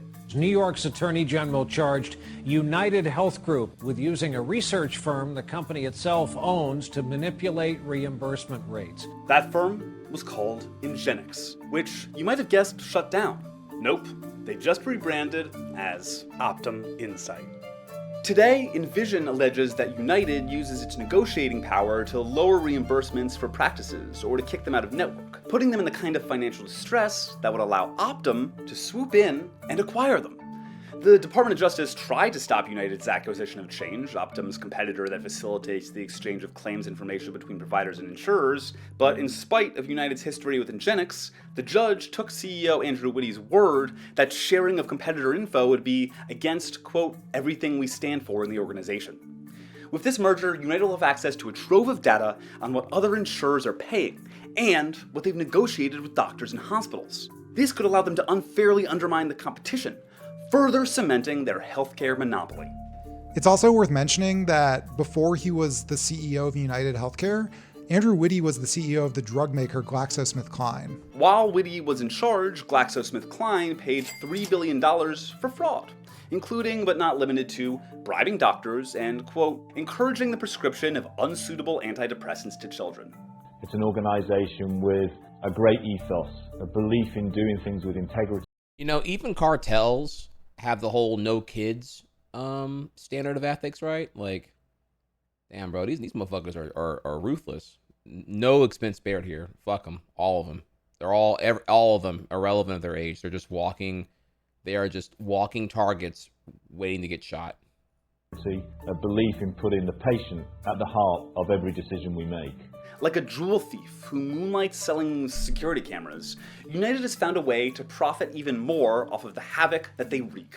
If their practices bankrupt your doctor's offices, they can give them a loan or acquire them for dirt cheap. Then, if your medical provider disagrees with United's unwillingness to pay for a CT scan, they'll have to keep in mind that the people they're arguing with are their employer, their owner. If you can't afford your deductible, they can offer you a loan. When you're looking up information about medical procedures, the article might be written by someone on the United Health payroll, who now has an incentive to push treatment good for United's bottom line. And for Whitty, United is just getting started. Quote, despite our size, we're just scratching the surface of the opportunity, he told a group of investors. If 40 years of consolidation has taught us anything about health insurance, it's that big is usually bad. While companies like United will always frame their growth as a way to help you, their relentless rationing of healthcare shows it's anything but. They've done it with automated denials, and they'll continue to find innovative ways to protect their bottom line as they acquire more and more healthcare businesses. So what can be done about this? Vertical integration has been a very convenient way to escape antitrust measures for insurers like United, because regulators are accustomed to only scrutinizing acquisitions that remove their competition in the same space, in this case, insurance. United isn't even the only problem. Their vertical integration strategy is spreading across the industry. It isn't too late for antitrust regulators to start scrutinizing when companies like CVS or United Healthcare are buying up anything and everything. So, how have the healthcare monopolies affected you? Share your insurance stories in the comments and one might make it into our next video. So don't forget to like and subscribe. Damn, 14 minutes flew by. I thought we were still cooking up here. I can't believe it's already been 14 minutes, y'all. Yeah, that is also the video popped off and I want to say it spiked up another 300k views in the last like week and a half or so. It went viral. It hit the algo and went crazy. So here's a video. Give it a like, give it a view. Vertical integration, y'all. That is, isn't that crazy? Damn, bro. We're gonna deny claims, and then when we deny claims, it's gonna hold up the practitioners, and we'll also offer the practitioners advances on their compensation while they're waiting on our other side of the bureaucracy to pay out for their compensation. That can be a loan. You know, we're creating the payday loan industry for doctors and practitioners. Dude, it just, holy flippity fuck, bro. Where do you even begin here? Like the systemic rot is so deep that it would take me like another 30 minutes to even like break down like how fucking horrible this whole thing here is. And that was just one of the companies. That's just United. It's not even like the other 7 that are involved here as well, doing all the same fucking shit in their own fucking way. Good Lord. So I mean, look, if you're not radicalized by now, you know, then I guess we'll have to keep going then, won't we? All right. Well, up next now we're gonna get to part 2 here. Also, big thank you, Fiera. How you doing, Queen? Yeah, what's up? What's up? Are you worried at all about being deplatformed for that kind of commentary? My commentary? I've referred to me or not here, but generally, I'd say no. Like, I've been making it really clear I don't endorse murder. I think murder is bad. obviously here. But what I'm covering today is like, I've been taking a very long time elaborating over why one, like we've been here for hours now. Like we've been here for a while, right? If you ask chat, the last 5 hours or nearly 5 hours have been like, I've been breaking down how fundamentally broken US healthcare is, how it's a system that's deliberately for profit. That profit incentive is at conflict with even the with even like the ethos of what they're trying to do, provide care for those in need, and that they operate in an attempt to have their coverage as wide as possible and their risk pool as little as possible. They want to ensure the people who will not get sick. They want to decline and kick out the people who will get sick. In order to maximize their profits all the way through here, in an effort to just kind of like become the middleman mafia for providing healthcare in this country.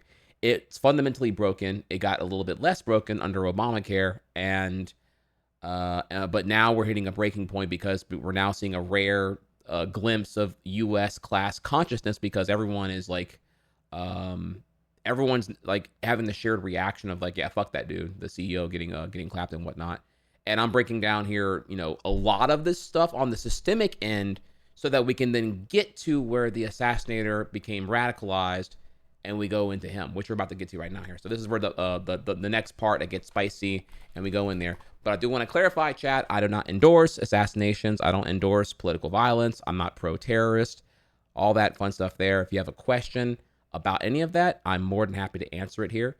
If anything, I'm here to kind of help give guidance on why Americans feel the way they do and why there's like a general like public outcry of support for the assassinator. So we will get into all of that here, okay? And I have way more to talk about here. So let's take a small second, real quick.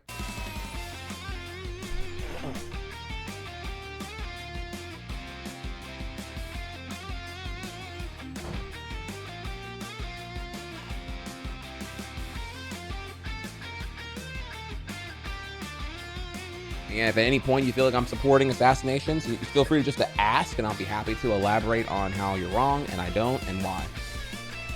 All right. Let's go ahead and get back into it. So we're gonna take a small second here and change to our next section.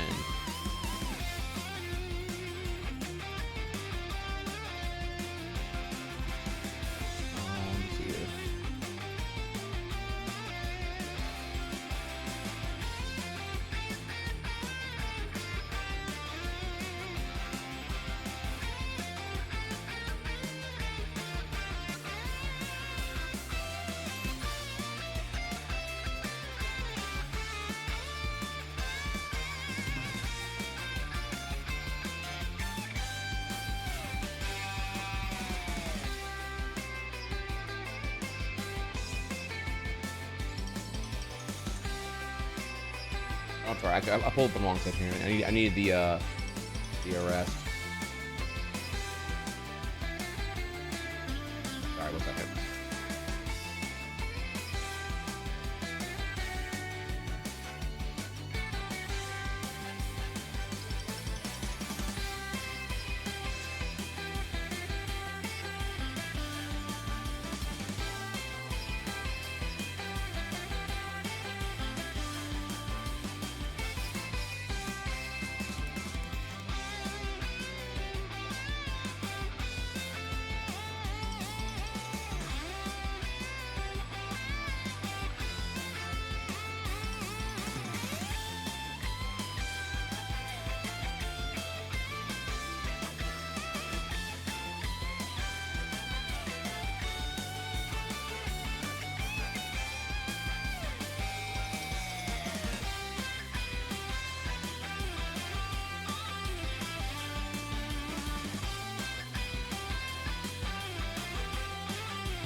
Banger alert there. All right, so before we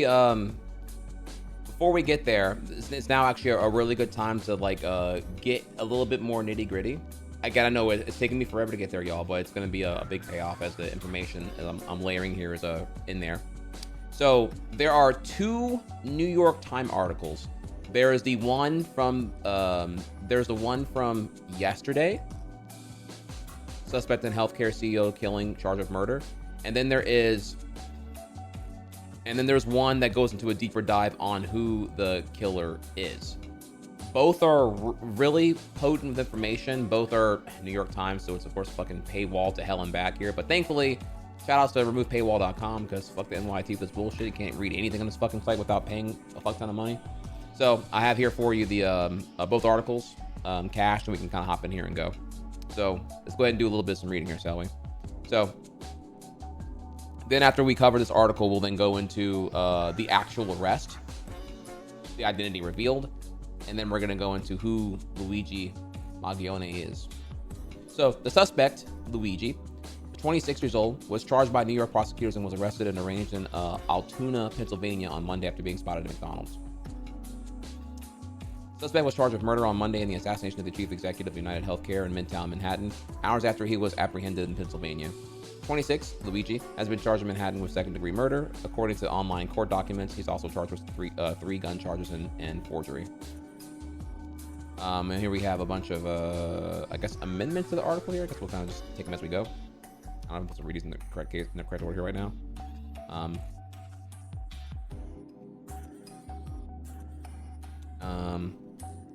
Yeah, these are a bit of some, this is a bit weird because there's like, the article got updated now and it's a bunch of other shit here.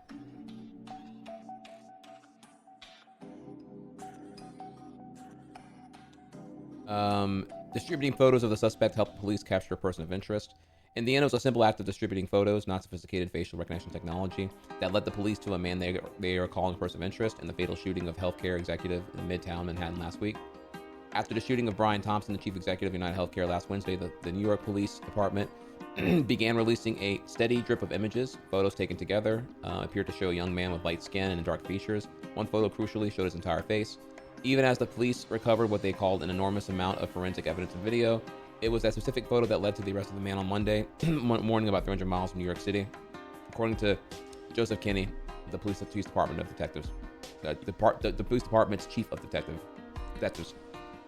Just after 9 a.m. on Monday at McDonald's, an employee spotted a man who looked like the person in the photos and then called the police, who detained the man for questioning. And there's more about the actual arrest at McDonald's later on in the other article here. So, Luigi, the man who was taken into custody on Monday morning, identified as suspect in the killing of the chief executive, appears to have been a well-educated and well-traveled enthusiast of computer programming and gaming with an interest in self-improvement. Mr. Mangione grew up in Maryland, according to Joseph Kennedy.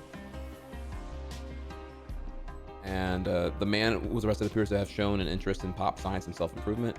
The social media accounts that appear to belong to Luigi, the man the police have identified as a strong person of interest in the killing of Brian Thompson, the chief executive of United Healthcare. This repeats a lot here. In the months leading to the attack, Mr. Mangione, 26, who was arrested at McDonald's, and so repetitive here, appeared to maintain accounts on platforms including Facebook, Twitter, Instagram, and Goodreads, where he shared quotations, reviewed books he had read, and reflections on algorithms, self-help texts, and guides to touring Hawaii.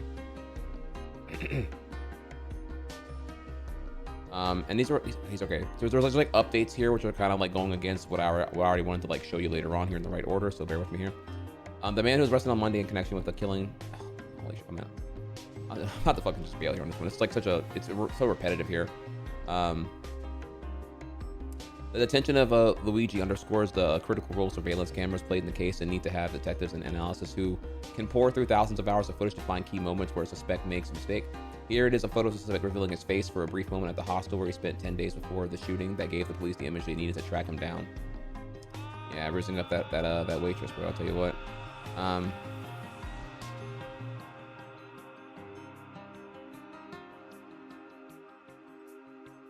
Stanford University confirmed that Luigi was employed as a head counselor for the Stanford Pre-Collegiate Studies program from May through September 2019. A Facebook page that appears to belong to Mangione is filled with dozens of photos from the summer, including a soccer game at Stanford, hike in the hills around the campus, and a visit to the San Francisco Museum of Modern Art. And yeah, we can kind of can go further here. You kind of get the idea. I'm trying to find the other stuff here. Ghost guns have been a major issue in gun control. Yeah, so allegedly the gun here was a 3D printed one, right? The man held in the killings of the healthcare executive, arrested on firearms charges in Pennsylvania Monday, possessed what investigators believe was a so-called ghost gun. Ghost guns made with parts sold online are typically easy and relatively inexpensive to assemble. An alluring selling point for many buyers is that ghost guns do not bear serial numbers, unlike traditional firearms made by companies and bought from licensed dealers. Again, there are so many updates here that's kind of like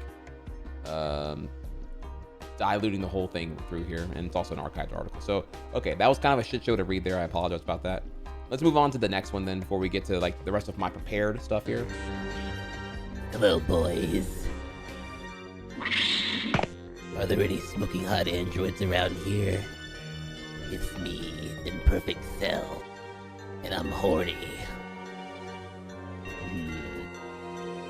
The flesh won't quench my thirst. I need the cybernetic poon.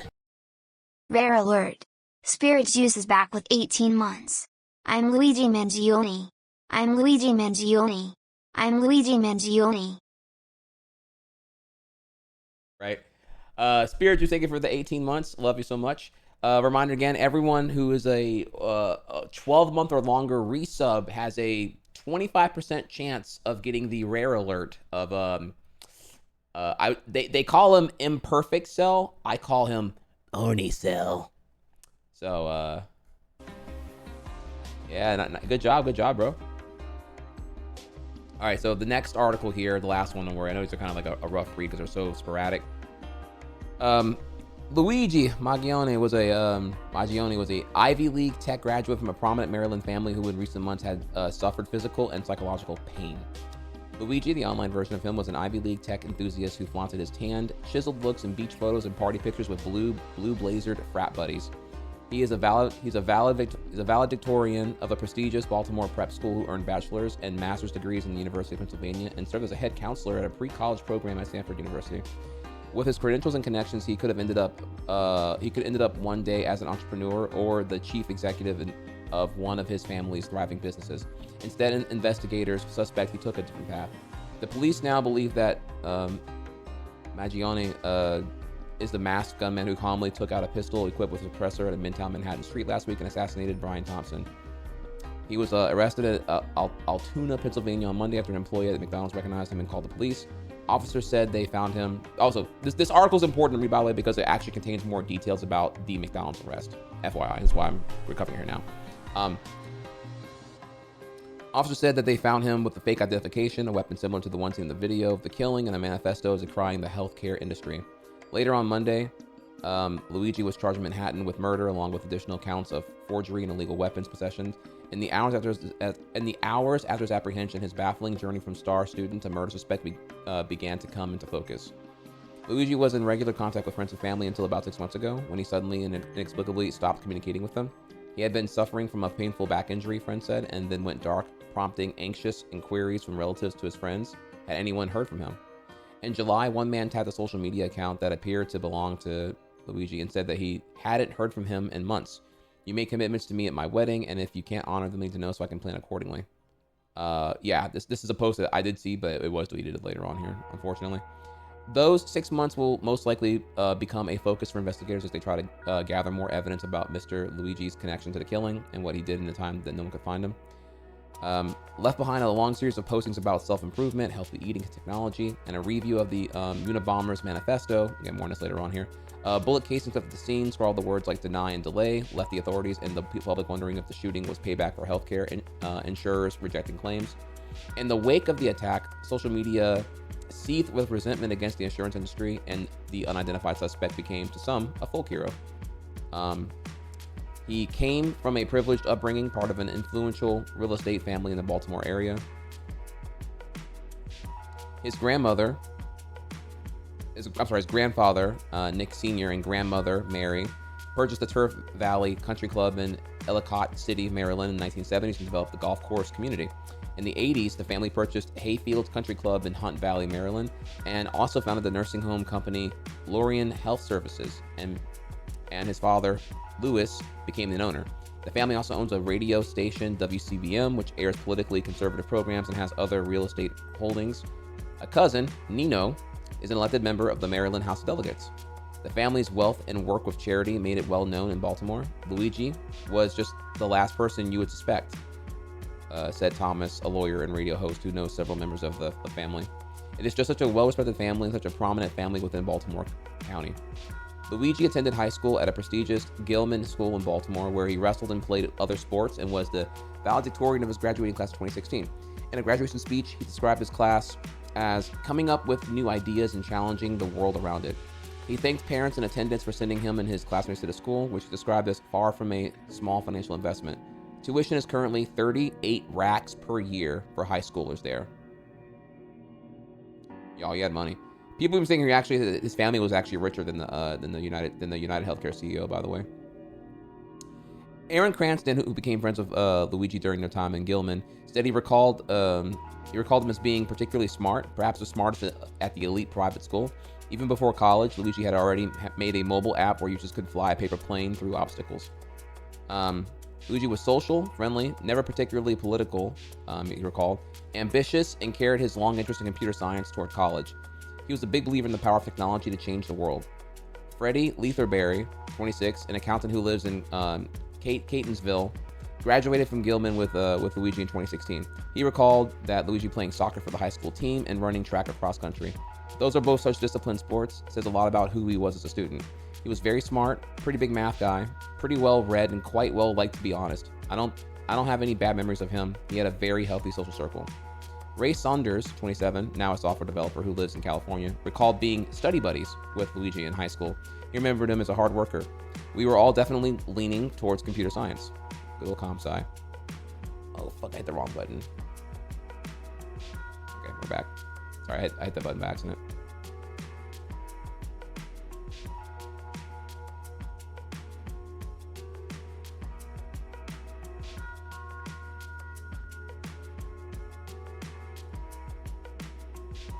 In college, Luigi excelled in that field. The commencement program for the University of Pennsylvania's class of 2020 lists Luigi as a member of the school's chapter, Eta Kappa Nu, an academic honor society for students in electrical and computer engineering that was founded in 1904. Society is selective, inviting only the top quarter of junior class and top third of the senior class to those majors for memberships. Luigi's interest in computer games started at a young age, where he began exploring the community online. According to a now-deleted interview published in the University of Pennsylvania's campus blog in 2018, from there, the interview said he wanted to start creating games himself and taught himself to code in high school. That's why I'm a computer science major now. That's how I got into it. I just really wanted to make games. After college, Luigi worked for and had internships with several tech companies. This is true, by the way. His LinkedIn profile, which is now taken down, by the way, had a lot of shit here. We're going to get to that later on here, though. It's pretty crazy. His profile said that he had worked as a software engineer at TrueCar, an online marketplace based in Santa Monica. TrueCar is kind of like Carvana or maybe like CarMax. Like, TrueCar is kind of like an online car dealership thing and blah, blah, blah, blah here. The company said in a statement that he had not been an employee since 2023. In recent years, Luigi lived for 6 months in Honolulu in a co-living space called Surf Break that caters to remote workers. RJ Morton, the founder of Surf Break, said that when he met Luigi in 2022, he was interviewing to be among the initial 20 or so occupants paying about $2,000 per month to share quarters. Mr. Martin described Luigi as a smart, accomplished, and upbeat engineer. Our mission statement is that we're a community of givers and that we leave things better than we found them. We look for people who are looking to give back, and he fit the bill. He was an ideal member for us. But Luigi was suffering from painful back issues, he said. His spine was kind of misaligned. He said his lower vertebrae was almost like a half-inch off, and I think it pinched a nerve. Luigi did not make a habit of complaining and did not seem to be on any type of pain-killing medication. Still, Mr. Martin said he and others in the community came to understand that pain was no small matter to a young man yearning for a normal lifestyle. He knew that dating and being physically intimate with his back condition was impossible. I remember him telling me that, and my heart just breaks. Luigi left the co-living space after 6 months to return to the East Coast, where he told Mr. Martin he was planning to see his doctor. He returned to Honolulu afterward and rented an apartment in the same neighborhood. Mr. Martin said that Luigi left Hawaii in the summer of 2023, presumably for an operation on his back. In August of that year, Mr. Martin said he checked in via text to see how his friend was doing, and he sent me back pictures of his back surgery. The pictures, scans of Luigi's spine, were so jarring that Mr. Martin texted back asking how he was feeling.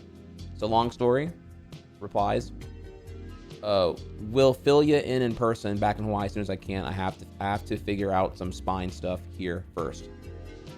He said Luigi did in fact report in late 2023 that he had gone back to Hawaii, visiting Maui, the Big Island, and Oahu. Oahu, if I said it correctly, in November and December before turning to Baltimore to see his family. While in Oahu, Luigi received a citation for trespassing for having failed to observe a sign at the new Uanu Pali lookout, a spot with a breathtaking view of the island. He was $500. Mr. Martin said he had made plans to connect with Luigi in February. When March came and went, Luigi had texted, "Miss you, brother. Hope you are mostly recovered. Let's catch up soon." Yeah, dude. Let's catch up on the phone on April 15th. That they did not connect. On May 20, Mr. Martin thought of his friend again and texted, "Yo, you awake?" Did not answer.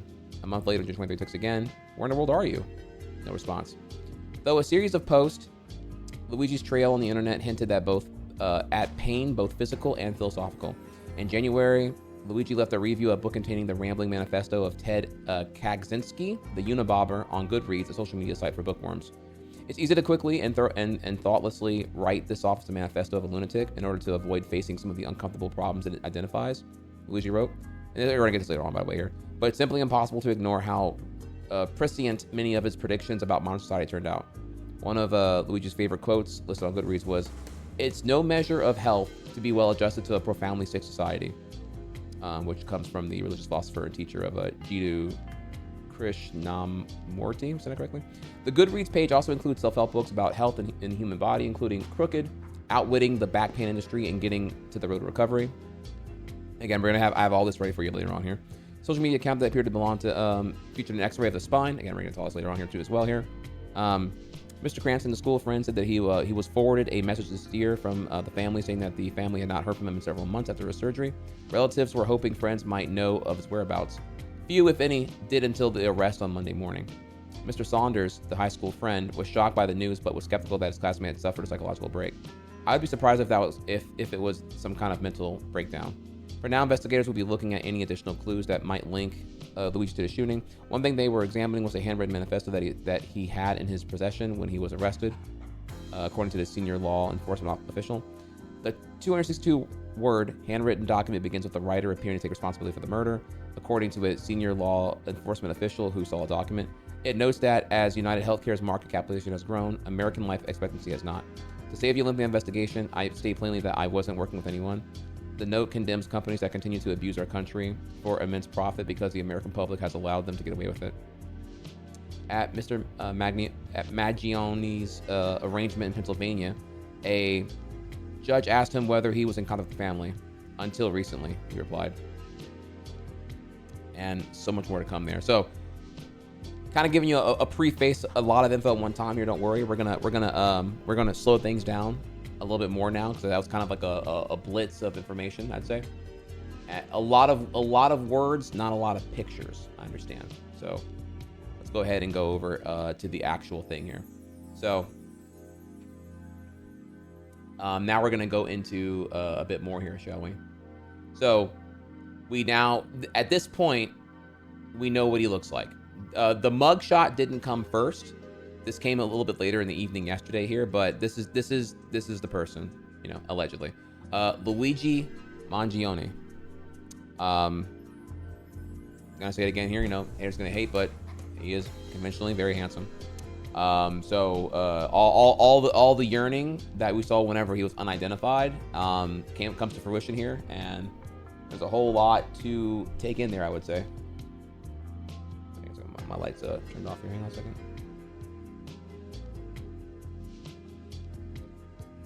So we'll go ahead and so we have that right there. Want to bring up here that you saw it there. Actually, the article didn't really cover there a little bit, but yes, allegedly at the McDonald's, it was an elderly patron who recognized him there. From what I read, I guess it was the other article. I skipped over by accident here. The other article may have had it here, but it was apparently a regular who eats at the lobby of the McDonald's recognized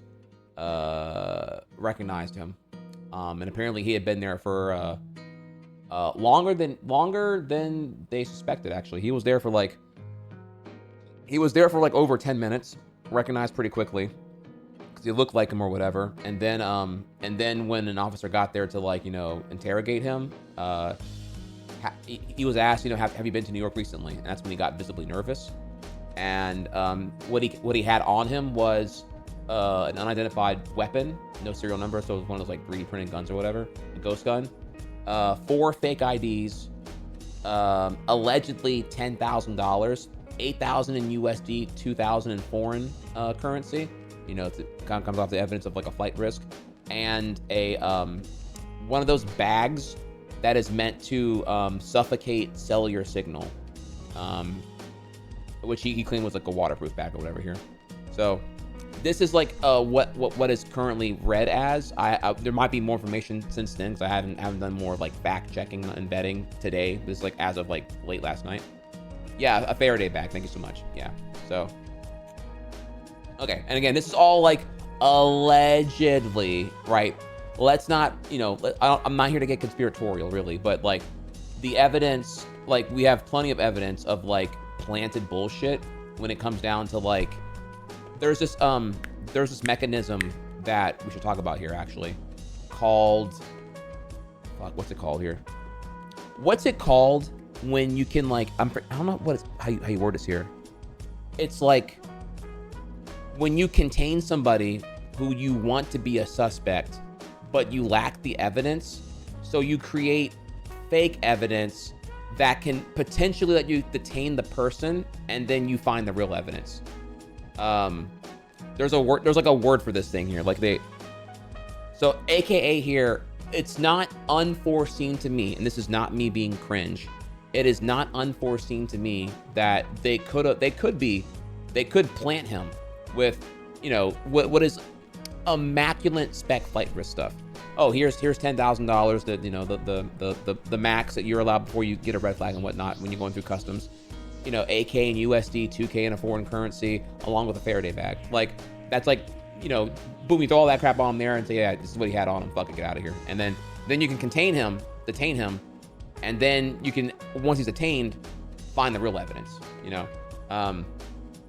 There's a word for this, and there's a history of it having been done before. I just don't think I didn't get the evidence and the citation to like, drive it home with the niche examples where it's been done. But I mean, maybe dude, cops be fucking playing these motherfuckers with like bullshit all the time. We've seen these cop cams in the last like 5 years. It's been ridiculous. So I'm not gonna call it outside of the possibility.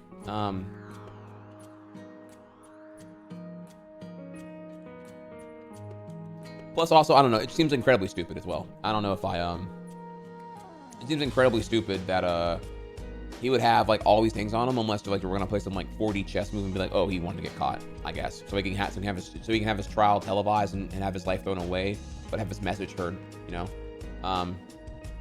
Yeah, I don't get the vibe he was planning to dip the country here. It seems incredibly too much foresight in all the other steps so far for it to be this really haphazard, goofy one where he's like caught with all the incriminating evidence at one time. Anyways, here we're winding back here. So before all that though, New York City clown mayor Eric Adams says that they know the name of the United Healthcare CEO suspected shooter, but revealing the name would give killer the upper hand. Okay, I gotta pause it. It's like, okay, I have not been bringing up the NYPD been so goofy the whole fucking time here, by the way. Just like, even saying this here, oh, we know his name, but if we reveal it, gives him upper hand.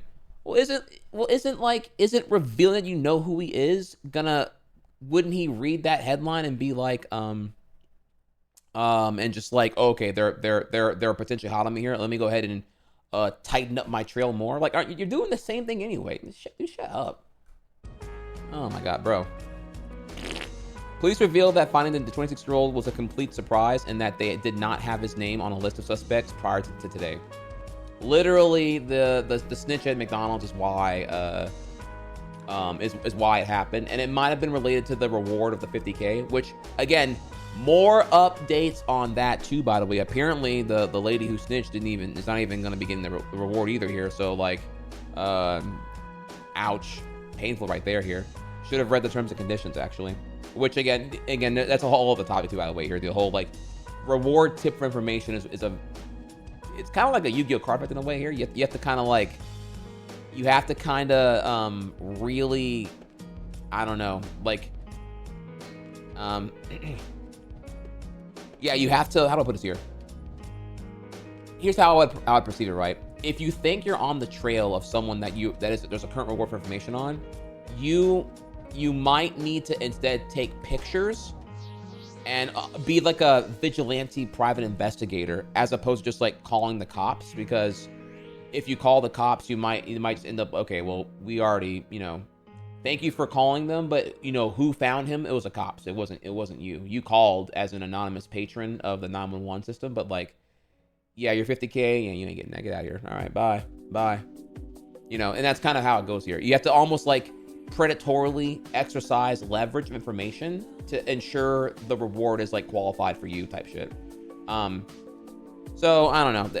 There's that's currently an ongoing thing. I have to look into it further, but from what I had read earlier today so far, the chick is not getting the money. Anyway, so let's go over here. Altoona, where the United Healthcare CEO shooter was reportedly been arrested, is represented by Congressman John Joyce, whose second highest campaign contributor is DaVita, which United Healthcare acquired DaVita Medical Group in 2019 for $4.3 billion. So you have to understand here that like these representatives, they are bribed, lobbied, and all the way through here corrupt here. And a lot of your favorite politicians, from Pete Buttigieg to Amy Klobuchar and company, had massive contributions from these companies, and that's why they're not for Medicare for all. That's why they're not for healthcare reform. That's why they're already bought and being compensated and given assistance to re-win elections, and in the condition that you don't attack the hand that feeds. You don't bite the hand that feeds. Sorry, a better tomorrow is just simply not possible, chat. As long as lobbying and legal bribery continue to be a thing. Cold take here, nothing you didn't already know, right? Okay, continuing on. Major media outlets will likely quote from the manifesto that he has, but not publish the document in full. This practice is paternalistic and needs to end. The public can handle the truth. Media outlets and law enforcement will publish manifestos when it suits them, when they want to depict the shooter as having a bad ideology and claim their enemies inspired him. But if the manifesto is cogent and threatening, like the Unibobbers, they try to conceal it, and this is very true. They will happily selectively quote manifestos when it's gonna attack Capitol or rupture the status quo here. When they already have pre-prescribed the narrative they want to engage in, if they want to make the perpetrator the bad guy, sure, they'll drop the manifesto, no problem here. Which I don't even remember if like the Buffalo, New York shooters manifesto is even revealed all the way through or not here, but very clearly, it's like, okay, just another idiot who was radicalized by right-wing media, and we can go ahead and just play, hot potato with like blaming video games and violent movies for why he got to how he did here, and just caught blame this, blame that, NRA hush money, thoughts and prayers, whatever. Moving on. I'll see you tomorrow. Thank you. I already have the manifesto. I have it already here. We're gonna get to it. Thank you. Pin today scrubbed this already, but law at the quote at the end by Mangione. Student club highlights interdisciplinary art of making video games.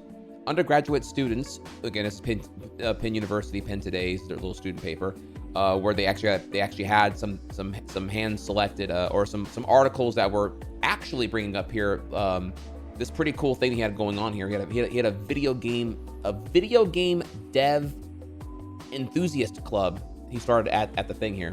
You want to make games? You're not skilled in that? That's fine. Your passion is what I'm looking for here. So, undergraduate students Luigi and Josh led a group of 60 students who gather and collaborate weekly to develop video games at Huntsman Hall. For now, the group is eager to encourage fellow students to join the club. Mangione, who says he can't imagine ever not wanting to develop games, even if it's a side project, wants to rally others to see the benefits and pure fun of making games. Our mentality is if anyone's interested in and passionate about game development and wants to put in the time, we're happy to help them. We don't turn away people for not having experience. Passion is what we're looking for. Had to throw you a screen cap here because it's already gone now. Of course, the sanitization of the whole thing, right? Which is both insulting and stupid because it's very clear that you don't endorse like murder because you had the particular student here and whatnot. It's so cringe. So then we have here the fake ID, or one of the 4 fake IDs, and the weapon he had on him apparently here. So I don't know. Dromler's not the strongest bet here. I should have probably betted better on these pictures here actually. So and a bit of break here. With a name like Luigi Mangione, you would think the man would know how to cover his tracks. Although it does explain why he couldn't help but rizz up the hostel worker mid-assassination, which that one picture there was the one that really gave it away, right? You know, being maskless for even a little bit here. So important to note that the NYPD had absolutely nothing to do with this dude getting caught, and it was just a snitch manager at McDank's. Which again, I don't know. I heard elderly patron on a New York Times piece, but it could have. I mean, it could have been a manager. I couldn't get citation on this one at all here, by the way, on it being a manager. And then this is last night, but this is him being led to court.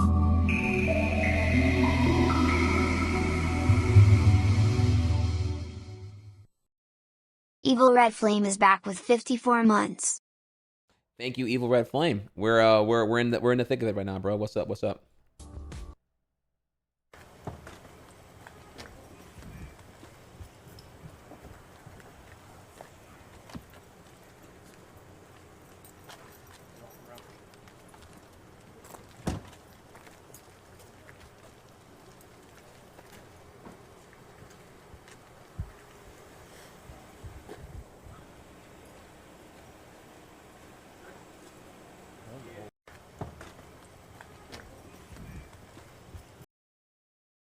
Oh, Trice, I didn't know you were a KSI fan. I'm not. I purely unintentional all the way through here.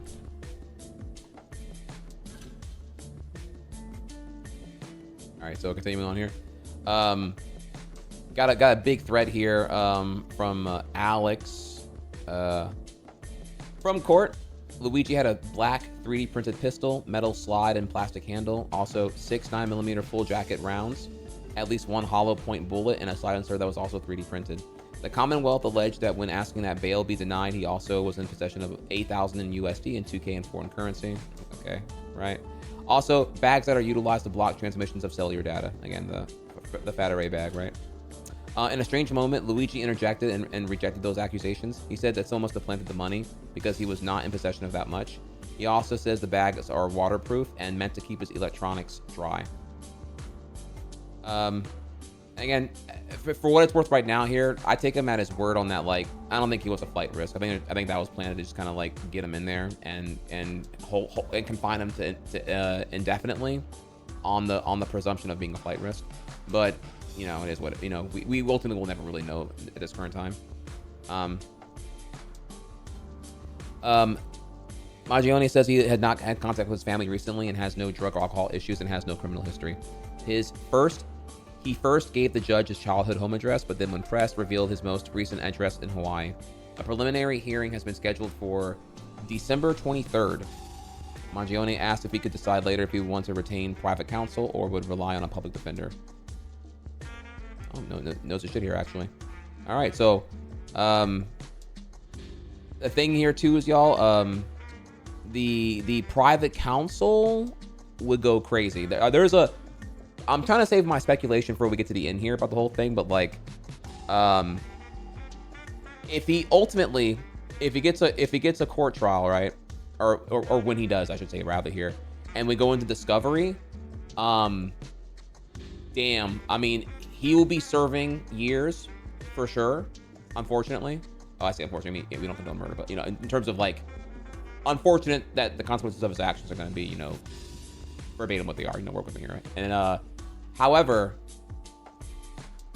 the unparalleled nationwide pedestal he'll be granted via discovery on United, being able to utilize a private counsel, as well as like whatever crazy ass crowdfunding would come from the whole thing here would be pretty fucking crazy.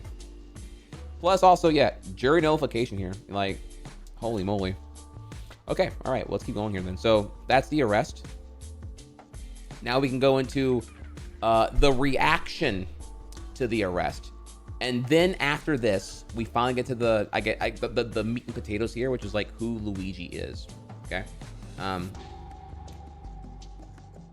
I regret to inform you that United Healthcare CEO Assassin is a pseudo-intellectual alt-right adjacent incel. God damn it, dude. Mike from PA, bro, is always something, man. I disagree entirely. I hate the whole thing here. Okay, I'm sorry. I had to break. We're starting off hot right now, okay? I disagree. First off, the eagerness to label him on the culture war, on whether he's like progressive or right-wing, is one, stupid, and two, like it's entertaining this like binary ideology that like, you know, the chronically online spaces that are clearly divided in this kind of way are also how you can conveniently match up, you know, the nuance of real people who go through their anecdotal specific experiences. And to me, it's not really productive to just like go for the human over tendency of like just throwing them in a pre-labeled box on some binary labeling shit, because it just like dilutes the whole thing. Then it becomes like, oh, okay, well, because what he did was like based and progressive, and anti-capitalist, therefore he's a leftist. Oh no, wait, he retreated Jordan Peterson. Oh my god, now nope, never mind. I disown him. He's actually an incel. Like, dog, it's not. That's, people don't think this way, and it's stupid to like even observe humans as props in such a way here. So I disagree with this. First off, I don't think he's even correct here at all. I would not call him an alt-right adjacent incel. I would not call him a pseudo-intellectual either. And I don't even think the attempted labeling here of him of like whether he's progressive or right-wing or whatever here is even productive at all here. It's more, what's more relevant is where his background comes from, and that where he worked, what he experienced, and who his family was. And in that context, we'll get to later on here, but like, he worked at a senior care living facility. He interned there for several years in the mid 2010s. And so he probably saw a lot of elder abuse when he was there. And then when we're talking about his back injury from a surfing accident in Hawaii, and to the back surgery that he had here, as evident on his like Twitter header. You know, all of these experiences add up to someone who could have the prerequisites to become radicalized and want to do something about something when the something's not getting fixed. So yeah, this take is awful all the way through here. Okay, just making sure I'm just explaining so we can move on. Okay, so understand this, and anything like this, I think is stupid. So I'm covering that one. We're moving on. All right. We'll come back here to these two here. Relevant. There's so much garbage here. So you remember Chris Cuomo, who played defense for his brother, who was just doing some really stupid dumb shit April 2020 in New York City when people were dropping like flies from COVID and whatnot. I'm not sure you remember him, right? So disgraced host Chris Cuomo, God, you gotta, dude, this clip is so fucking cringe here. Okay, but I'm gonna let it play. I'm gonna let it play and y'all can just listen in here real quick. There are a lot of people who are happy about this. Yes, hiding in the nice anonymous dumpster fire that is Twitter. But show these tweets celebrating his death. Even people who call themselves journalists. Ken Klippenstein and Taylor Lorenz tweeting about how bad a man he was the day he died. People had similar tweets wishing Trump had been killed as well. All right, well, I guess that's par for the course these days, but don't these people understand? Won't someone in their life, if these are their real names, explain to them? You are worse than what you oppose when you celebrate murder as a justifiable end for disagreement over policy. I mean, what the hell is going wrong here. Really crazy stuff. And the people whose names are actually theirs, if you follow them and don't light them up, you're not doing your job as a citizen. Well, is this the fruit of the poisonous tree of all this talk about anti-establishment and anti-corporations? Maybe. There are a lot. Man, really want to know his thoughts here on U.S. foreign policy concerning Palestine, Gaza, Israel. Want to know how he feels about January 6ers and all that shit here. Is Ashley Babbitt, thoughts and prayers, or like is that a domestic terrorist herself?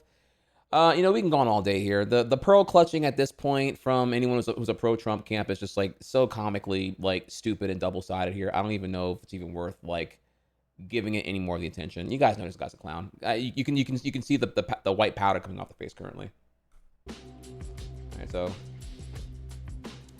yeah, Cuomo caught nepotism operations for covering for his like brother during COVID. We're gonna talk about that. Didn't he also have like an out of court settlement over some sexual harassment shit, or is that his brother? I can't remember which one even did what at this point. All right. Anyways, yeah. But yeah, trying to shit on Ken Klippenstein because our boy out here is doing the real work right now, while the main media is trying to like sanitize and glaze up the whole like narrative to keep the status quo going here because they don't want a class revolt over the class consciousness of the haves and have-nots here. So, you know what I'm saying? So, let's keep going. We're moving on. All right. Hank Green, popular YouTuber that if you don't know about the brothers there. I hope all the 26-year-olds are doing okay. 2021. They are not. 2024. So, unfortunate here.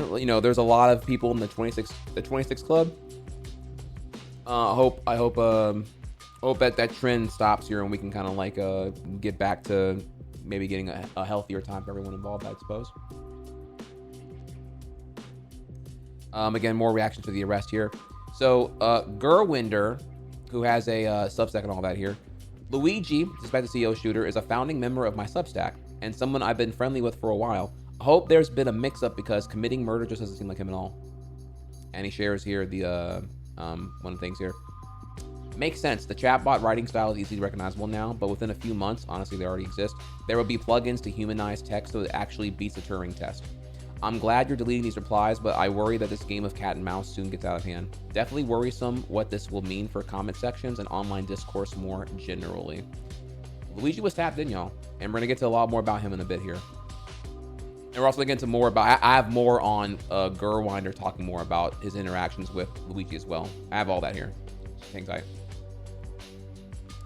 Luigi Mangione's lawyer should put the entire health insurance industry on trial and argue that Mangione was defending the public from a predatory CEO who profited off of killing and bankrupting people. All right, this is like whatever, right? This, but unironically, if you have like no path to being spared of like capital punishment or life without parole, then I would argue here at that point, fuck it. At that point, you go down swinging, I'd say. And it's yeah, this trial is gonna be the unparalleled pedestal that I'm gonna shame all these motherfuckers as long as I can. We're gonna throw in the whatever the courthouse equivalent of a filibuster is and just fucking go crazy on like while the whole nation's watching. If I got 80 million eyeballs on me, fuck it, I'm gonna go crazy. So I'm throwing poop everywhere, bro. So that's of course this is like what I would do if whatever, if I were him in this hypothetical here, and like there's like no path to, again, nothing other than like I'm gonna be serving years, not tens of years in prison or whatever. All right, so then we get into this other thing here now where when we're talking about when he was in Hawaii, there's now a new angle here that Luigi did ayahuasca, I saying that correctly here? Ayahuasca, which is like a hallucinogen, psychedelic. He joined an intentional living community in Hawaii and then was selective about his members and his roommate friend. Ayahuasca. Okay.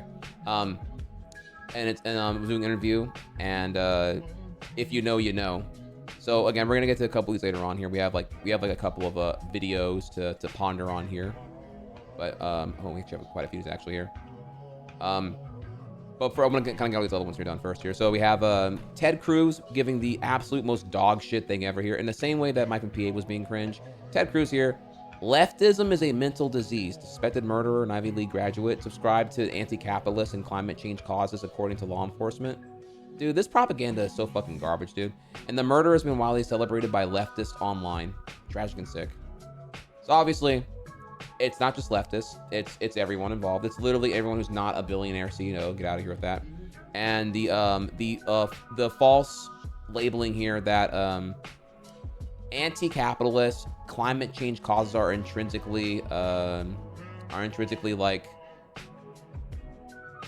I don't know how to even word this here really. It's just Ted Cruz being so fucking sad, dude. How does this guy keep winning his elections in Texas, y'all? I hate it so fucking much here. Andrew Yang with the most milquetoast reply possible here.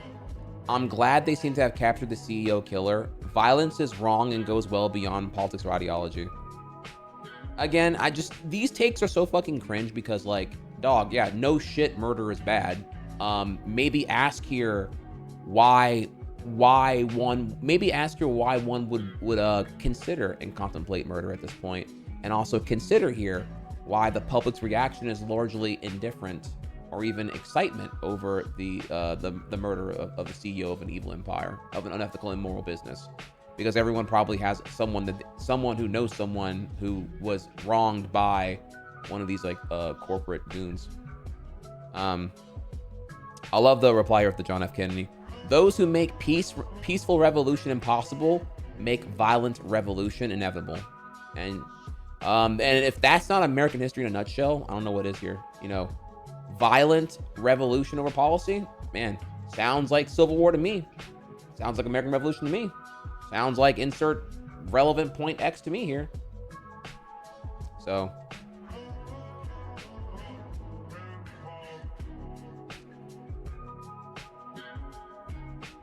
Did I already cover someone here?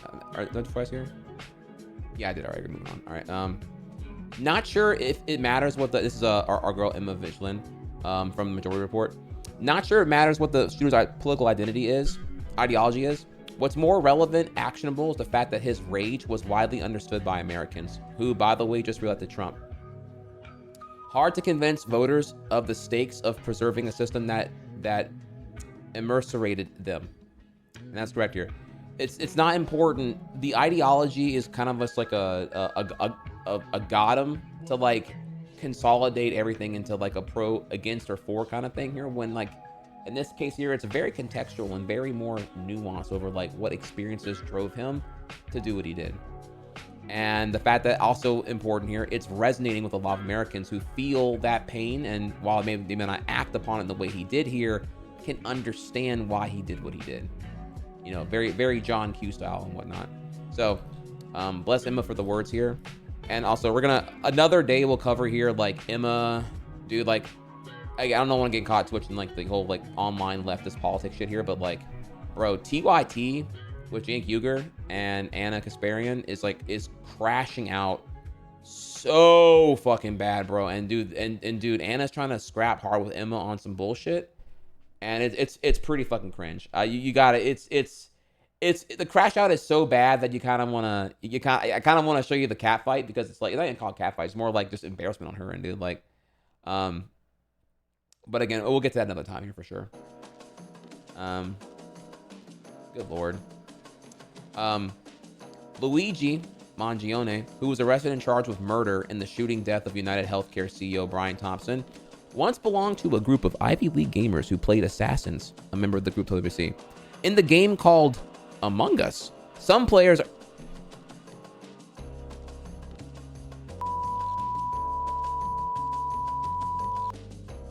I kid you not. This is from New York Post today, y'all. New York fucking Post, bro. He played Assassins in this, bro. Real and not fake, y'all. Google, it's probably deleted by now here, hopefully. New York Post did a piece today where they learned here that he Bro. Okay, moving on. Oh, here you go.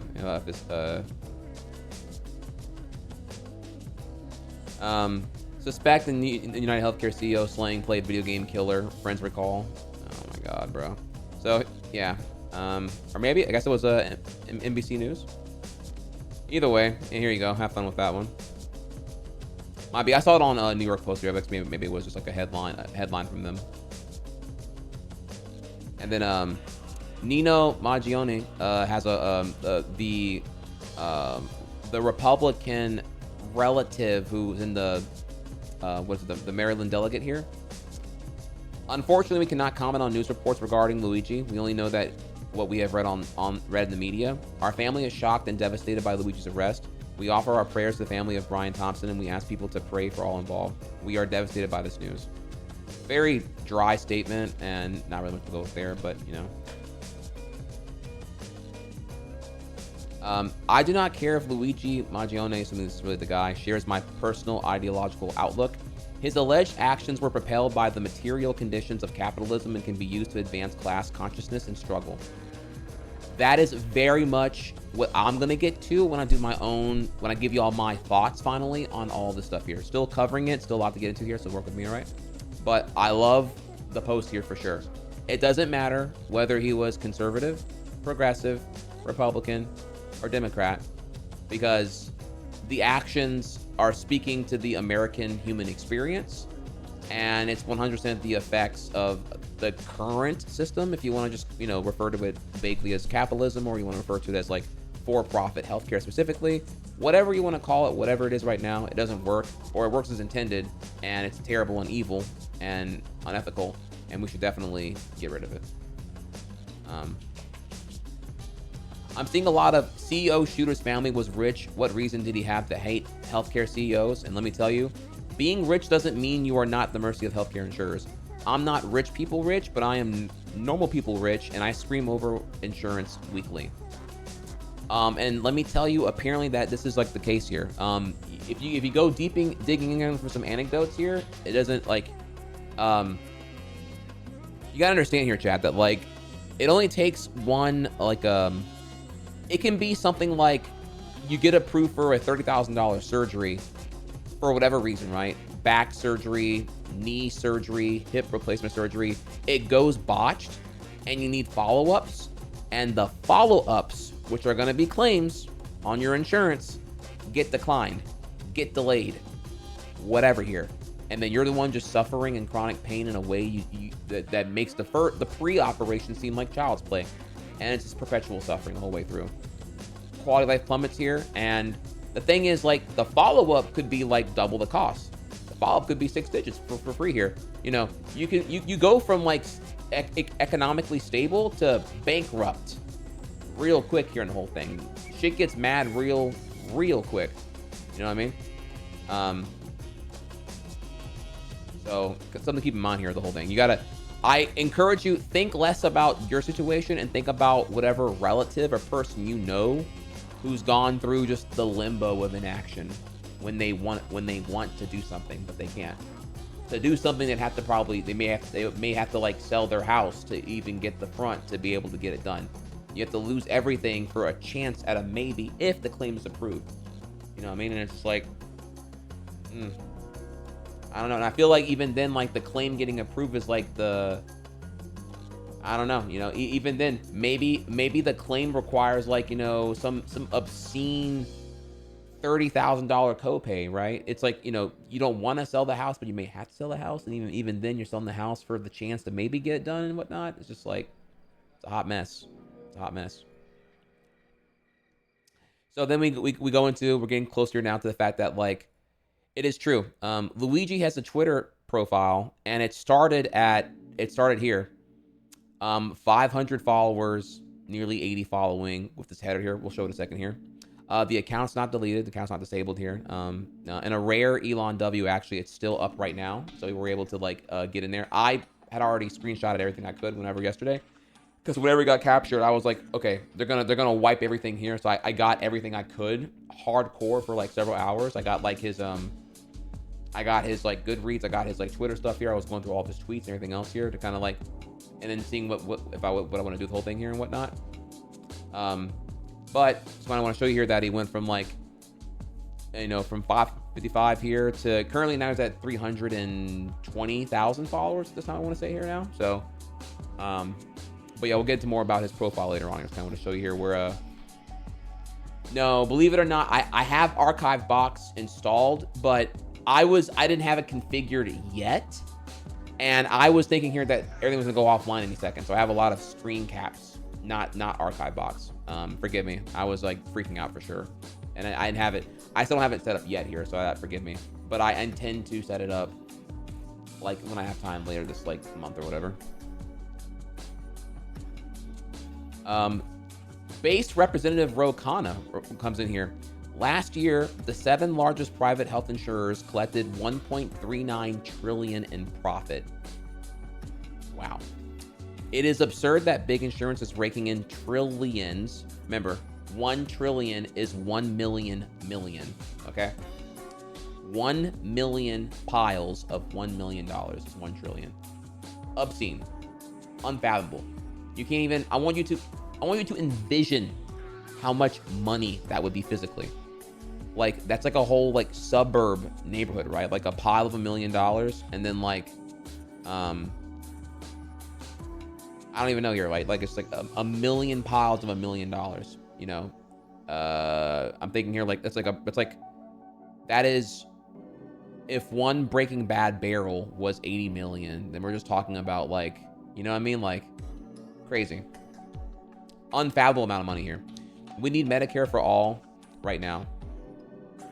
So,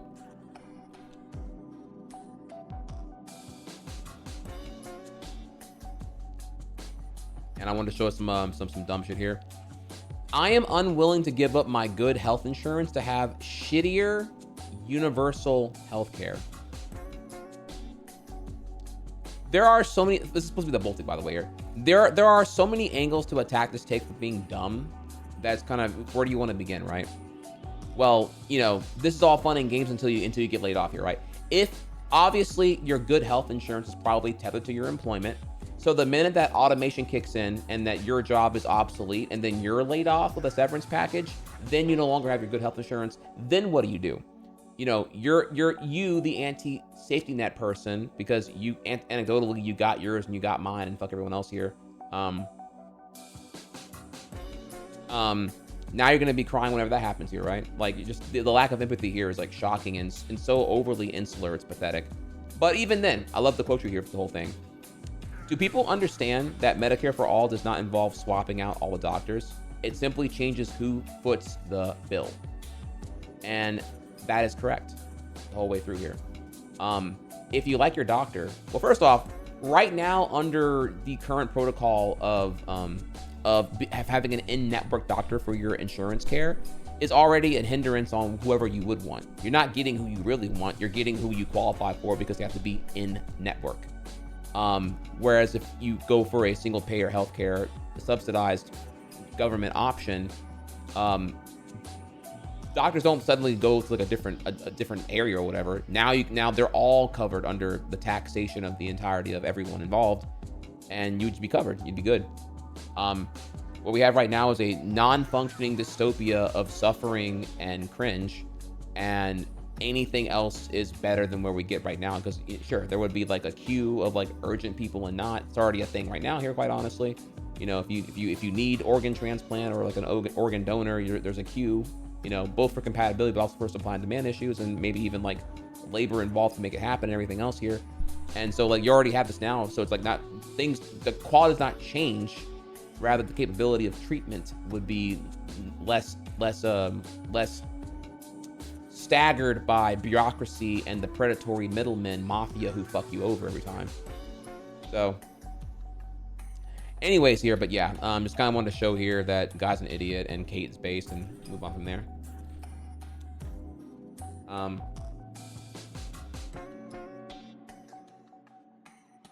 right, and now we're gonna go back here a little bit to let's see here. So this is mostly stuff that we've already covered before.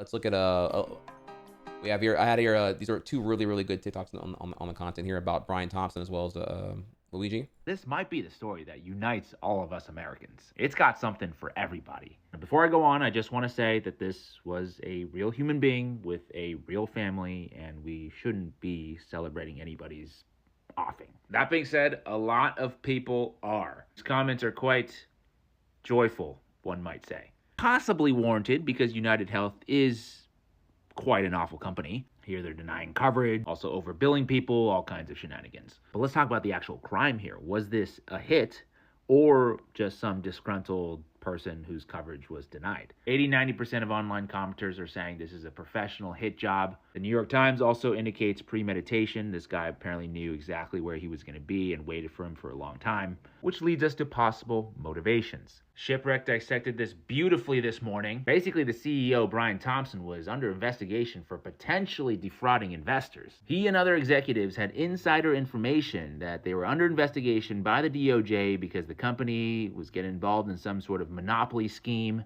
Here's when that investigation started. Insiders started dumping shares, including Thompson right here on February 16th, 2024 for a tune of $15 million, right before the news came public and the stock took a nosedive. And with the stock price jumping up after this news was announced, it's hard to argue that the shareholders were not happy, or not unhappy. We're happy. They were happy. And guess who happens to be the top recipient of United Health Group's lobbying dollars? It's none other than Kamala Harris. Another stick it to you from everybody else who wants to pile on to the most unpopular presidential candidate in U.S. history. So on one side, you got the working class laughing at this news because they hate CEOs and they hate how corporations run America. And on the other side, you got the ruling class, the shareholders, apparently pleased because he defrauded them of their investment. Well, one final note, I almost forgot. This is also great for independent journalism. Some guy on the internet who tracks city bikes, he apparently was able to trace which city bike dock the shooter left the bike at before the police knew even what was going on,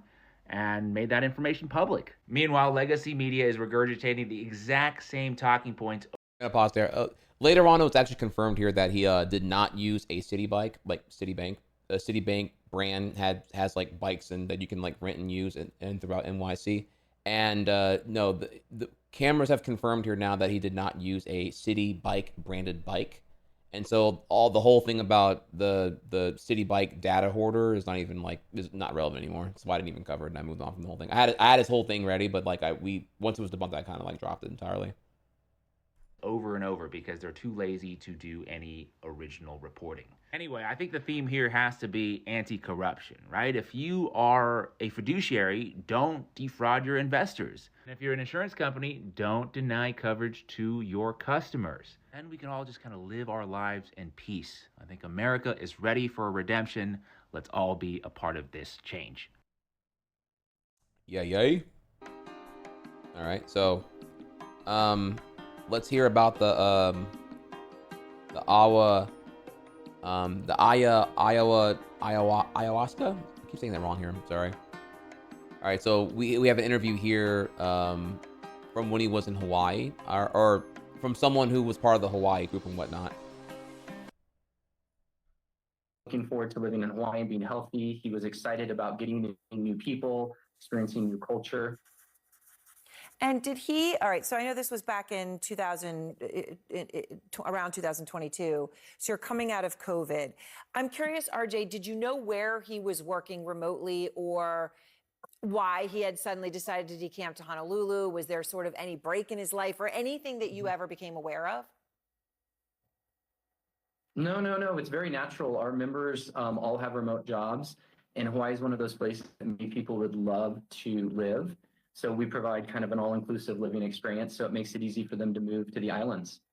Okay, so I know you considered him, from your interactions with him, the time you spent together, as someone who would be a lifelong friend. What was he like when you knew him? And I know you've shared some pictures with us as well. I mean, in terms of how social he was and the sort of interactions that he would have had with the other people in your co-living community. He was a very thoughtful person. Anime, I don't really fuck with that. But hentai, that's my shit. Rare alert. Burnip Smith is back with 20 months. Let's go. Bear Nip Snip said, bro, shit. Anime? Man, that shit whack as fuck, bro. But hentai, shit, where we at? What's good? Now real quick here, the Pokemon Breloom. Pokemon fans, I don't know that culture too well here. I would love to hear from the Pokemon fanatics. What's it been like? What have the Breloom stocks been like? Are we getting like more fan art of Breloom than ever? Like, is it like, or like, what's going on there? Are we like, is it going crazy or what? Because all I hear right now is like, not endorsing murder, yada yada yada, but everyone's like, oh man, finally a Breloom appreciator, based. Like everyone's like going crazy with it right now. Communicated really well, was friendly, had good relationships with everyone. He was even, in some ways, a bit of a leader. He helped spearhead a book club that we started just so we could, keep those intellectual pursuits alive from back when we were in school. So you mentioned that he was into health. How did that manifest himself? And you mentioned you went hiking together, things like that. Can you tell us more about that? Why he cared about health? And I understand also that at one point you did become aware of some issues with his back. Yeah, so when I first interviewed him before he moved in, I remember he said he had a back issue and he was hoping to get stronger in Hawaii. So he's always focused on trying. When he first came, he went on a surf lesson with other members, and unfortunately, just a basic surf lesson, he was in bed for about a week. We had to get a different bed for him that was more firm, and Yeah, so apparently Luigi beanies, like with the like green beanie with the Luigi L on it, official like whatever merch, sold out on Amazon, like hardcore. Like good luck now. And it's already hitting eBay scalp levels here, by the way. Yeah, Breloom plushies or anything like that, Pokemon Center already sold out. Like the drip is crazy right now, and everyone's already copping it. So culture's already there, y'all. I know it was really traumatic and difficult. When you're in your early 20s and you can't, do some basic things, it can be really, really difficult.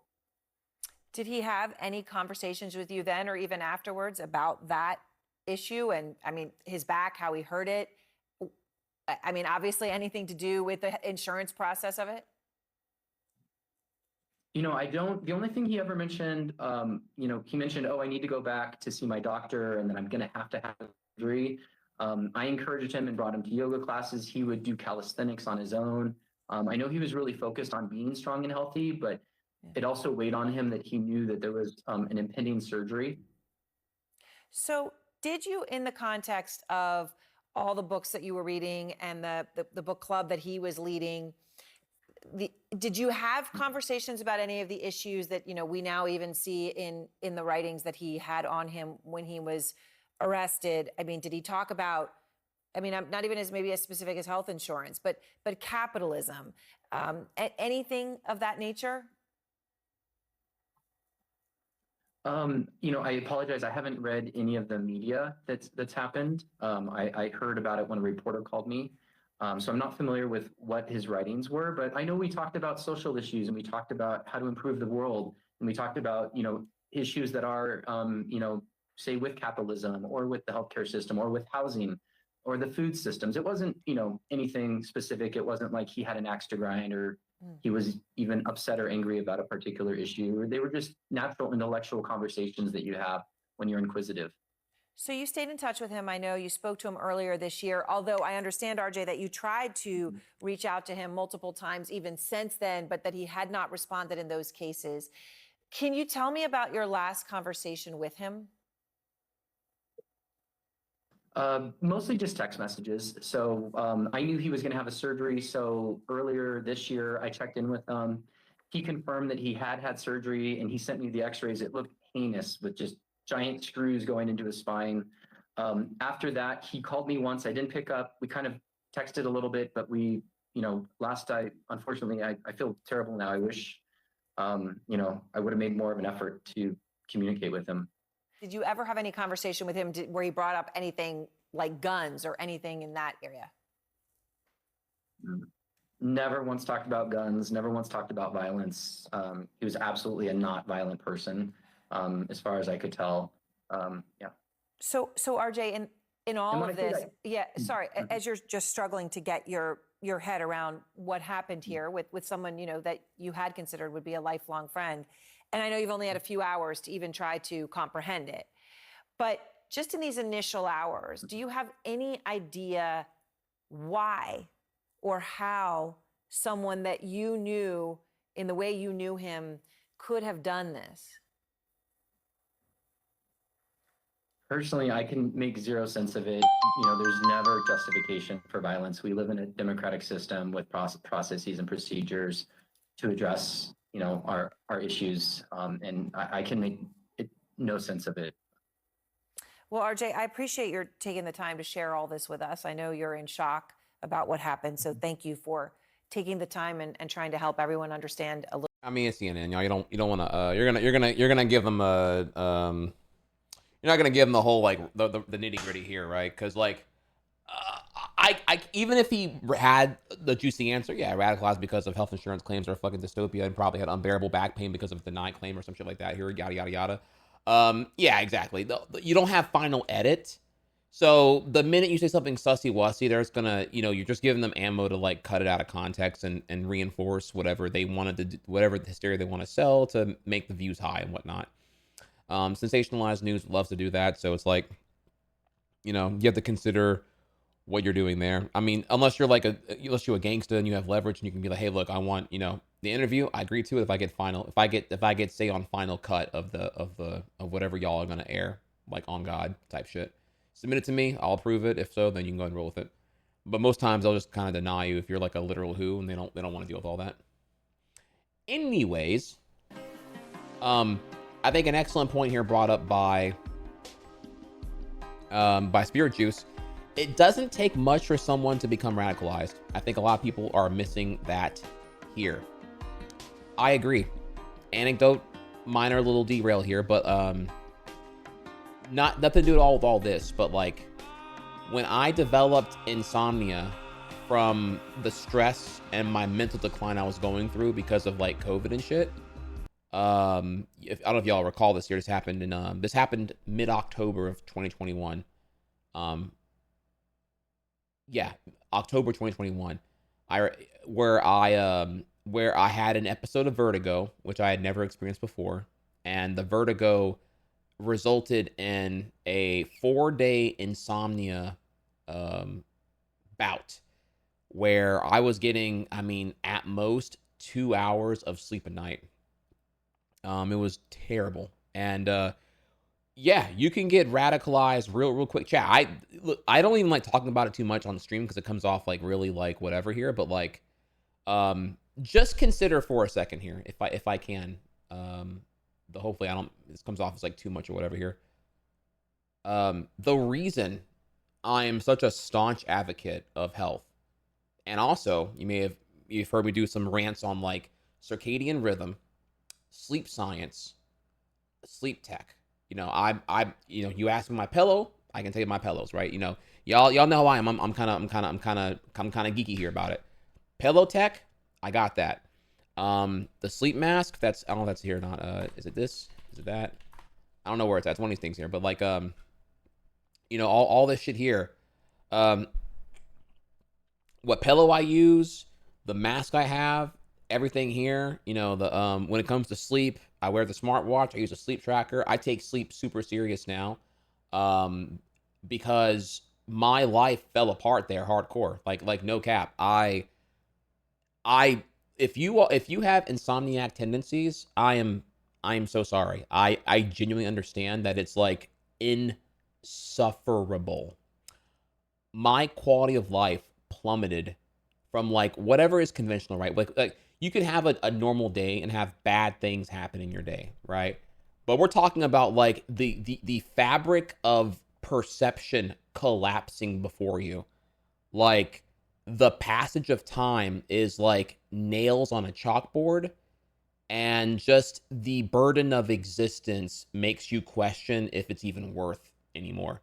Every day is like a fucking is another mandated session of the torture chamber in the simulation of existence, and it's terrible. So I all that to say here, yeah, the vertigo resulted in some in a PTSD insomnia where I was unable to stay asleep, and I was getting panic attacks when I was getting tired because of I was thinking I was getting vertigo again. And I didn't have closure. I didn't have answers. I went to an ear doctor. They didn't see anything. I went to a sleep doctor. They didn't see anything. And I'm just like, okay, this is like terrifying. And I quickly went from being rational to irrational and looking for anything for a means to help here. I was open to psychedelics. I was open to, thankfully CBD calmed me down a little bit here, but like I was freaking out and I didn't know what to do. And Venom didn't either. I was like, yeah, babe, I can't stream. I can't even exist right now. I don't know what's going on. My quality of life comfortably plummeted. If I was at like a 7 out of 10 or 8 out of 10, like, I don't know, like on the upper end of like stable and whatnot, I'd plummeted to like a 2. Like this was like there's no like I have a passive thought. My entire conscious was preoccupied with just like how moody, irritable, and unbearable everything was. I wasn't hungry. I'm not like there's my mood, appetite, emotional stability, physical capability. Like I'm cranky. I'm irritable. I'm panicked because I don't know what the fuck's going on. How I feel is like an incredibly unfamiliar, and it's just and the whole thing is such a massive whiplash from where I was 12 hours ago. And I'm like, is this even? You're having like chronic dissociation, and I can't even. I'm like, is this real right now? Like, I can't even, like, this is such a rupture from where I was a day and a half ago. It feels like I'm in a dream. I feel like I can't tell. And maybe in a way here, like that quality of life also will, anxiety, depression. I'm just like, bro, I don't even know what to do right here. I didn't want to show y'all me at that time, and I did, and I ended up not streaming for like a week and a half. Thankfully, CBD calmed me down a little bit here, and in the end I kind of concluded that I have to trust Venom and that I have to I gotta find hope somewhere and just like give it a shot. And I just kind of like I let go and I fucking hit the CBD hardcore and was like, all right, let's just like, I guess if I die in my sleep, I die in my sleep, then whatever here. So that's kind of like that's kind of where things went for me. That was a terrifying experience, and since then I don't have answers, right? I don't even know what really caused the vertigo that day. I don't know if that was like a inner ear crystal malfunction that repaired over sleep or whatnot. But in the end, I'm sorry. Also, I took Dramamine too. I took Dramamine at one point, and that kind of helped a little bit as well here. The taking like the anti-vertigo medication is what actually led to me getting drowsy and actually being able to fall asleep. But either way, since then, I take sleep super seriously. You probably heard me yapping about it a lot during the subathon. You probably heard me. I'm such a sleep radicalist now that like I'm like, chat. The best thing in the fucking world is getting good sleep. I am like I am a staunch health advocate on that front because I think that when you're doing reparative, rejuvenative, deep sleep chambers, that's coming from doing the things that reinforce circadian rhythm and proper allocation of dopamine and serotonin production from exercising. If you want to, cliche as it is here, I think if you're depressed or whatever else here, I think one of the easiest ways to kind of like combat that is to like get into working on yourself. And that could include things like getting into whatever component of exercise and physical assertment is a good starting point. At least it worked for me. So, yeah, all that to say here, yeah, if I'm not saying I was radicalized clearly here, but like I was terrified.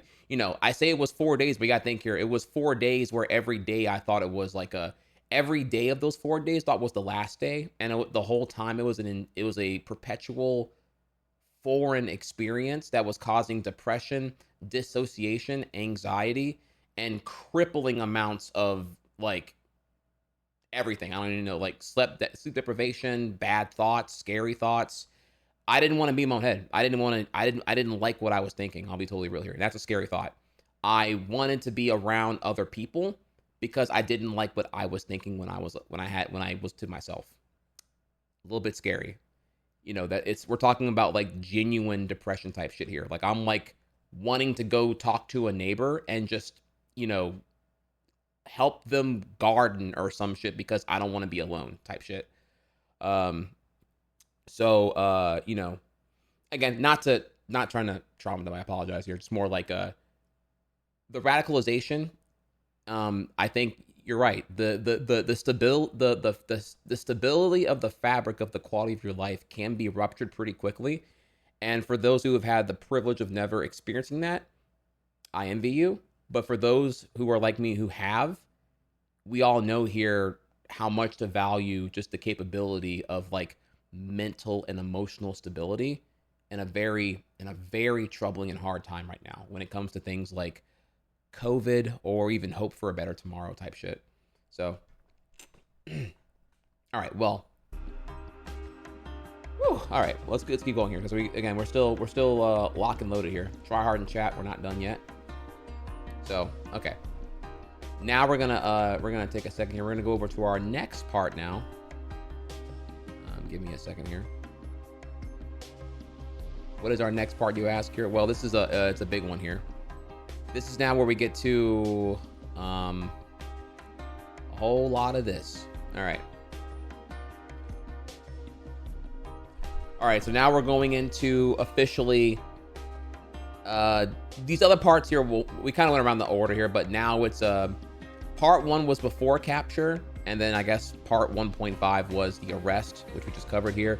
Now we're on to part 2. The other parts are way shorter here. Who is Luigi? That's where we are now. That's where we're gonna go with, okay? So the question is, who is Luigi Mangione? And we have a lot to look at here, actually.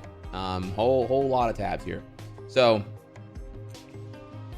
yeah. So well, I mean, it was part 1 and it was kind of a part 1.5 here. So yeah. Again, this won't be as long though. He has a Twitter account. It is potent in a lot of context clues and information about everything here. And it is shockingly still up. He has quite the digital footprint. A Twitter account, an Instagram, a LinkedIn, a Twitch, by the way, that he never used, and quite a few other things here. There's quite a bit to look at here.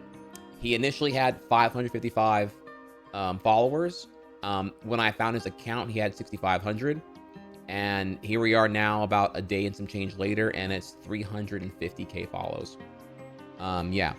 You'll see here that there's a lot of context clues, right? There is his picture from his prestigious academic achievements. There is the header with the breloom, the surgery on the spine x-ray, and then a picture of him doing some, presumably some hiking or some shit like that in Hawaii. Might be where the initial surfing injury happened and whatnot. Looking chiseled and everything else here. So lots of context clues to get into here. So yeah, in a rare move that's reinforcing here actual free speech and all the other jazz here, the account profile remains up, which allows the convenience of being able to assess all the information here. And obviously, I don't think anyone of common sense is going to think that, like, because the person who is charged with a crime and the profile still being up here is indicative of the platform holder endorsing those views. That's like silly. Of course, though, most platforms are really eager to sanitize and shun all this away. His YouTube channel that allegedly was his is already annihilated. The Instagram's already gone. The LinkedIn's already nuked, and the Goodread profile's already privated. So, but the Twitter is still here, though I didn't have all the screen caps ready in case here. And now we can kind of go into perhaps who he is and whatnot. However, first, let me take a quick second just to make sure. What order am I showing? There's like a lot of shit here. I'm trying to think of like,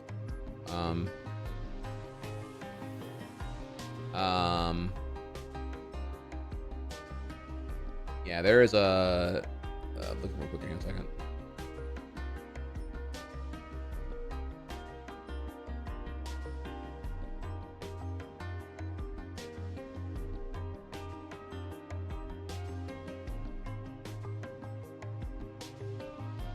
I guess before we start, though, we should we actually have another ad break here. let's take a small break, chat, because we have another ad coming up here anyway, so I don't want to cut it off here. When we come back, we're actually gonna, before we go to his profile, we're gonna hear from his valedictorian speech that he did upon graduation several years ago, and then we'll kind of go from there. Okay. Do I think I could outlift him? He looks in really good shape, honestly. I will say I'm really excited. I will if you're curious of like, you know, where I'm gonna go with my things, do know that, you know, I've gotten to top 600 in the world on playing DDR with only 9 months of passionate dedication and grind, and that didn't involve any gym. It just involved me just doing the DDR thing as a passionate outlet during the subathon itself. It was not, I have not yet really supplemented gym with DDR yet. Right now, I'm focusing on, you know, building up the Twitch channel right now and kind of getting all my things prepared here for the Switch 2 launch, getting all my ducks in a row. I'm really excited to actually show y'all what I can really do. I don't think me being 35 or whatever is like any kind of hindrance here. I'm incredibly passionate and very motivated. The only problem is like my job and doing it well are at a complete like hindrance towards taking the fitness dedication to that level. So I wish I could just kind of like do the gym and the DDR daily and you know, show y'all what chiseled like black Xerxes Trihex could look like. But I think it's like hours per day to maintain a body that I'm trying to get to. And right now I got to focus on building up what's important here first, which is like the channel, the community, revenue of the sub count and whatnot, and the YouTube. All those are more important right now so that I can get stability economically and be able to then output here. So all that to say here, if you trust me, then subscribing right now is the best way to ensure that I have the capability and the privilege at your mercy to then move all the further sooner towards doing DDR. If you want to see more DDR, sub. If you want to see a fit Trihex, sub. If you want more content, better content, sub. These things are very, very powerful and they help me tremendously on getting there. Alternatively, if you think I am doing a bad job of streaming, then sure, unfollow, don't sub. Tell me what I can improve. Tell me what you want to see. Obviously today right now is a major exception because it's a life-altering event, right? It's like the first time we're seeing like class consciousness in USA in fucking 4 decades comfortably here. So today's an exception. Today is not what my usual content would be. I would not sit here and just yap about, though I know I have been lately because it's fucking Trump election and I'm going through it right now. I'm coping here, right? But I promise you, I've been trying to really minimize my political engagement and commentary because it's not gonna get me to where I want to get to. But this is like genuinely a really important day right now. So I promise you that the content and the gameplay and what I'm known for, I promise you, is coming here as I'm slowly making sense of the world right now and we're getting there and whatnot. When we're done with today, sometime later this week here, we'll be back to all that there. Or why is that shit not working? Hate-filled donut. Literally the alert's broken right there. I'm so sorry about that. Hate-filled donut. Thank you for gifting a sub to Michika-chan. Appreciate you. So, thank you again, everyone. Okay, now with that, we'll take a small break because we have an ad. We do have ads incoming here, and I got to make my overlord Bezos. Never sub, never donated. Ad block on, stolen laptop, neighbor's Wi-Fi, mama's house, stolen solar panel, stolen sun, stolen solar energy, water wheel, neighbor's river, stolen hydroelectric plant, charging phone with work electricity. Yes. All right, well, let's take a quick second here, y'all. Let's take 3 minutes, and we will be right back. In the meantime, ask yourself here, how much of a tryhard are you, if I may dare ask?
All right, y'all. Thank you for your patience as always, and we're back. And we're gonna look at now that valedictorian speech, if we can here. Let's go ahead and do that.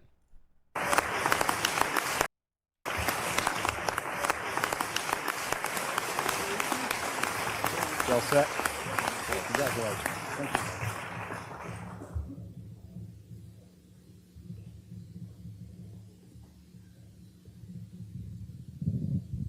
Headmaster Smythe, Mr. Hubeck, members of the Board of Trustees, family, friends, faculty, and fellow students, good afternoon. Thank you all for being here to celebrate Gilman's 116th Founders Day. I'm honored to be speaking to you all today on behalf of the Gilman class of 2016. When I started writing the speech, I talked with several students and teachers and asked how they would describe the class of 2016. Many of the students characterized our class as inventive, in both imagination and initiative. At the same time, several teachers reminded me of our class's commitment to Gilman and its traditions. I came to realize that both views are correct. The class of 2016 is truly defined by its inventive, pioneering mentality that accompanies a strong commitment to Gilman tradition. Throughout its time here at Gilman, the class of 2016 has been coming up with new ideas and challenging the world around it. Our selling of Chick-fil-A during lunch, arguably the staple of our class, provides a great example. In our sophomore year, when brainstorming ways to fundraise, we didn't just settle for the usual methods of selling spirit shirts and Christmas trees. In addition to this, we did what seemed impossible given the tight schedule of the school day and began shuttling dozens of Chick-fil-A sandwiches to Gilman between assembly and lunch. Soon, we were selling over 100 Chick-fil-A sandwiches each day, in what became likely one of the most successful class fundraisers in Gilman's history. But our ability to come up with new ideas didn't start then. I've noticed it as long as I've been here, even in my very first year as a sixth grader. If any of you have ever been on Gilman's campus before school starts, you would have noticed that every morning, rain or shine, the turf is filled with middle school students playing soccer, football, and frisbee. That tradition was actually started by the class of 2016. As many of you know, Gilman Middle School offers not one, but 2 recesses per day. But for the class of 2016, that wasn't enough. So, as sixth graders, rather than sitting in the hallways waiting for school to begin, we decided we'd give ourselves an extra morning recess before the morning even started. And now, 7 years later, that morning recess remains as a regular part of every school day.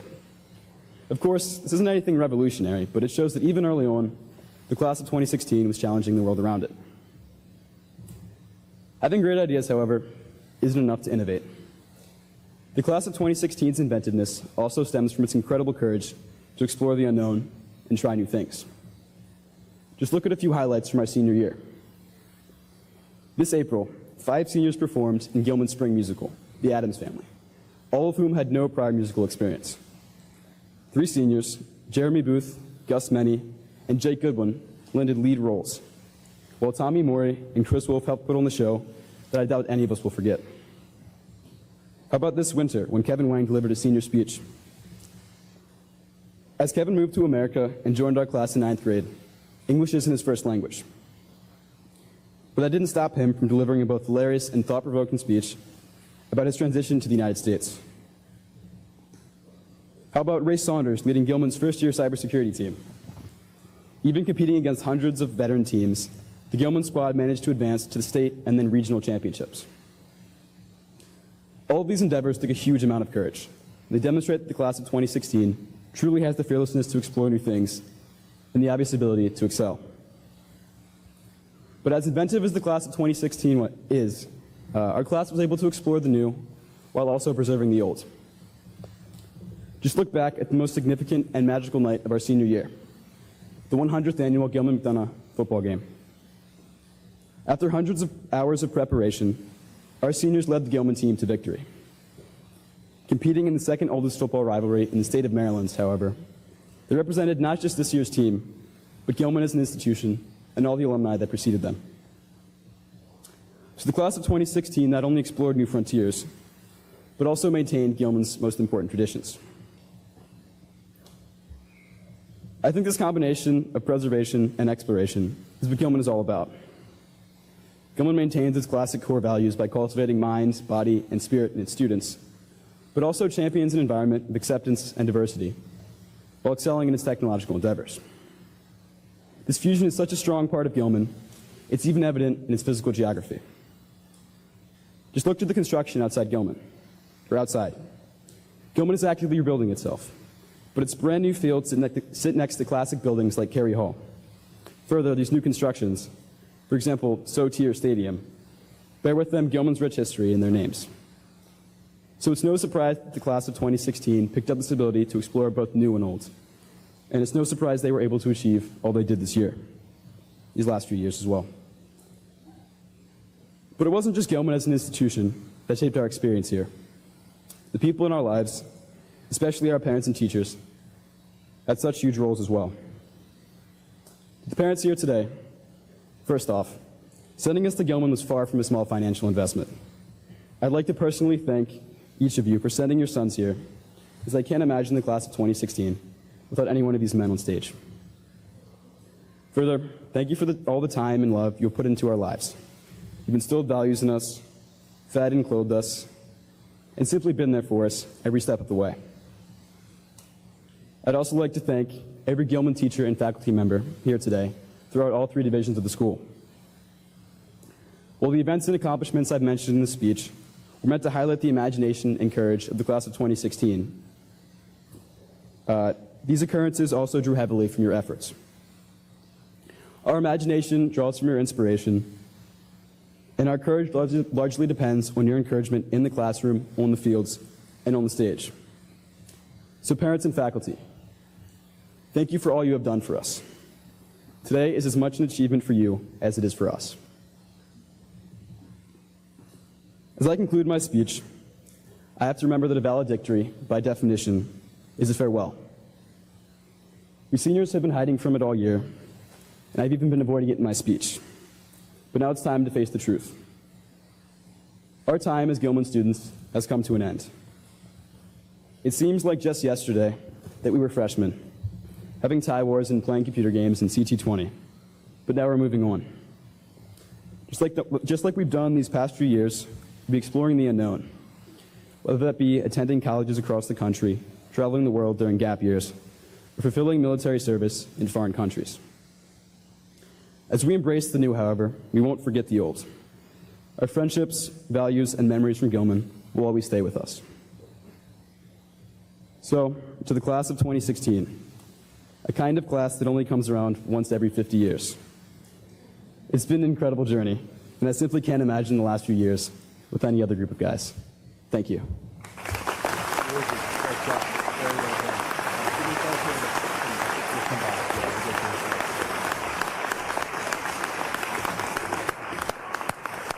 All right, just kind of give like a speaking thing and whatnot here. You can check it out here if you'd like. I mean, yeah, it is what it is. It's gonna be a commemorative speech, Glaze Fest, whatever here. Back over to where we were then, shall we? So.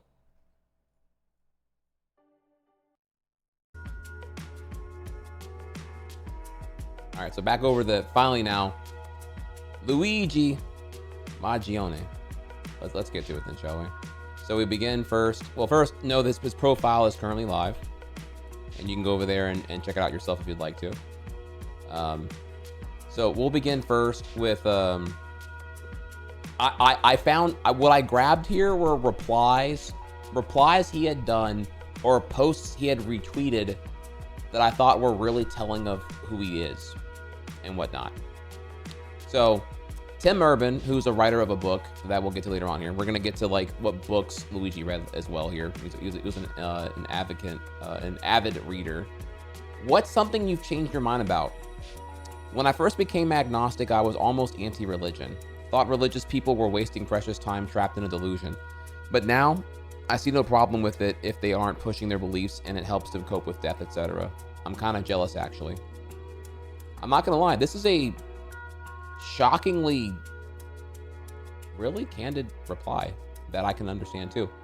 I too, I hate to say it here, that this does resonate with me here in a way. I can see the same thing as well here. I maybe though anecdotal, because I had to deal with the burdens of a born again Christian of a family member that was incredibly judgmental and toxic. It naturally skewed me towards being atheistic. Though I later on found that, when I learned about agnosticism, I thought that was much more accurate for what I was getting into here. And at first, yeah, I did hate religion, because I just kind of saw it as like responsible for like all the terrible things in the fucking world when it comes to like war and opposition, oppression, and tribal ideologies. But I also had a tremendous fear of death as well. And I didn't know how those who believed in a deity were able to just kind of like not give it much thought and just kind of be okay with like this presumption of like heaven existing and eternal afterlife or even reincarnation. And in the end, kind of jealous of that capability to have such simplicity and the bliss of it all is pretty cool, actually. This is pretty much the path I went down between like ages 15 to like 22. So yeah, I thought that was actually really, really cool. And again, I'm gonna start bringing up a lot of maybe like mental simulators I've had myself here, but at no point is any of this me endorsing murder. Gonna clarify that again, hardcore. We are not endorsing murder. I don't endorse murder. Murder is bad. More rather, we're here for the substance of like how one could get radicalized, and also that the Americans' perception is that the CEO is kind of a scumbag anyway. So I'm not gonna deplete any tears over what was like, a bullet or two full of karma that happened, and I didn't cause it, but I'm not gonna cry over it. So there's a compilation of tweets here, but I think I actually have them over here. We're gonna keep going here now. Happy birthday, Bertrand Russell. Do not fear to be eccentric in opinion, for every opinion now accepted was once eccentric.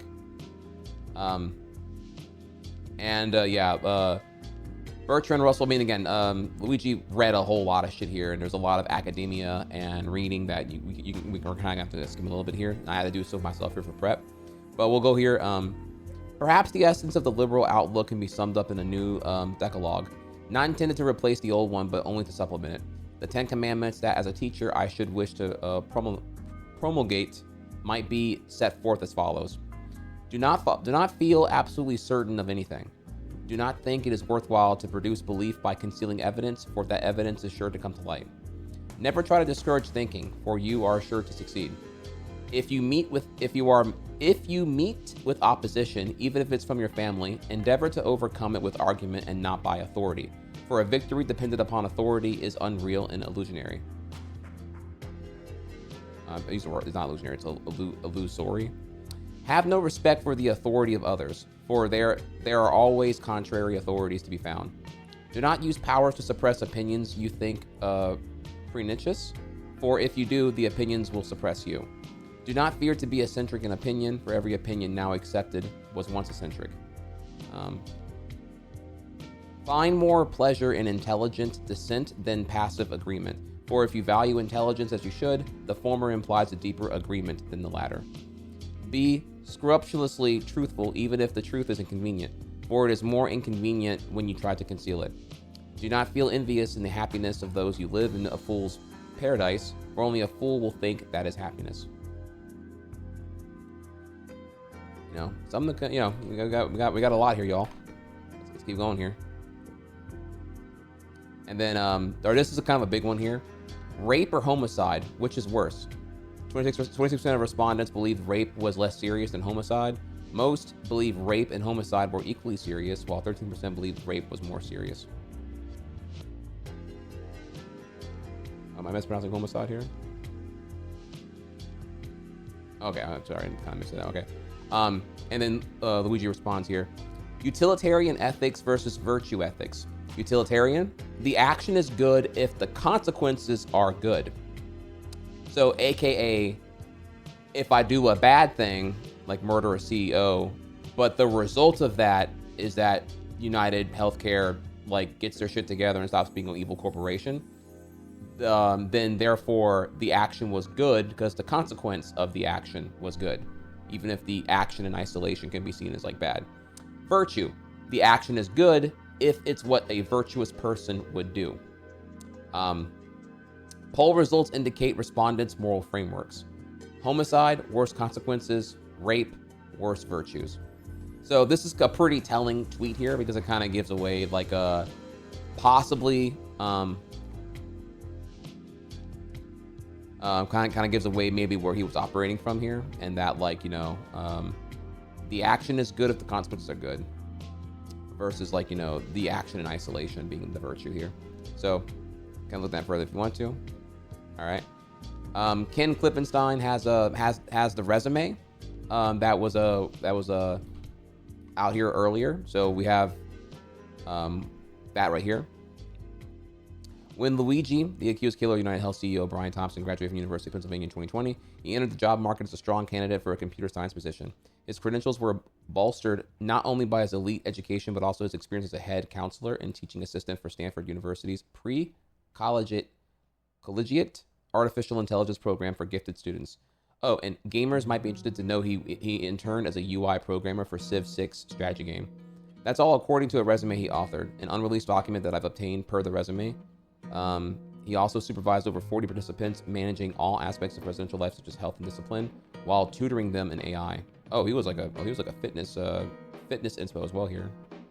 Ironically, AI has been cited by United Healthcare employees I've interviewed as a significant barrier to doing their jobs. His role as a mentor to so many young students, including on health-related matters, takes on a darker tone in light of the allegations against him. So you can peep game on his resume here if you're curious.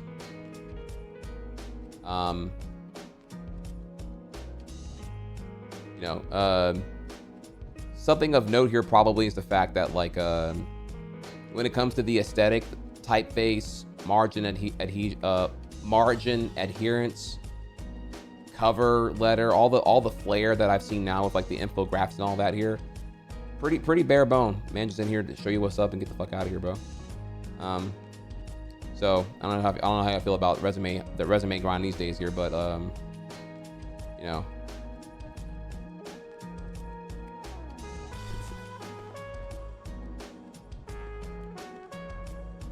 All right, moving on here. So here's his pin tweet. And it's important to understand, I guess, if I want to go into this right now here. So Tim Urban is a author who dropped the banger book, What's Our Problem? A self-help book for societies. It's a, you can kind of get an idea of what it is here. Every page contains a picture to accompany it. That way it's like a fun read. And he uses like tactically simple diagrams to break down and explain pretty complicated concepts in terms of like how to perceive the functions of society, and how through actions that are partaking from the participants of said society that you can indicate here that we have an unhealthy society. And largely the thesis comes into play here that the problem is right now is that previously society would adhere to change and adapt to accommodate humans partaking in, right? Humans were the prime objective. Societies were evolving around their participation. But now modern society is the opposite here. It is instead the human who has to adhere to the frigid societal structures that currently exist now. And if you cannot adapt, then you must change yourself. So it's like an anti-human society. That's kind of like what I perceived from like the little I got to read the whole thing here. And he breaks down this over and over again over the course of like a fuck ton of pictures and diagrams and whatnot that you can kind of like look at here from the entirety of the book. The book is currently available digital only for $16. I'm very curious to check it out myself because it looks like a really, really, really fun read. So that all to say, here we go back here now. He was a very big fan. Very, very, very, very big fan. Luigi was really into the book and the concepts here, and had a lot of respect for, and does have a lot of respect for Tim Urban, the writer of it. So I don't know if the future is going to be a utopia or dystopia, but it's unlikely to be anything in between. Normal range of possible states for the human race, constantly shifting. Things kind of suck, things are pretty good. Extinction, better. 2 likely possible states for the human race after ASI, permanent. Either permanently better or permanently worse. I actually don't disagree here. I mean, from the little, I mean, this is like a pretty broad, complicated to get into here. But I would say that, like, generally, habitat instability from climate change kind of is going to make it pretty clear. Either we're going to, like, figure out how to deal with freshwater shortages that'll be induced by climate change and climate disaster, or we're just going to go into the end game where there's like a scarcity of habitat and supplies, and we're going to have wars over freshwater forever, and it's going to start this century. That's like my simple take on that there. So I don't disagree. That's either going to get, we're going to solve these problems, it's going to get a lot better, or we're going to learn from the past, or it's going to be terrible and it's irreparable and it just goes to like shit forever going forward. Hoping for the better here, but you know, day at a time. All right, so he quotes you here. 7 years ago, I gave my high school senior speech on this topic.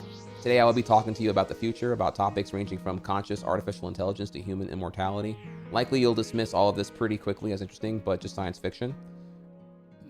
Or worse, you might simply think I'm crazy. But if you just stay with me for these next 8 minutes, I'm confident I convince you not only of my sanity, but also the next 100 years of our future are going to be unlike anything humanity's ever seen before. We live in that future. We're well time to be alive. When we understand just how fast the rate of human progress is increasing, a revolutionary near future isn't unbelievable. It's actually the only logical conclusion. Finally, be excited for what the future holds for us. We may have been born into one of the most exciting times on Earth, regardless of the singularity.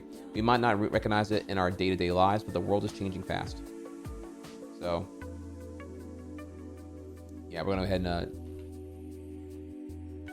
go in that here. So there's that. A retweet of his here. Again, his digital footprint on Twitter is pretty crazy. There's a lot of stuff here that kind of really give the psyche of him and whatnot. The 10 commandments of logic. Thou shalt not attack the person's character, but the argument. Thou shalt not misrepresent or exaggerate a person's argument in order to make it easier to attack. Straw man. Ad hominem. Thou shalt not use small numbers to represent all data. Hasty generalization. Yep. Thou shalt not argue thy position by assuming one of its premises is true, begging the question. Thou shalt not claim that because something occurred before, it must be the cause. Post hoc false cause. Yep. Thou shalt not reduce the argument down to 2 possibilities. False dichotomy. Thou shalt not argue that because of our ignorance, a claim must be true or false. Ad ignorantum. Thou shalt not lay the burden of proof onto him that is questioning the claim. Burden of proof reversal.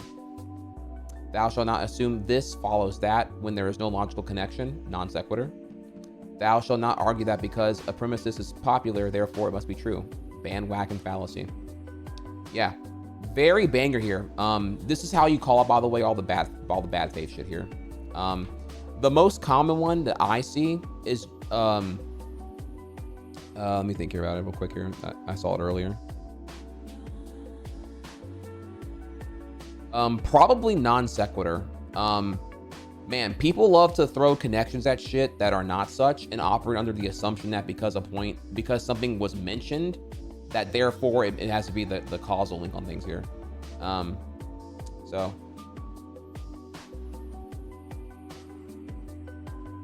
All right, so Gish Gallops. Yeah, we can. I mean, I don't know. That's like a. I don't think Gish Gallops are used as often as like. I think more like, particularly in debate, energy conversations, like very high energy arguments. Are you gonna get Gish Gallops? I don't think Gish Gallops are as common as like, you know, in terms of like dealing with like normies and whatnot. It's gonna be the ad hominems, the non sequiturs hardcore. I think that's the most problematic one here. Or better yet here, some combination of non sequiturs and straw mans. That is definitely, these are definitely like the big ones here. That number 2 and number 9 are like fucking all day, bro. So dropping it in here. Let's keep going. All right, so then we have here good old-fashioned Dunning-Kruger, you know, where your knowledge and confidence and their correlation with things over time here. In the beginning, you're very ignorant, and so you're very confident foolishly on a topic. And as you learn more, you realize how much you really need to, how much you don't know. The insecure can comes into play. I'll actually read it off here. Pretty damn sure you know a whole lot and feeling great about it. Questioning whether you actually know that much. Acknowledging that you don't know that much. Insecure Canyon, feeling ashamed and embarrassed about not knowing that much. Realizing that knowing how little you know is the first step in becoming someone who actually knows stuff as you continue to climb over and acquire more knowledge and whatnot. Sadly, Dunning-Kruger be hella hardcore. Dunning-Kruger be very relevant in this election. People thought I know my shit. I know that Trump's my guy. He's gonna get it done. He's gonna fix the economy. I know because I know nothing, and that's why I'm confident that I know. Wait, what's a tariff? What's that? Oh, next Google, please. How to undo your vote. Things that were Googled, by the way. How to take back your vote, how to undo your vote, and what are tariffs? All things that were very popularly Googled on November 5th. So yeah. All right, so we go back here. This chart, wait but wise chart on Dunning-Kruger effect, and yeah. So I love this here, by the way, too, as well. So I'm gonna go ahead and throw that in there as well for us here. I can give that a like as well. Here. Let's keep going. Joker, if you kill, this is retweeted by him. Joker, if you kill me, you can save all these people. Batman, no, if I kill you, that means I'm no different than you. Silence. Joker, silence. Batman, have you ever heard of the trolley problem? Enough with your games, Joker. No, look, I prepared this diagram to assist you with this. Batman, one obviously bad guy that murders people for fun. A bunch of innocent families, and here we go. Yeah, so what a fantastic thing here. I'm not gonna lie, his Twitter account's really fun to go through, if I'm being real. It's just a lot of like really base shit here, I'd say. Tim Urban had been complaining for a long time now, and sarcastically quips here, me in 2050 using iPhone 31. Hey, iPhone maker, make me dinner. Of course, sir. And pack my bag for my trip tomorrow. Already done, sir. Also, mark that last text as unread so I don't forget to respond. No, well, let's not go crazy here. Happy no unread text anniversary. 2018 throwback here. Quite the list of upgrades to messages in iOS 12 as I brace for another 12 months of accidentally rudely not responding to text, sometimes because there's no way to mark a text as unread. I always figured mark unread would at least beat out T-Rex tongue detection. This is in reference to Memoji having tongue detection, but no, did not come. And excitingly responding here, it's actually really adorable. Luigi says here, the day has come. iOS 16 just released today with this feature. Go update your phone. And it is true. iOS 16 added the capability to unread a text. Now, however, I will say here, pause. Why was this relevant? What is your I'm sorry, CC, what's your question? You're asking why is this relevant? Why is this tweet relevant, or like what?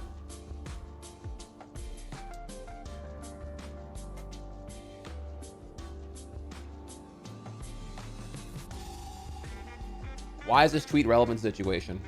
Two reasons. One, the book What's Our Problem by Tim Urban. This book is really important. A tweet I will reveal later on shows us here. The importance of this tweet is to show here how much he responds to Tim Urban. He's really into Tim Urban. He admires him very, very greatly. I'm showing you the continual tweet relationship to Tim Urban as it builds up to the tweet where it reveals some pretty big stuff here. So yeah, you know, sit back, observe, keep in mind, everything here is relevant. So yeah, so there's that right there. Just, you know, and again, it's relevant because it's showing you how attentive Luigi is on Tim Urban's irks and like quips and complaints, and how eager he is to be engaged with the conversations that Tim Urban has and whatnot. So, you know what? Yeah, this is content foreplay. Yeah, there you go. That's what this is. Okay. Oh, gotta go back here a little bit now here. So I'm sorry. These are out of order right now. Forgive me. There's a lot of tweets here, obviously. We'll come back to that one.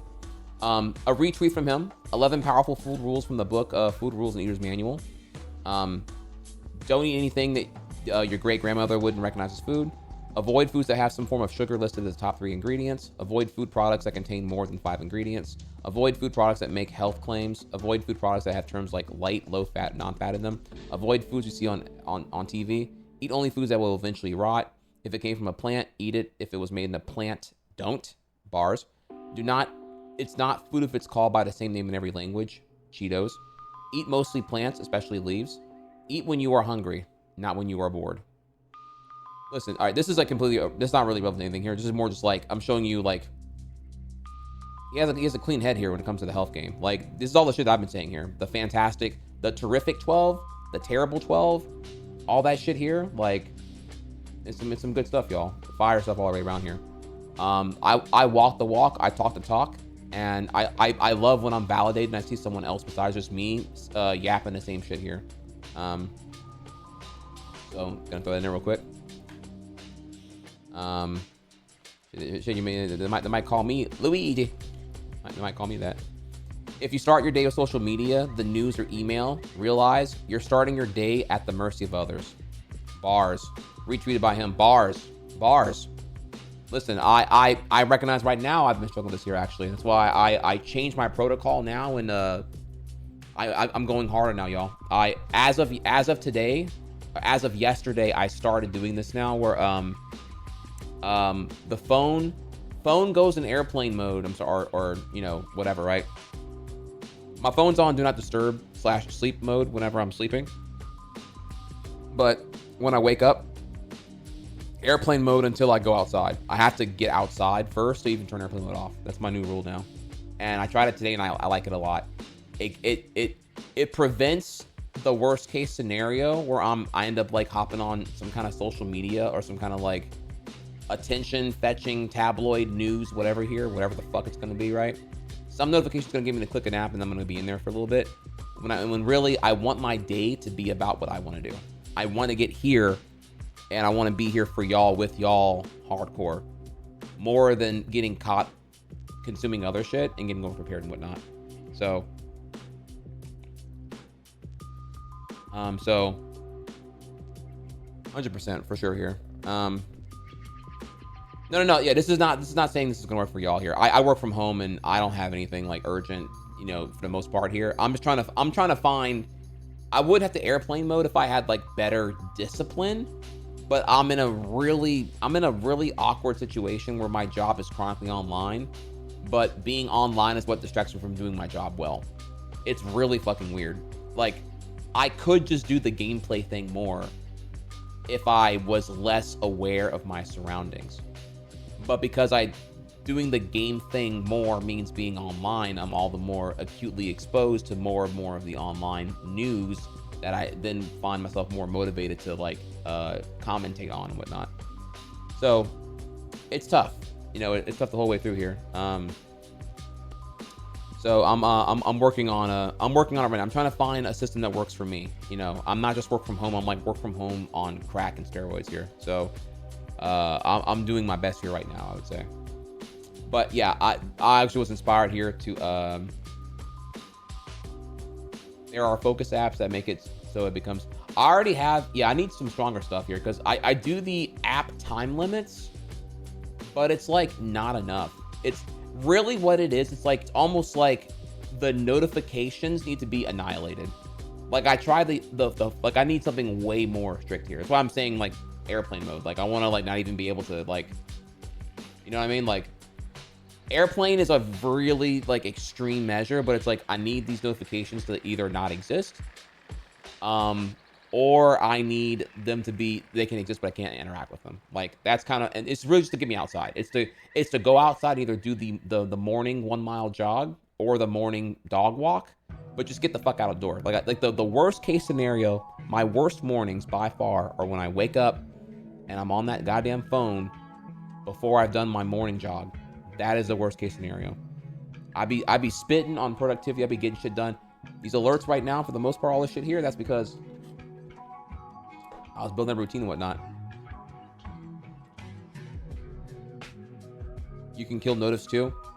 Sort of. So it's like, I guess if you know what, actually, if I edit my sleep profile to also get rid of all notifications, then you're right.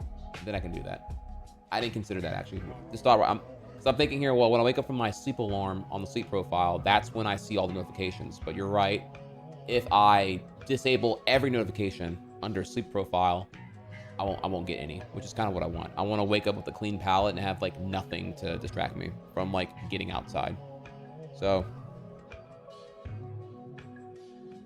if you want to open Twitter, you got to write a 100 character essay or some shit. So read 1 hour first thing, get up here. That is something I thought about that today. I was like, today I did the airplane mode thing, and I'm like, wait a minute, this is dumb. Why am I sitting here with my phone on airplane mode? I should just like, I'm gonna sit here for a second. Just like, I'm gonna grab a book and read instead here. Fuck that. So I actually was gonna get back to reading the book I was currently reading right now, which is pretty fun. I don't know, there's a lot of inspo here actually. Like I'm like, man, I need to like get back on my reading grind for real. So I was doing that before until I got distracted again. So let's keep going here though. But yeah, I thought it was like a banger here. I wonder if do I have my book actually open right now?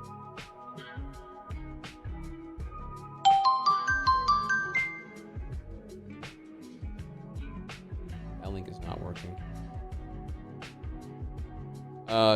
Right now, nonfiction. Right now, I'm reading. Fuck, I have to go real quick here. I'm reading a book on productivity. Actually, it's a really, really good book.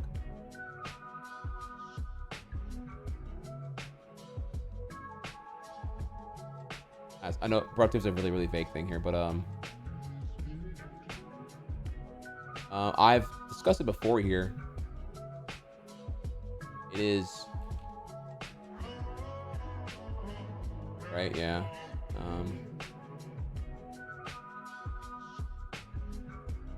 It's attention span. A groundbreaking way to restore balance, happiness, and productivity. Sounds very generic. I know there's a million self-help books on this topic here. This one is very different though. This is from Dr. Gloria Mark, and it's what it breaks down is not just like, it's not giving like, you know, super hyper advice on like how to be productive. Rather, it's the first time that someone of her caliber at PhD level. I hear the Shadow Realm's lovely this time of year. All right, Cece, you have 30 seconds. You have 30 seconds to counter. Do you counter?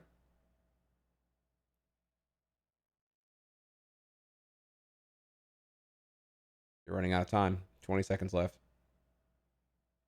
I don't have the points. Well, then I don't have the mercy, bitch. Eat the Shadow Realm. Damn shame, y'all. All right, so, reminder, by the way, y'all, whenever you get timed out now, you have 30 seconds to respond with a, you have 30 seconds to respond with a magic cylinder, and reversal if you want to.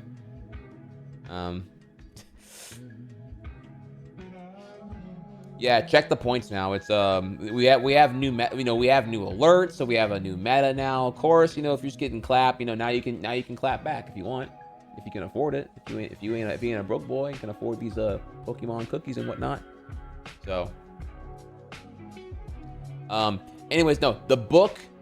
What the book goes into here is the evolution of productivity from a psychological standpoint, and that how productivity was processed in the 90s with, you know, with a much more analog capability, right? You're either on a computer doing X or you're physically pen and paper doing Y, I suppose. Whereas now there's like so many like mediums that are calling for your attention in the modern environment here, whether it be like Instagram posts or Twitter notifications or Discord pings or you in Microsoft Word typing up a document or an email you're responding to. There's like so much going on that our primitive human brains were never built to handle or do. It's so far removed from like sound biological function of what productivity even meant, even just 50 years ago, that the technological advances are so steep now that we haven't bothered to recollect and like really figure out here, well, given how far removed the environment of now is from the environment of even like 40 years ago, quite honestly, what is the optimal way to remain focused and attentive? Like, what is it that our brains actually want to do? Should we be, you know... I hear the Shadow Realm's lovely this time of year.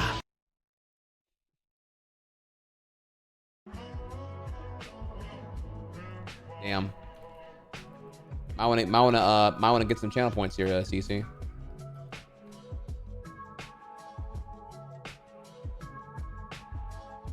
I don't have the points because he upped the price.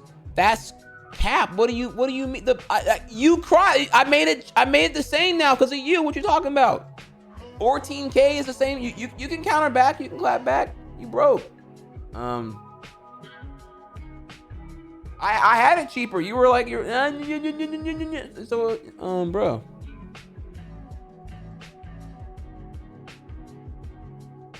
All right, so but yeah, it talks about that, and it's an amazing book. It goes into a lot of experiments. Swiggity swagger realm, say hello to the shadow realm. Oh shit, kamikaze. Wait, to yourself? Are you wait, I'm confused here. Wait, are you clapping yourself? No, wait. Oh, you can't take backsies. The dude who did DQ. That's not what you said. You better use them channel points and hit that magic cylinder. Cause they ain't how that work.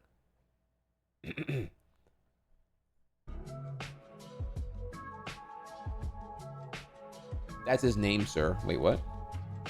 Oh, okay. All right, kamikaze chicken. You got 20 seconds here. You know. Damn, never mind. Woo! All right, I guess it had been 30. Kamikaze, get out of here. Mods are awake now. If I were y'all, I would not redeem channel points right now because mods got the lasers on site, and woo, Ripperino. The shadows hunger for your mind and your soul.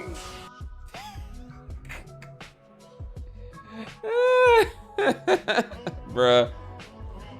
All right, Shadow Realm Vacation. That's a 1 minute. Yeah, there you go. 2. All right.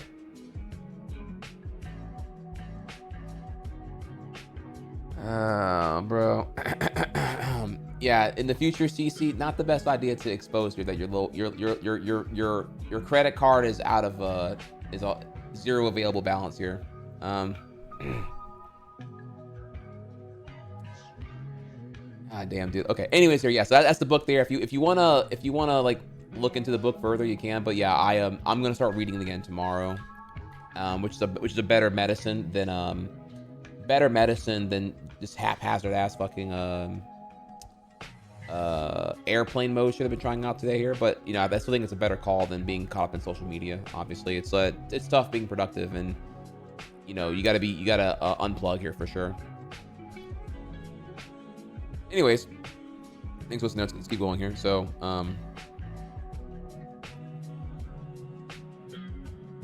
and then seasonality of brain function, role in psychiatric disorders. Current paper summarizes findings on brain adaptations associated with seasonal changes, factors that contribute to individual differences and their implications for psychiatric disorders. So, how this is how, like, you know, when you hear about like fall depression, and how times of the year correlate to maybe an up in depression, anxiety, etc. Here, all of that comes into play.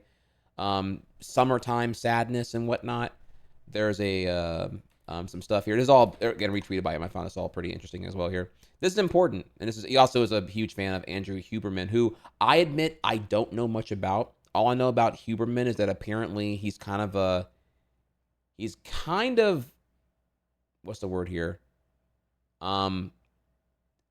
Sociopathic, is that a word? Is that, I don't know if it's kind of a broad term there, but like apparently he has like he had 7 girlfriends and was lying to all of them. Swiggity swaggo realm, say hello to the shadow realm.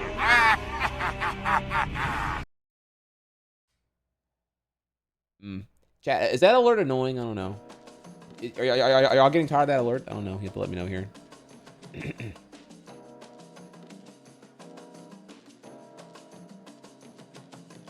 You know, I try to find like the really banger ones that were like short, so they don't overstay their welcome here. Can you pay for CC? I don't know. I didn't really you know, I really didn't give it much thought. I'm just trying to like fix the economy here. I know you got a bunch of can you highlight the person name target? Okay, is here. Yeah, so Andrew Huberman. So this is like he's a pretty big deal in the world of like I don't want to call it like, it's like psychology, health, self-help. He was in some drama recently because it was discovered here that he had like 7 women. Anime, I don't really fuck with that, but hentai, that's my shit. Fables Op is back with 111 months, 111 flexes. God damn. The 111 Fables, thank you so much. Wow. Immaculate. We are currently in the middle of covering big day for news right now, as you know. You're amazing. So, but yeah, he was dating like 7 women simultaneously, and none of them knew about each other. And he rationalized it. He rationalized this like elaborate deception scheme amongst the women with like, I forget, either he's trying to like facilitate finding the right partner or some shit. I don't know. It was, I didn't really look into it because I don't know Huberman that well, but that's how I learned of him. And I'm not saying it's going to be the woman that kind of makes him a bad person. He's kind of, I'm just telling you what I know. So I don't know. You can kind of like, if anyone here knows more about that, feel free to elaborate. I can maybe cover that whole situation another time here, but that's what I know Huberman for anyway. I don't know every single thing here, but either way, continuing on, he quote tweets here, and he was retweeted by Luigi. This is important. Seasonal and circadian rhythms and their disruptions have a profound impact on mental health, and yet restoring those aspects of our biology is not often appreciated as a key front-end approach. Fortunately, this is starting to change. So, going to that there. He retweeted here the national park saying take a hike, which honestly, I agree. I think here, visiting a national park is one of those experiences that will uniquely rewire like your, how do I put this here? Like, doing something like this, I think is really important in the context that it gives you the capability to reflect and become introspective. I don't think you can truthfully, and this is kind of, I'm going downhill on here. I don't think you can really reflect upon your current situation while you are within proximity of it itself. You need to exit it.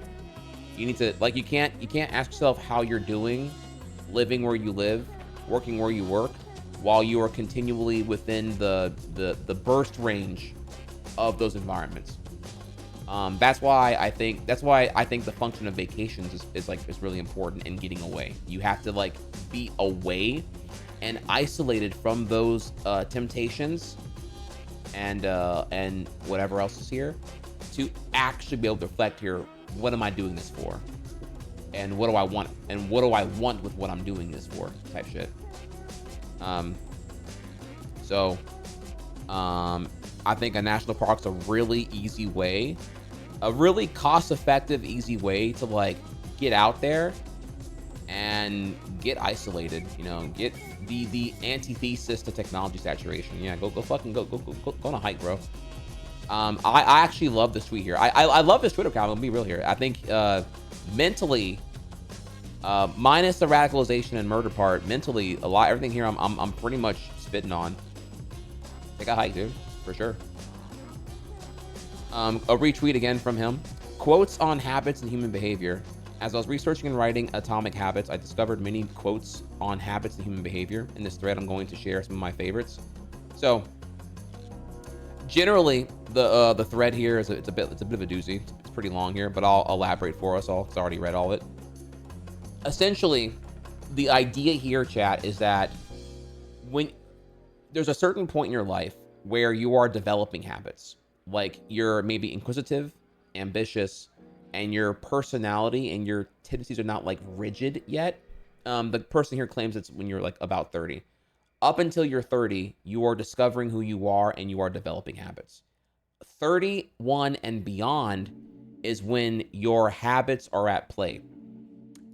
You may think you're making decisions, but rather it's your habits at play, and the result of your continued habits are that decisions were made.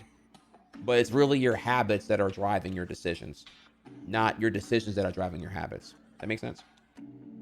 And that ultimately the science of behavioral change is really big, and that we should continue to really develop that a lot further. So, in the same way here that I've also counted here with y'all, I've said continuously here that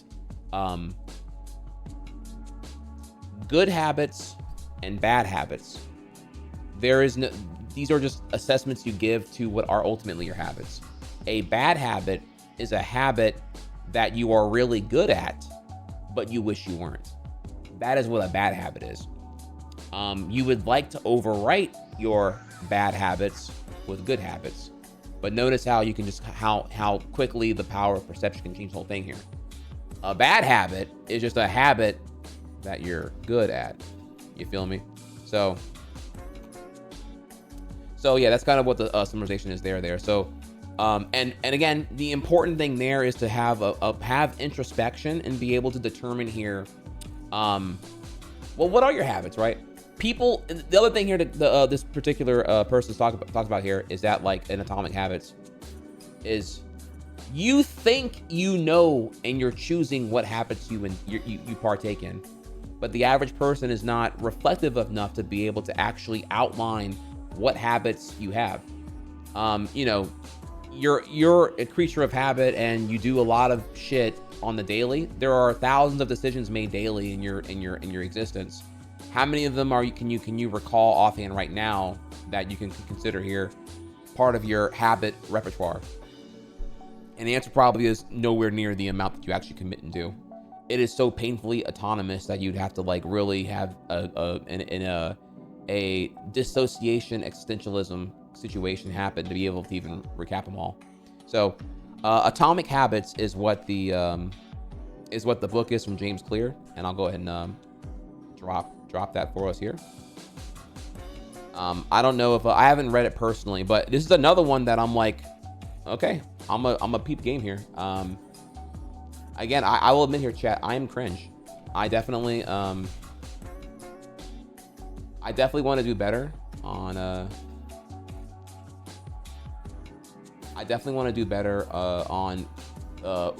reading way more. I used to read a bunch. I don't know when.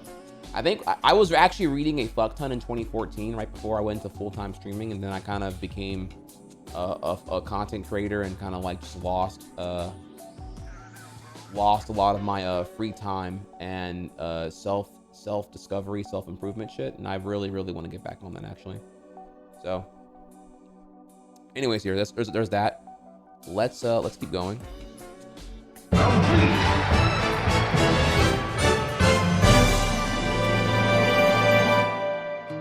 Success! White Fox Clone gifted 20 tier 1 sub.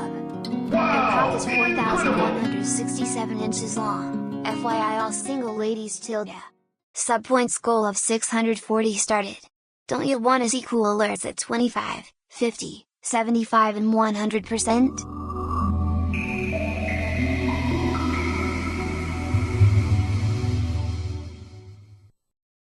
Robert Martin is back with 11 months.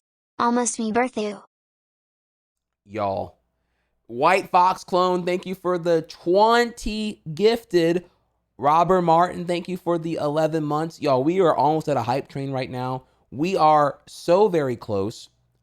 Something as little as a gigantified emote will get us over there here. And 20 gifted means that you get to see the hype train at some fucking level. I don't even know what happens here now. This is gonna be crazy.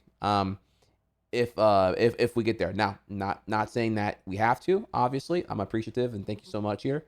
But if only someone would just show me their favorite emote, gigantified. By the way, the price is now reduced now. It's only 50 bits to do it. It gets a cute little alert, and you can show everyone your favorite emote. It might be one of my emotes. It might be a different emote. I'm not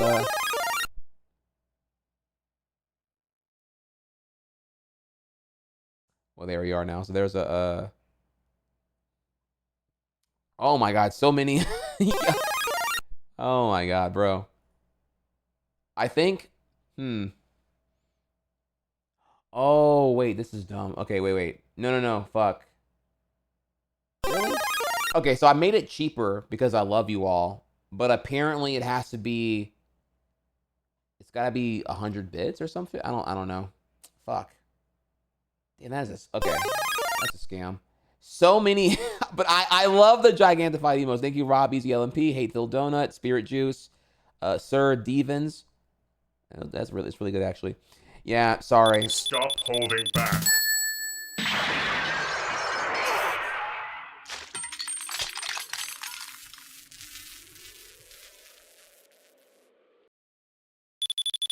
Don't hold back. Hype train started. Okay, all right. So the hype train starts, and now the hype train's at level 4.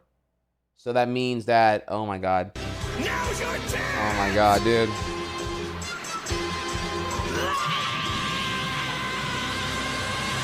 White Fox Clone gifted 20 tier 1 sub.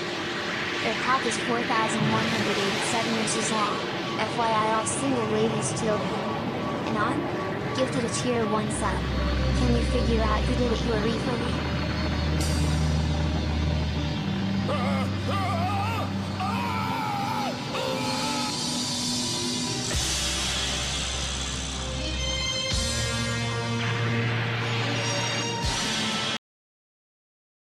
Now's your chance. Hype train has reached level 4. All right, so I can finally show y'all here today, yes. The hype train, as it climbs each level, you are slowly revealed more of Super Saiyan 2 Gohan killing Perfect Cell. And not only that, a token of my gratitude here, I went through the painstaking labor of combining one of my favorite Dragon Ball scenes with the Japanese score. So I found the Japanese score, and I just overlapped the shit and blah, blah, blah, blah, blah, and you can extract the audio using like Premiere Pro and whatnot. So what you're hearing is a unique mishmash of English dub with the Japanese background music meshed together. I made it like the swag of all worlds here. So that's why you're hearing it's so fucking good.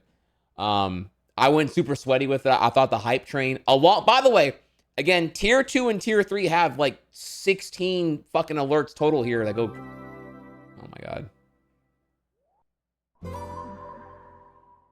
What a massive cock, y'all. Holy shit. White Fox Clone gifted 6 tier 1 sub. Their cock is 4,193 inches long. FYI, all single ladies tilde. I'm not gonna lie here. I don't think I have one for level 7 because it's so uncommon. I believe I have one for okay. This is a very rare vulnerability. I made an alert for hype train start and then level 1, 2, 3, 4, 5, and 6.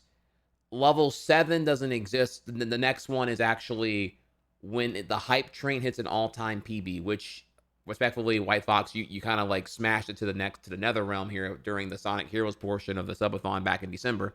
So don't worry though, I can just kind of show you. Let me see here. Where's it at, real quick here?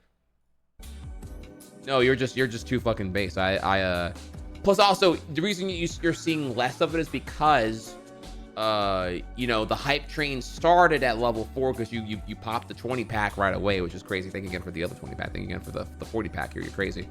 So give me 1 second here to grab that real quick and give you all the magic of everything else here. I have to navigate a bunch of things here. Hype trains. Yeah.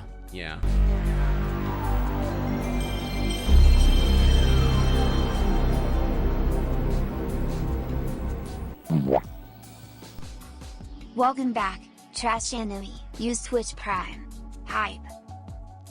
Sorry, unfortunately, Trash Anime, you had a disk read error, and your PS1 copy of Bloody Roar was not found. I apologize there. All right, so for the homie here we go. Thank you, Lotus Warrior, for the bits. The Jumbo Sakurai Nani. All right, this is what you would have earned here. Now's your chance!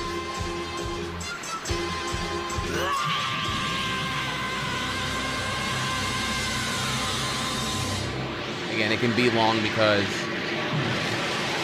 hype trains are crazy.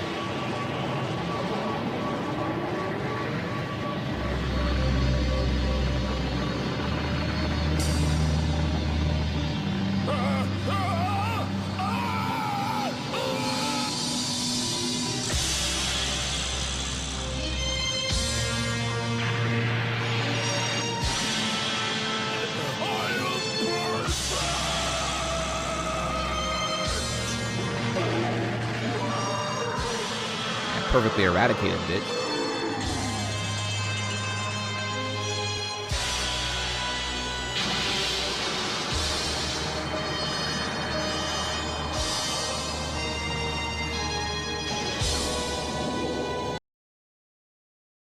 Incredible. All-time high hype. Hype train has reached level 2. Now listen, I understand that's long. It's 72 seconds long. It's a very long alert. But you only see it when the hype train reaches like level 6 or higher, which requires like a 40 gift pack of subs or some crazy support and whatnot. So I went out. I made things dank and awesome, proportional to their frequency and chance of occurrence. You know what I'm saying?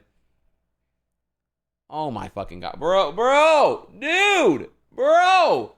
Why is I feel so bad. Why is the alert broken? I don't even know which one that's not working right there. Holy fuck, dude. Oh my god. Vano, thank you for the gift sub. Congrats again on scoring tickets to go see Kendrick. I'm helping. Thank you, CC. Cross, where's your alert at here? Oh my god. Oh, it's the custom one for Vano, which I did not fix. It might be that, actually. Again, I need to I'm gonna fix that when I get a chance here. Thank you again. Oh my god. Man, I don't have I'm done at it. I done ran out of dick. I have no more dick to give here, y'all. I would have to I am currently sitting on a treasure trove of alerts for tier 2 and tier 3. Cross, you're amazing. Thank you for the 20 gifted. I'm so happy y'all are enjoying today's stream and whatnot. Will I be streaming the Game Awards? Yes and no. God damn it. The Game Awards, it's on it's December 12th, right? I want to say unfortunately no. Because yeah. Fuck. The answer is no then. I won't be here live. December 12th is the 1 day only Daft Punk Interstellar.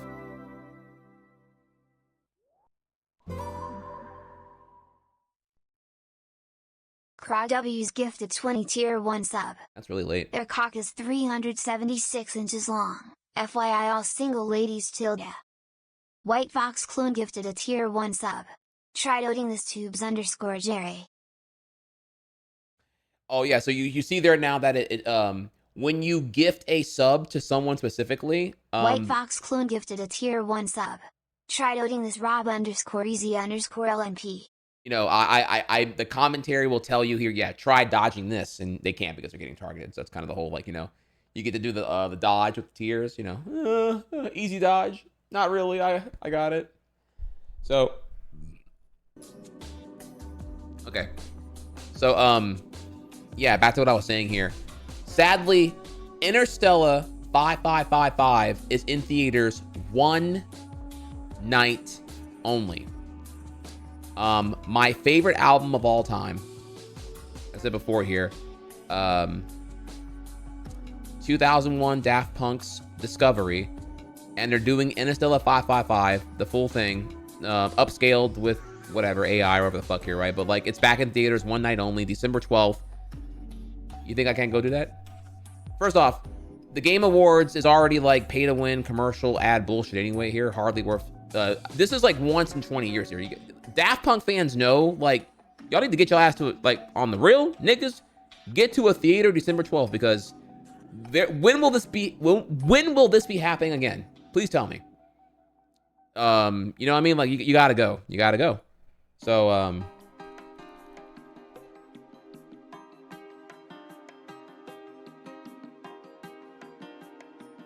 warning, I guess, DMCA here, but small little derail here. Like, One more time.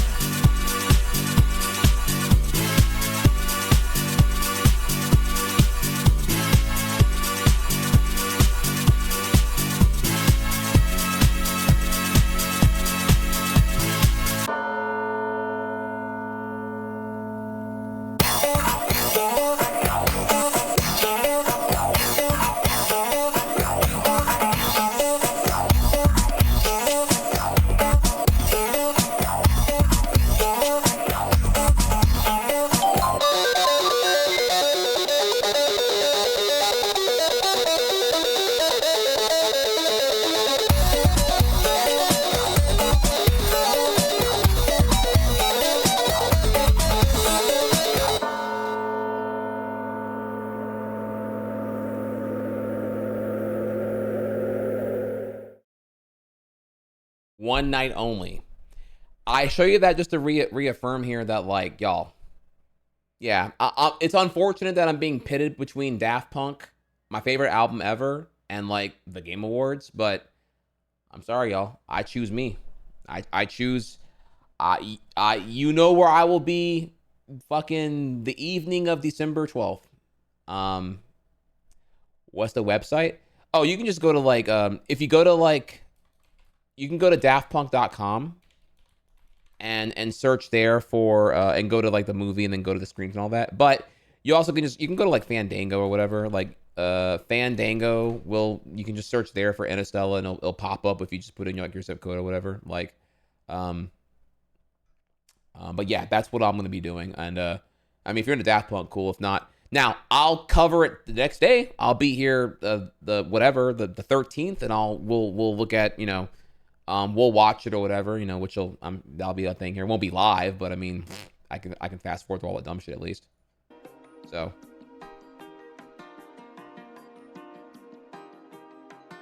okay. Now, thank y'all again. Massive you know, thank you, Black Suit, you're the donation goat. Thank you, everyone, for all the bits. Rob Easy LMP. Thank you, Cross and Vano and White Fox for the 40 pack, the 20 pack, the love here. Not done yet. Y'all are amazing. Thank you so much. It's helping out tremendously. Let me tell you. I want to give y'all something here. All right. I cannot. There's a theater near me that has a Friday. Did you check your times? Yeah. No. Yeah. There's like 2 theaters that are near me that are playing it. And I bought tickets to like, I don't know, like 3 4 weeks ago. I forgot when I bought it here, but like I haven't looked now here, but like yeah, I'm pretty sure my screenings are, because it's only playing like one showing at both theaters, and I'm like, okay, fuck, that's crazy. So I'm sure mine are pretty much sold out. It wouldn't shock me here. One night only, that's brutal, yo. You gotta be there. You gotta be there. I'm also in Louisiana. I just don't have that kind of privilege here. So, okay. I am, because of the massive support. Wow, look at all the things happening here. Massive support here. Chat, I'm willing to throw you. I will throw you an alert. I cannot be cringe and ask here for someone to do a tier 2 or tier 3 upgrade to see a new alert. I will give you a bone. I will show you one of my lucrative rare alerts. Let me see here.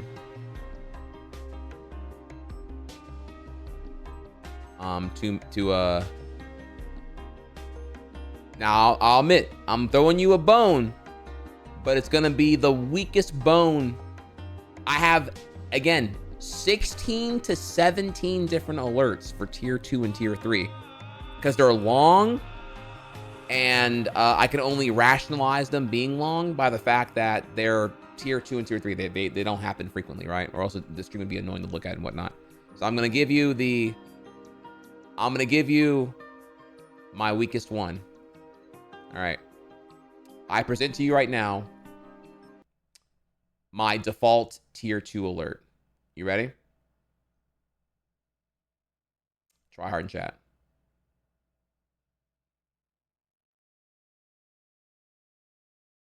No try hards. I only see a. Okay, there we go. All right.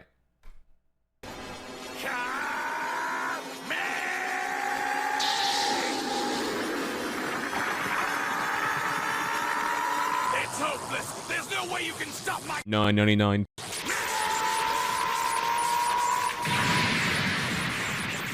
Prepare to join this filthy orb in oblivion.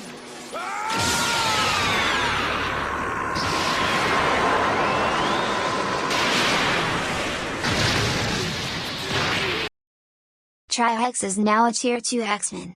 So you're telling me there's a chance? Sorry, that one kind of fucked up there because of the fucking stupid ass cropping and all that. Let me fix that real quick here. I feel like I kind of got the wrong impression because the layout was all fucked up.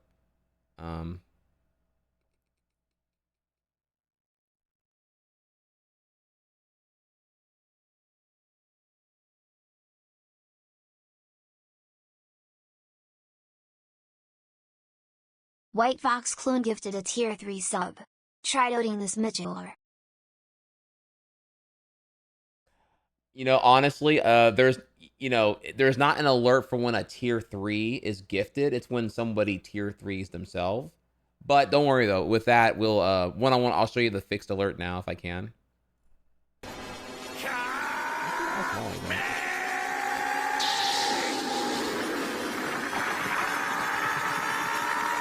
It's hopeless. There's no way you can stop my 999.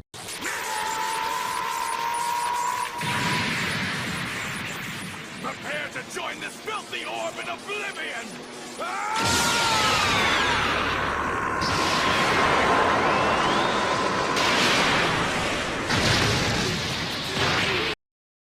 Trihex is now a tier 2 X-Men. I'm gonna make them alerts they can't refuse. All right, so they're so that's one of like 9 variables in the tier 2 realm. White Fox popping the tier 3. I'm gonna show y'all the default tier 3 here. Make sure the thing is fucking fixed. Oh my god. Why is this like being so fucking stupid? I'm gonna fix this real quick here in a second.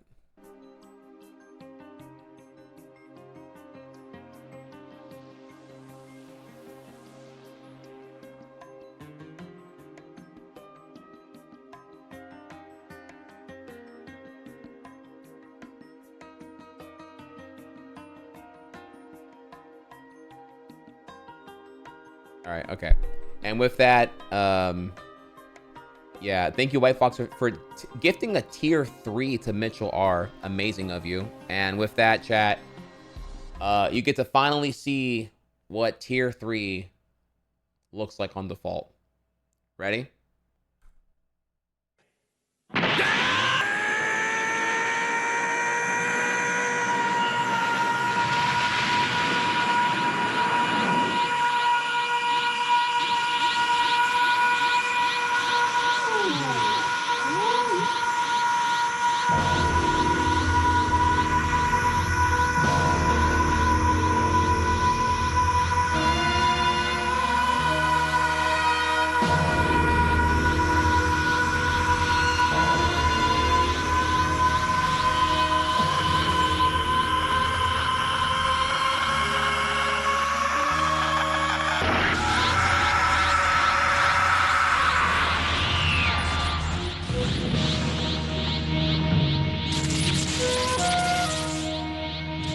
You should be proud of yourself. Only $24.99 has pushed me this far in battle before.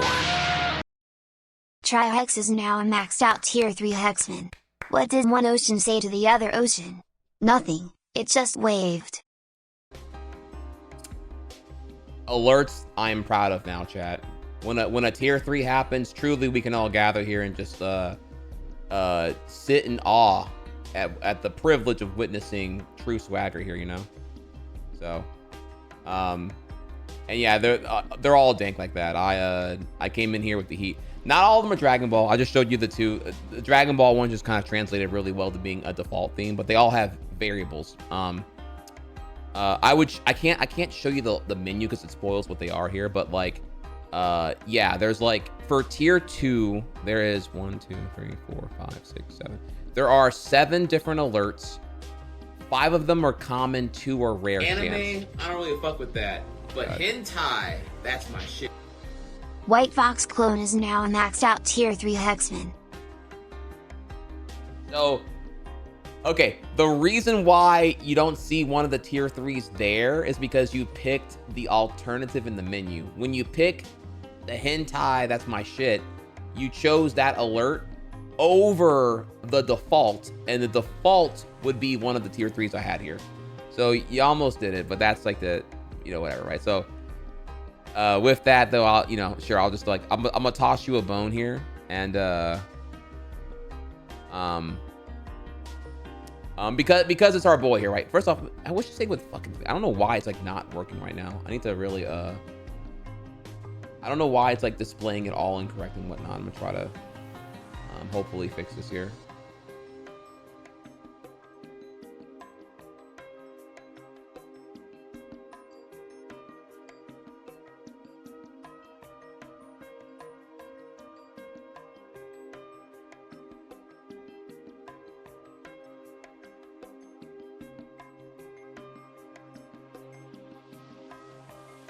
Actually, I think I just fixed it. Okay.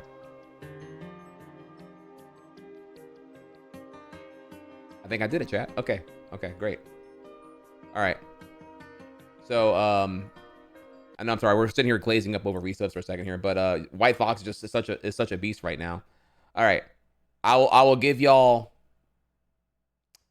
one of the 1, 2, 3, 4, 5, 6, 7, 8, 9. One of the 9 alerts for tier 3. And this is not this is not the Super Saiyan 3 default one. This is like what the ones that happen randomly, or just to simulate here because he almost did it correctly. I understand, so it's a lot of input right now. And enjoy. If Pyros and Crips all got along, they probably gun me down by the end of the song. Seem like the whole city go against me. Every time I'm in the street, I hear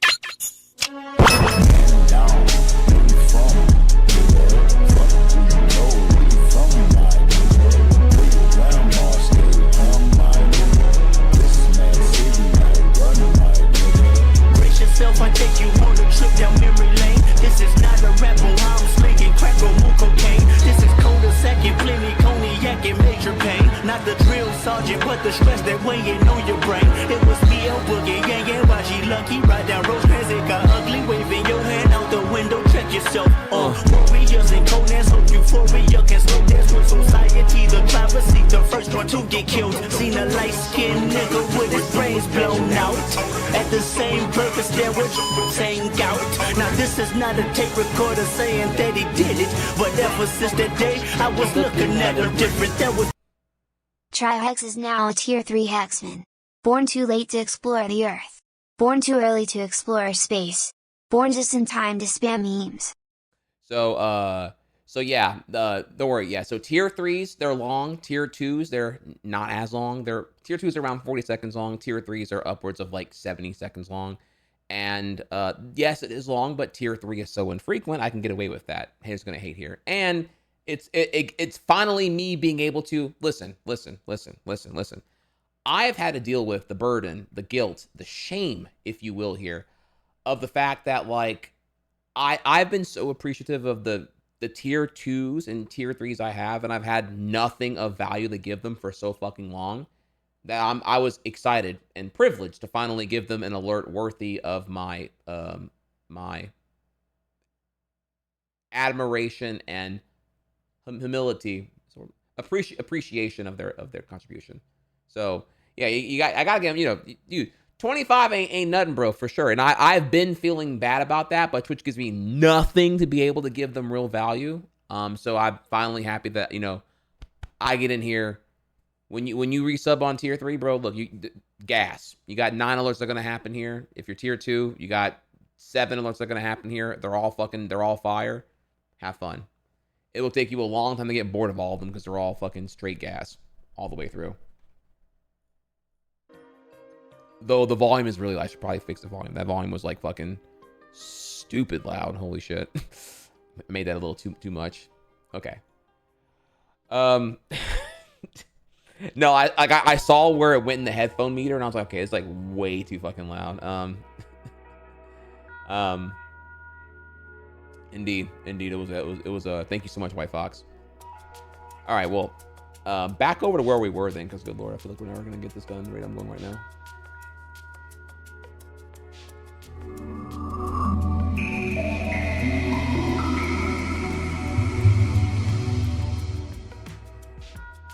Jeff Burns Red is back with 37 months.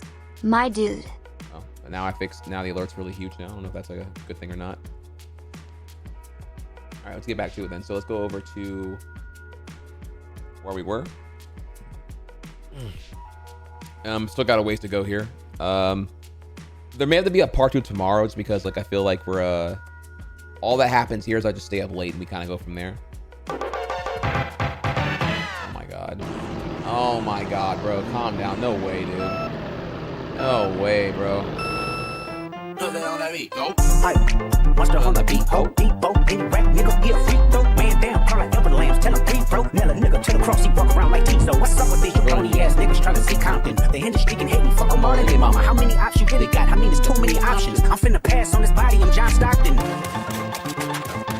Beat your ass and hide the Bible if God watching. Sometimes you gotta pop out and show niggas. Certified boogeyman, I'm the one that up the score with him. Walking down whole time, I know he got some hoe in him. Hold on him, extort shit, bully the flow on him. Say Drake, I hear you like I'm young. You better not ever go to cell block 1. To any bitch that talk to him and they in love, just make sure you hide your little sister from him. They tell me Chubb's the only one that get your hand-me-downs. And party at the party playing with his nose now. And Baka got a weird case, why is he around? Certified lover boy, certified pedophile. That fuck him up. I'ma do my stuff. Why you trolling like a bitch? Ain't you tired? Trying to strike a chord and it's probably A minor.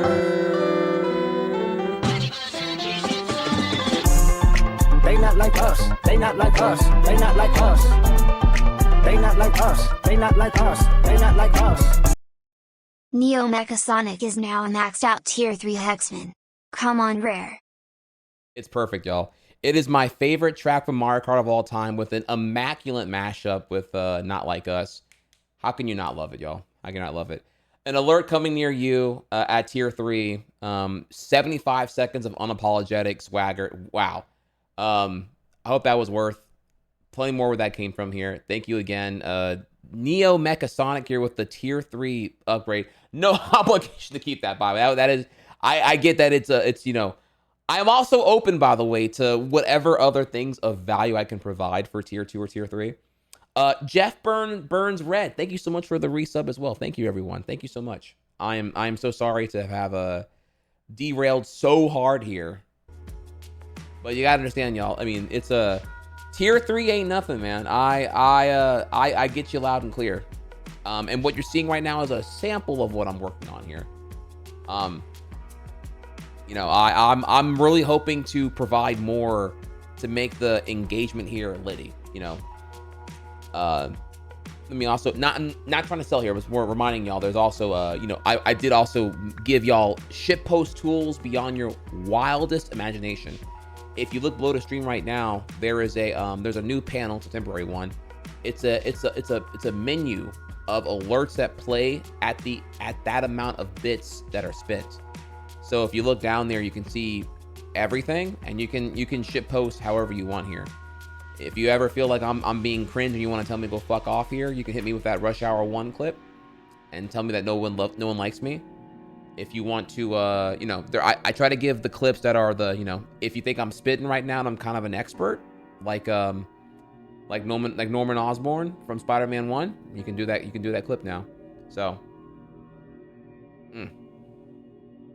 Jet4CE gifted a tier 2 sub. Someone finna fail the dodge check. Someone finna fail a dodge check. I hate that. Like, okay, yeah, so it doesn't trigger. I'll have to see. I don't know if I actually can. There's a lot of conditions that come to play here, right? When you gift multiple subs or whatever here. I don't think I can actually make one whenever tier 2 happens. When you gift a tier 2, I think I can't actually do that here. But I understand and see here that I am spoiling things. I see here that you clearly want to see what was good. Let me see here. Tier 2, you have seen a couple here now. So I guess that would be a...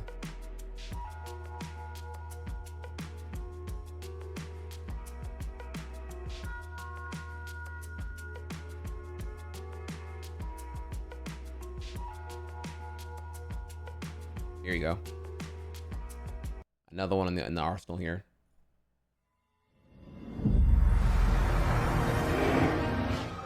The 360 boot. Nostalgic. But it includes a tour of the 360 blades.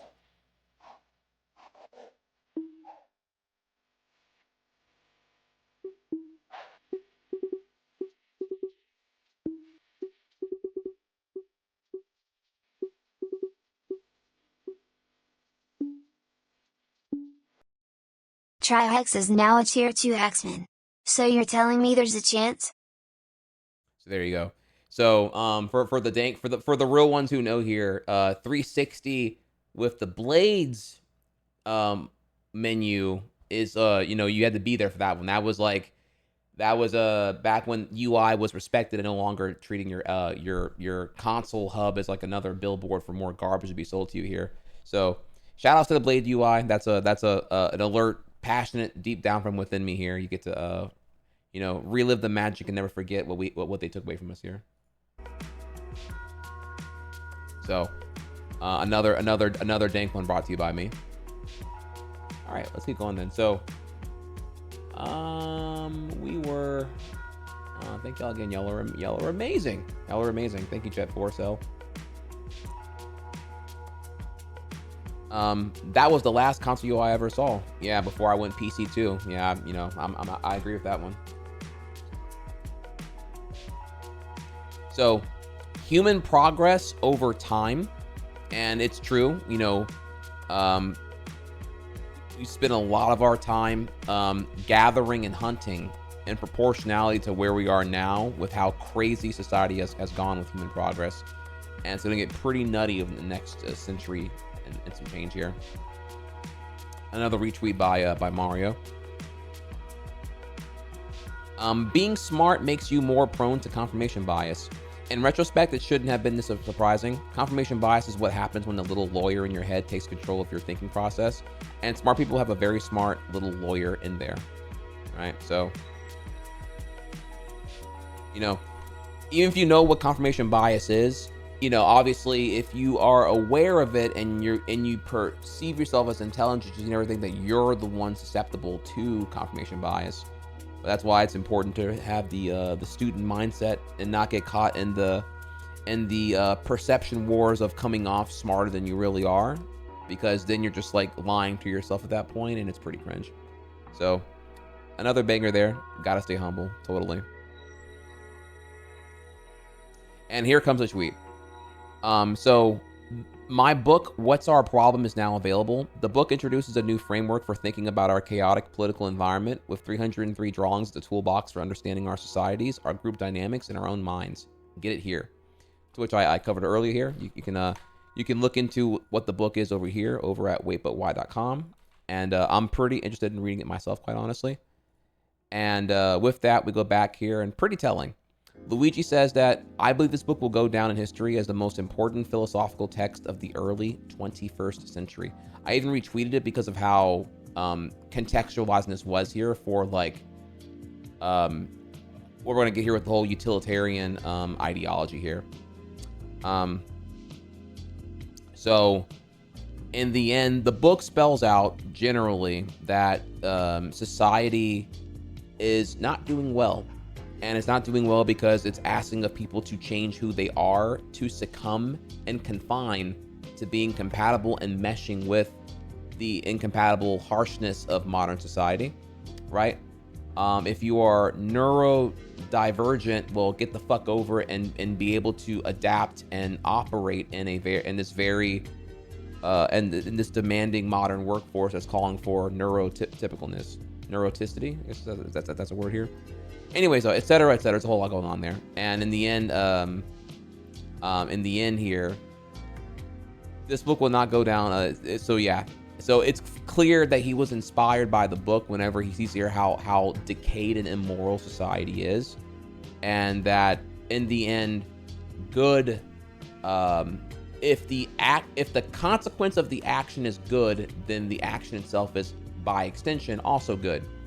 Murdering a CEO of an immoral, terrible company, if it leads to the company getting shit together here, might be good if it results in a better tomorrow, possibly.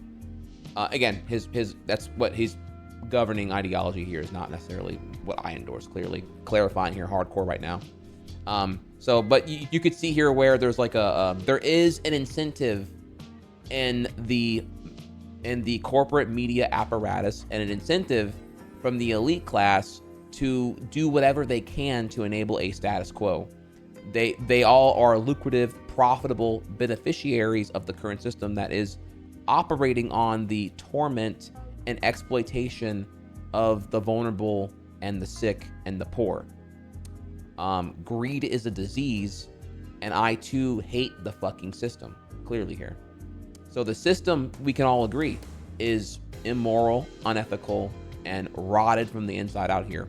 It is not broken, it is working exactly as intended, and that is why it must be deconstructed and eradicated in its entirety here. Now, I don't think this is the answer. I don't endorse it, obviously, but you can see what he was trying to do with what he did. Now, with that, Tim Urban tweets out yesterday here, very much not the point of the book. Clarifying there on that one, so.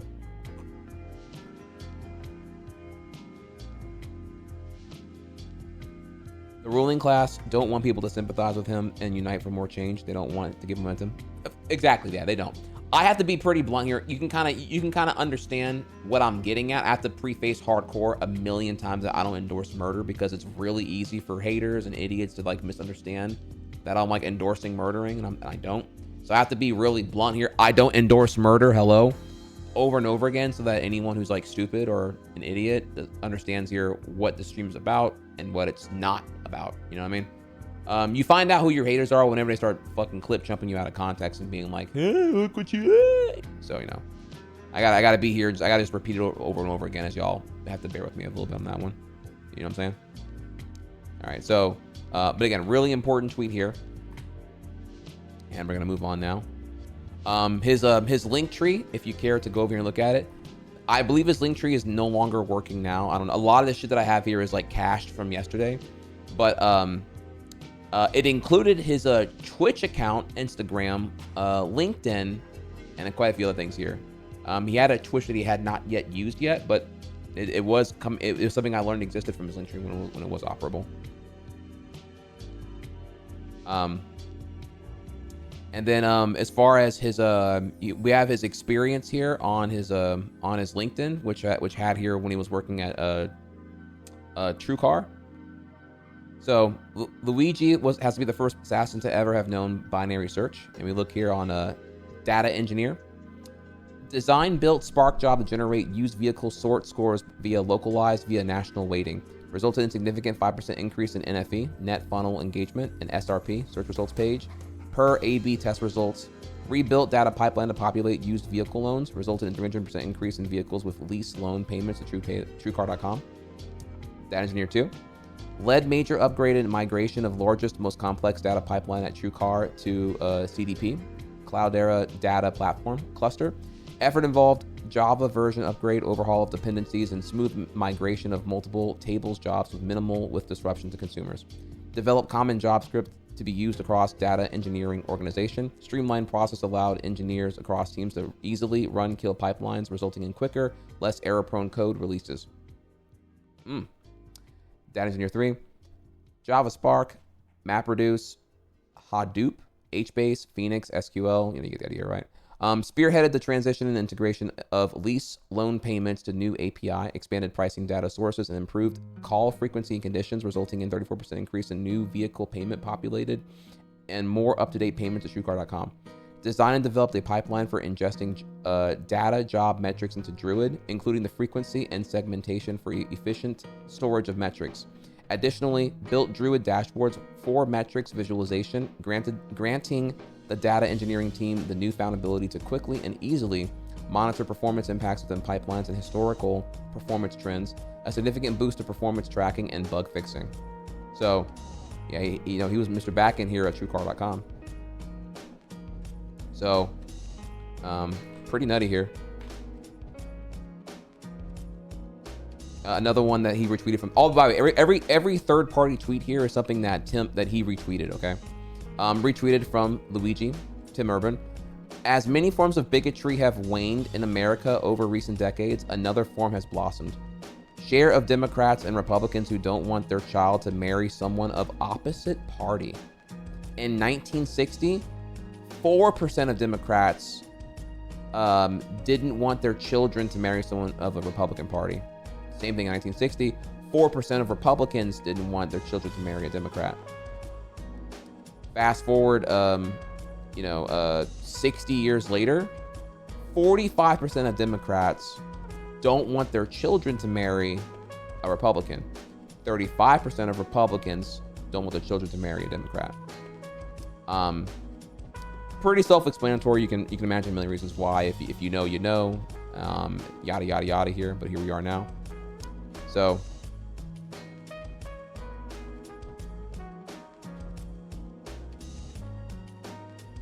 super important to support, again, another retweet by him. Super support marginalized people in places where it's popular to do so. So, Pride Month in 2022, BMW, gay. BMW India, gay. Mexico, gay. South Africa, gay. UK, gay. BMW Middle East. Try it out.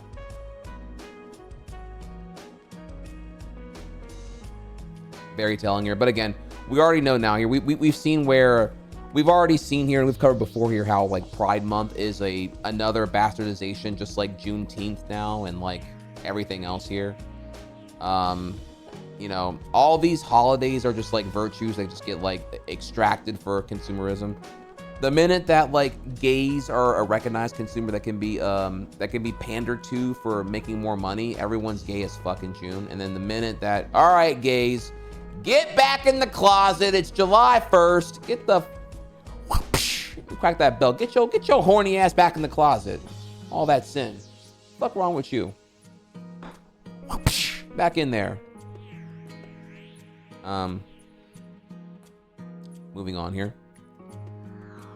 Next up here, How to Change Your Mind is a book by Michael Pollan that, again, that Luigi was really enthusiastic about here. And I wanted to take a second to show you the trailer to what was coming from this here. So he read the book, and we're going to get to more about the book when we get to his his book, his Goodread account, and what he had read and whatnot. But I have for you right now the this right here. So let's go ahead and go over to check out the trailer of the Netflix thing and see what we got here.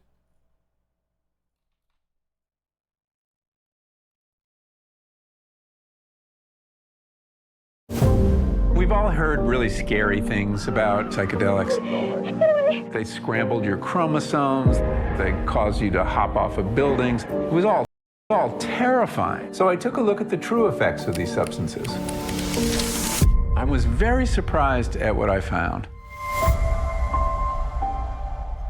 Mescaline, psilocybin, MDMA, LSD. For a lot of people, this was the bad and evil drugs. But the opposite is true. There are really people who could benefit. Can't wait to see what's going to happen. What if mental health problems like OCD, PTSD, alcoholism, and depression could all be helped? I'm a fairly conservative, sober scientist, but I've seen it work. And this medicine here starts to help heal. Some of my friends said, don't do it. Psychedelic therapy has the potential to revolutionize mental health care. They broaden the lens and you realize, oh my goodness, there's all of this. I didn't know. It's like a light bulb has gone off. My story is the same story as millions of veterans. Where my story becomes unique is I took MDMA 3 times. It saved my life. It really did short circuit this suicidal period that I was in. It's not like magic bullet that everything's perfect. But just think how much human suffering could be relieved.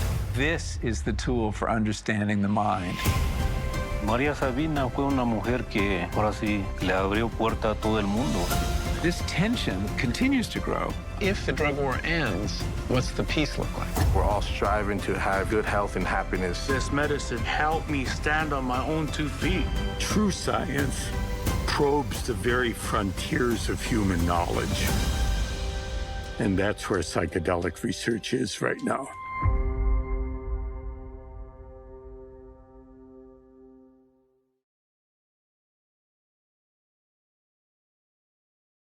So as we get further into talking about Luigi, he has a very keen interest in psychedelics that will pop up towards the end of our tour of his digital footprint on Twitter and whatnot. And yeah, you can kind of see a little bit of that here. It also coincides with the fact that he went back to Hawaii in that community living village and may have done some stuff there. Personally, I can't comment on this stuff. I had a bad trip with some stuff that I tried out in 2010, and it's kind of had me really apprehensive to like get into altered states. These days right now, I mean, I haven't even like done the CBD shit since like I haven't done like CBD since like 2021. Not that it's like really a big deal here, but like because I get so anxious and I'm really into being grounded. I'm a bit different here. I kind of don't really want to drift away. I get really into what I'm doing, and dissociating is kind of the feeling that I'm familiar with, and I kind of hate it. Maybe because I was previously depressed, and and for me, I'm familiar with what depression feels like. Maybe for others, dissociation is like this like awe-inspiring awakening thing. For me, it's like terrifying because it like takes me out of like what I want to do or where I want to be and shit. So I don't know. It's just I'm a bad example to really like to talk about any of this shit because I'm not really at this current time. I'd argue I'm not really interested. Like I know what I want to do. I have a great sense of purpose and mission. It is this. I want to do good for Venom. I want to do good for those I care for. I care for my community. I care about Venom greatly. And I want to produce amazing content that gives me fulfillment and legacy at this time. Mostly because I feel like it was something that I've not been doing for a very long time now. I've been producing and making content in the context of, quite honestly, trying to like keep up with what my prior success was and not expand myself as a person and push the boundaries of what I can do or what I should do. You know what I mean?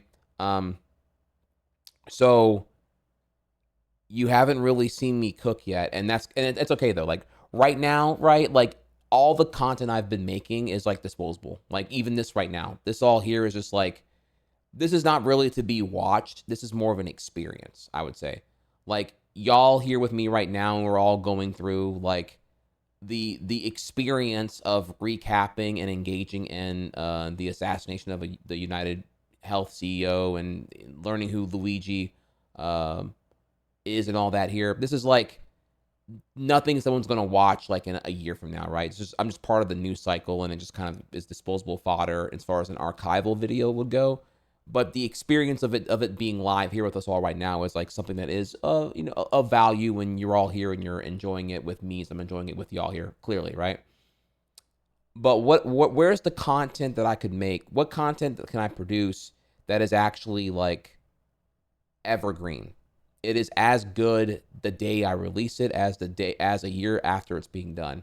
And the thing about that is, unlike in the past, where I've been a very Twitch-centric person, I've been focused on experience, and there's very little evergreen to consume of me. Like if I died tomorrow, how many videos is there really worth watching of me? Sure, maybe you'll miss the experience of my live streams with you because I'm here. I'm very attentive. I'm very interactive. I'm very engaging. I'll look at chat. I'm talking to you. You know this is not a pre-recorded message and whatnot. But how much of my library has any value past the transactional exchange of your time and money for my effort and time? And that's kind of, I was in that mindset back in 2015, and for the first time 9 years later, I am back in that mindset. I do have ambition. I do want to produce things of value here, and it's unlike anything I'm currently seeing in the landscape of the things I care about here, whether it's politics, animation, art, film, or speed running. I have there's a lot I want to work on here. I'm really, really excited. And for now, the goal is kind of get all my ducks prepared before the Switch 2 launch happens, because that's our next opportunity to strike. But right now, I'm okay. I'm actually more confident in myself right now than I have been ever in a very long time. I don't know. Something about the Japan trip changed me here. I'm like I haven't been to the gym since July, and that's a good thing. I've been focused on like every day I get in here and I grind. You're seeing the new alerts, and if anything here, the overlays and the alerts you see right now, this is like 1% of the things that I'm finally fixing to show y'all what I can do. I'm like so excited to unleash my creative ambition and endeavors every way here. So I'm like super excited there. So if you like what you're seeing so far, I'm just getting started. Just give me...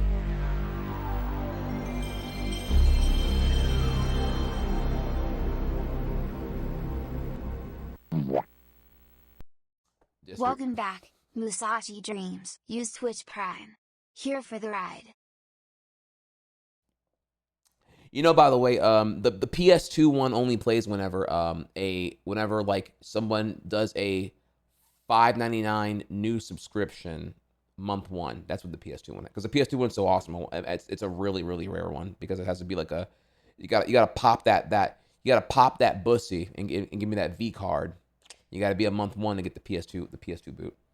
Musashi Dreams, thank you so much for the Prime sub. Welcome back, big 6 months. Appreciate you. So, but yeah, that's what we're working on here. I ask for your patience right now. Hope between now and March, I hope to have all the things done. You see here overlay, you see here alerts. What'll come next will be, what'll come next is, let me think here. New panels, over 10 new emotes.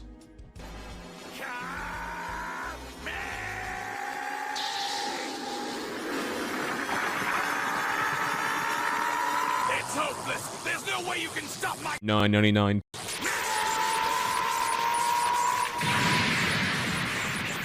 Prepare to join this filthy orb in oblivion!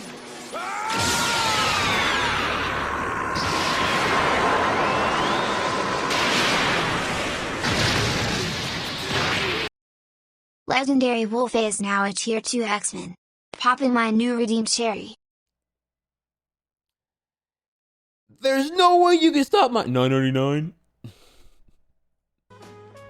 All right, so Wolfie, thank you for the tier 2. Welcome back here. No, you did right. If you do default, that will show the tier 2 default alerts, and there's like 7 of them. I've only spoiled 2 of the 7 so far. Chad has only seen the 360 blades and the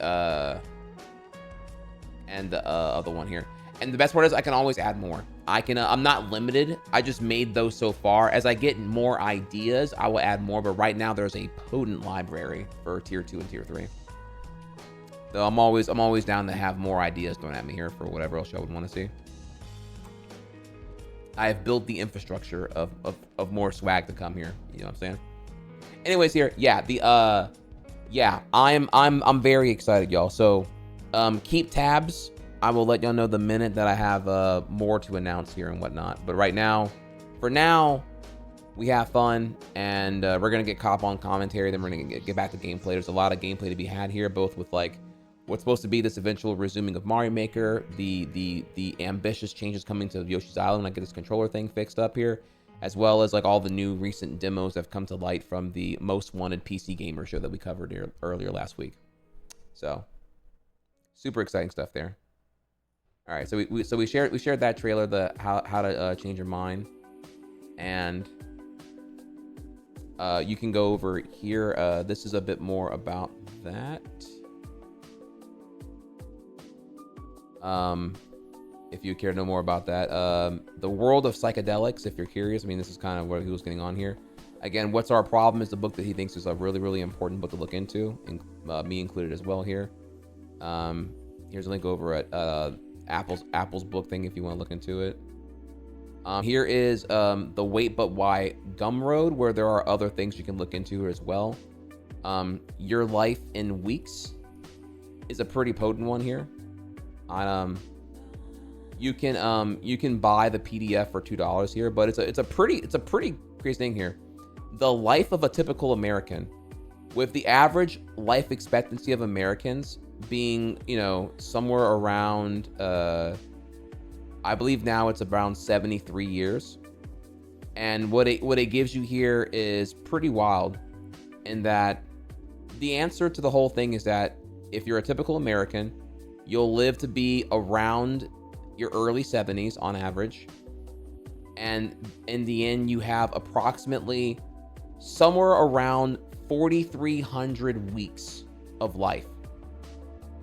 What are you choosing to do with those 4,300 precious weeks? Don't sound like a lot when you throw in a number like that. It sounds pretty grim, right? When you hear the death note, death clock and play there. Early years, elementary, middle school, high school, college, graduate school, career, retirement. So does that subtract sleep and work and school? No, it includes that. I mean, the 4,300 weeks is just like,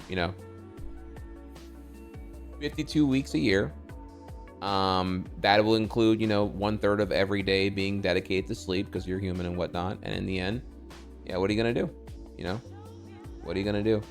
You got 16 hours of awake time. Most of it's been at the job, job, commute, personal time, everything else here. What you going to do? What you going to do? So I'll drop that one here. Just give me an idea.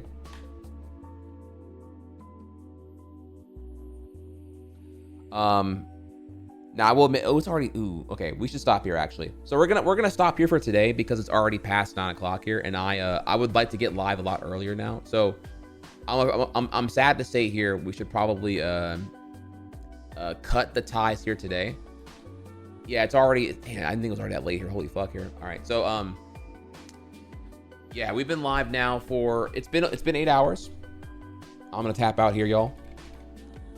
I was up pretty late last night anyway, and I feel pretty bad for how fucking whatever here. So let's tap here. Let's bring it back to responsibility. And what I'll do from here is I'll be here earlier tomorrow, and we keep going from there. So we're gonna tap here, and we will continue our coverage tomorrow. It was, of course, going to be impossible to ever hear. This is like, unironically, this is like 11 days of news in one massive segment.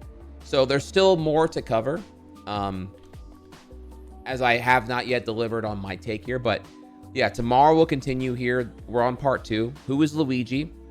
And then Luigi's radicalization, his good reads, and his media consumption. And then the arrest and the react to the arrest. The Luigi memes, and then finally I can stop delivering news and give you what are my thoughts. It's ongoing, it's developing here, and I'll have to do a little bit more prep tomorrow to include anything new that's happened in the last like 30 hours or so. But yeah, we need to I need to go to bed and also walk my dog and whatnot. So plus I've already tapped. I'm also getting tired too. I've been yapping for a long ass time. If you're curious here, the breaking stuff today, we have the manifesto is now officially live. And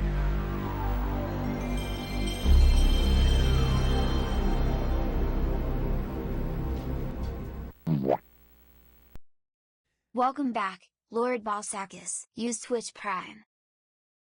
thank you so much, Lord Balsakis. Get your discs resurfaced. Y'all keep getting these disc read errors right now, you know? Thank you so much. This is him getting out of the police car with that and making a thing here. Apparently,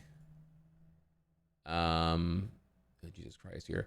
Apparently, there's like a Reddit trail of him being an active Redditor, and also, of course, here, MSNBC doing that post about, you know, assassins and whatnot, and playing, you know, these assassin simulator games called Among Us.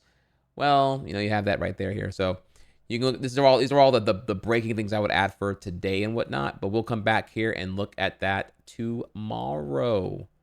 For now, though, it's time to find someone to raid and get the hell up out of here. So I love you all. Also have, of course, here a Twitch recap. I'll show y'all my recap tomorrow. Y'all can share y'all recaps with me in the Discord. I'll be over there. If you want to come say hi, I'm over here if you'd like. No big deal. I love you all. From the bottom of my heart here, I appreciate everyone here today. It has been amazing. And I will see y'all tomorrow. Right now, I'm going to real quick here look for someone to raid right now.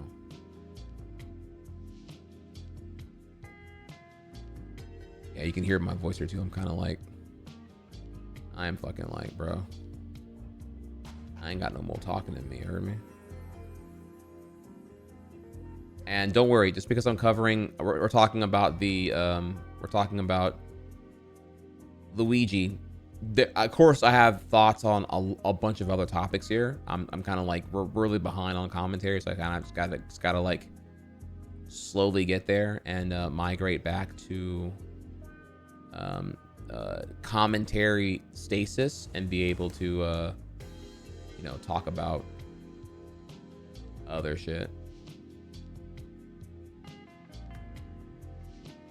Yeah, I can tell I'm fucking tired though right now. My eyeballs are like hurting currently. How is Path of Exile 2, chat? Is that going well right now?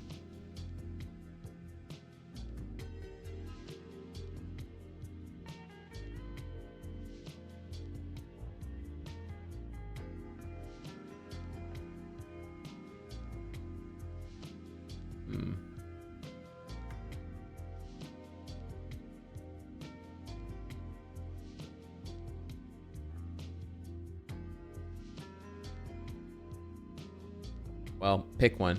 Do I, we love our, oh man, there's like, bro, there's like a bunch of really dank targets here, actually, fuck. Everyone's live right now. I kind of want to, okay, so a friend of mine, we love our women streamers. A friend of mine is actually streaming for the first time in a long time, and they're playing some Path of Exile 2. I wouldn't mind raiding them. Or I could raid this artist that I We know each other, but I kind of forgot how we met. Maybe we met at TwitchCon. I'm not quite sure here. So, do I raid the artist, or do I raid the our friend, the artist that I forgot how I met, or the friend who is live for the first time in a long time playing Path of Exile too? So, women streamer. Kick regular detected here. Artist. Okay, artist it is here. I don't remember I don't remember if we know each other. I'm trying to remember, like, I feel like I'm following her because we know each other, but I don't remember what the fuck it is here. So, okay, whatever, fuck it. Raid. Strawberry Waffle is her name, and she's doing some cute ooh art. I don't know what to, love the art. Let's just go with that here, okay? Now, while we're doing that target there, a bunch of other people who are playing right now. So, if you love DDR, our friend Jay Nero is currently live right now doing some super sick arrow stomping. Also, Kiga989 is doing duos with his girlfriend or something. I don't know who this other person is here, but if you want to see some duos on some sweaty DDR, you can go over there and look at that. That's pretty awesome. Kaya, there you go. That's how you say it. I said that fucking wrong. And then finally here, the Path of Exile streamer was Chisei, who I have not seen live in fuck knows how long. So you can go over and give Chisei some love if you'd like to here. And with that, I'm gonna head out right now because that'd be everybody. That was all of them. Yeah. Yeah, I haven't seen. Is Chisei streaming again now? Because I haven't seen her live in a long time. I recall she was busy working for whatever that PC, not Starforge, whoever the other one is.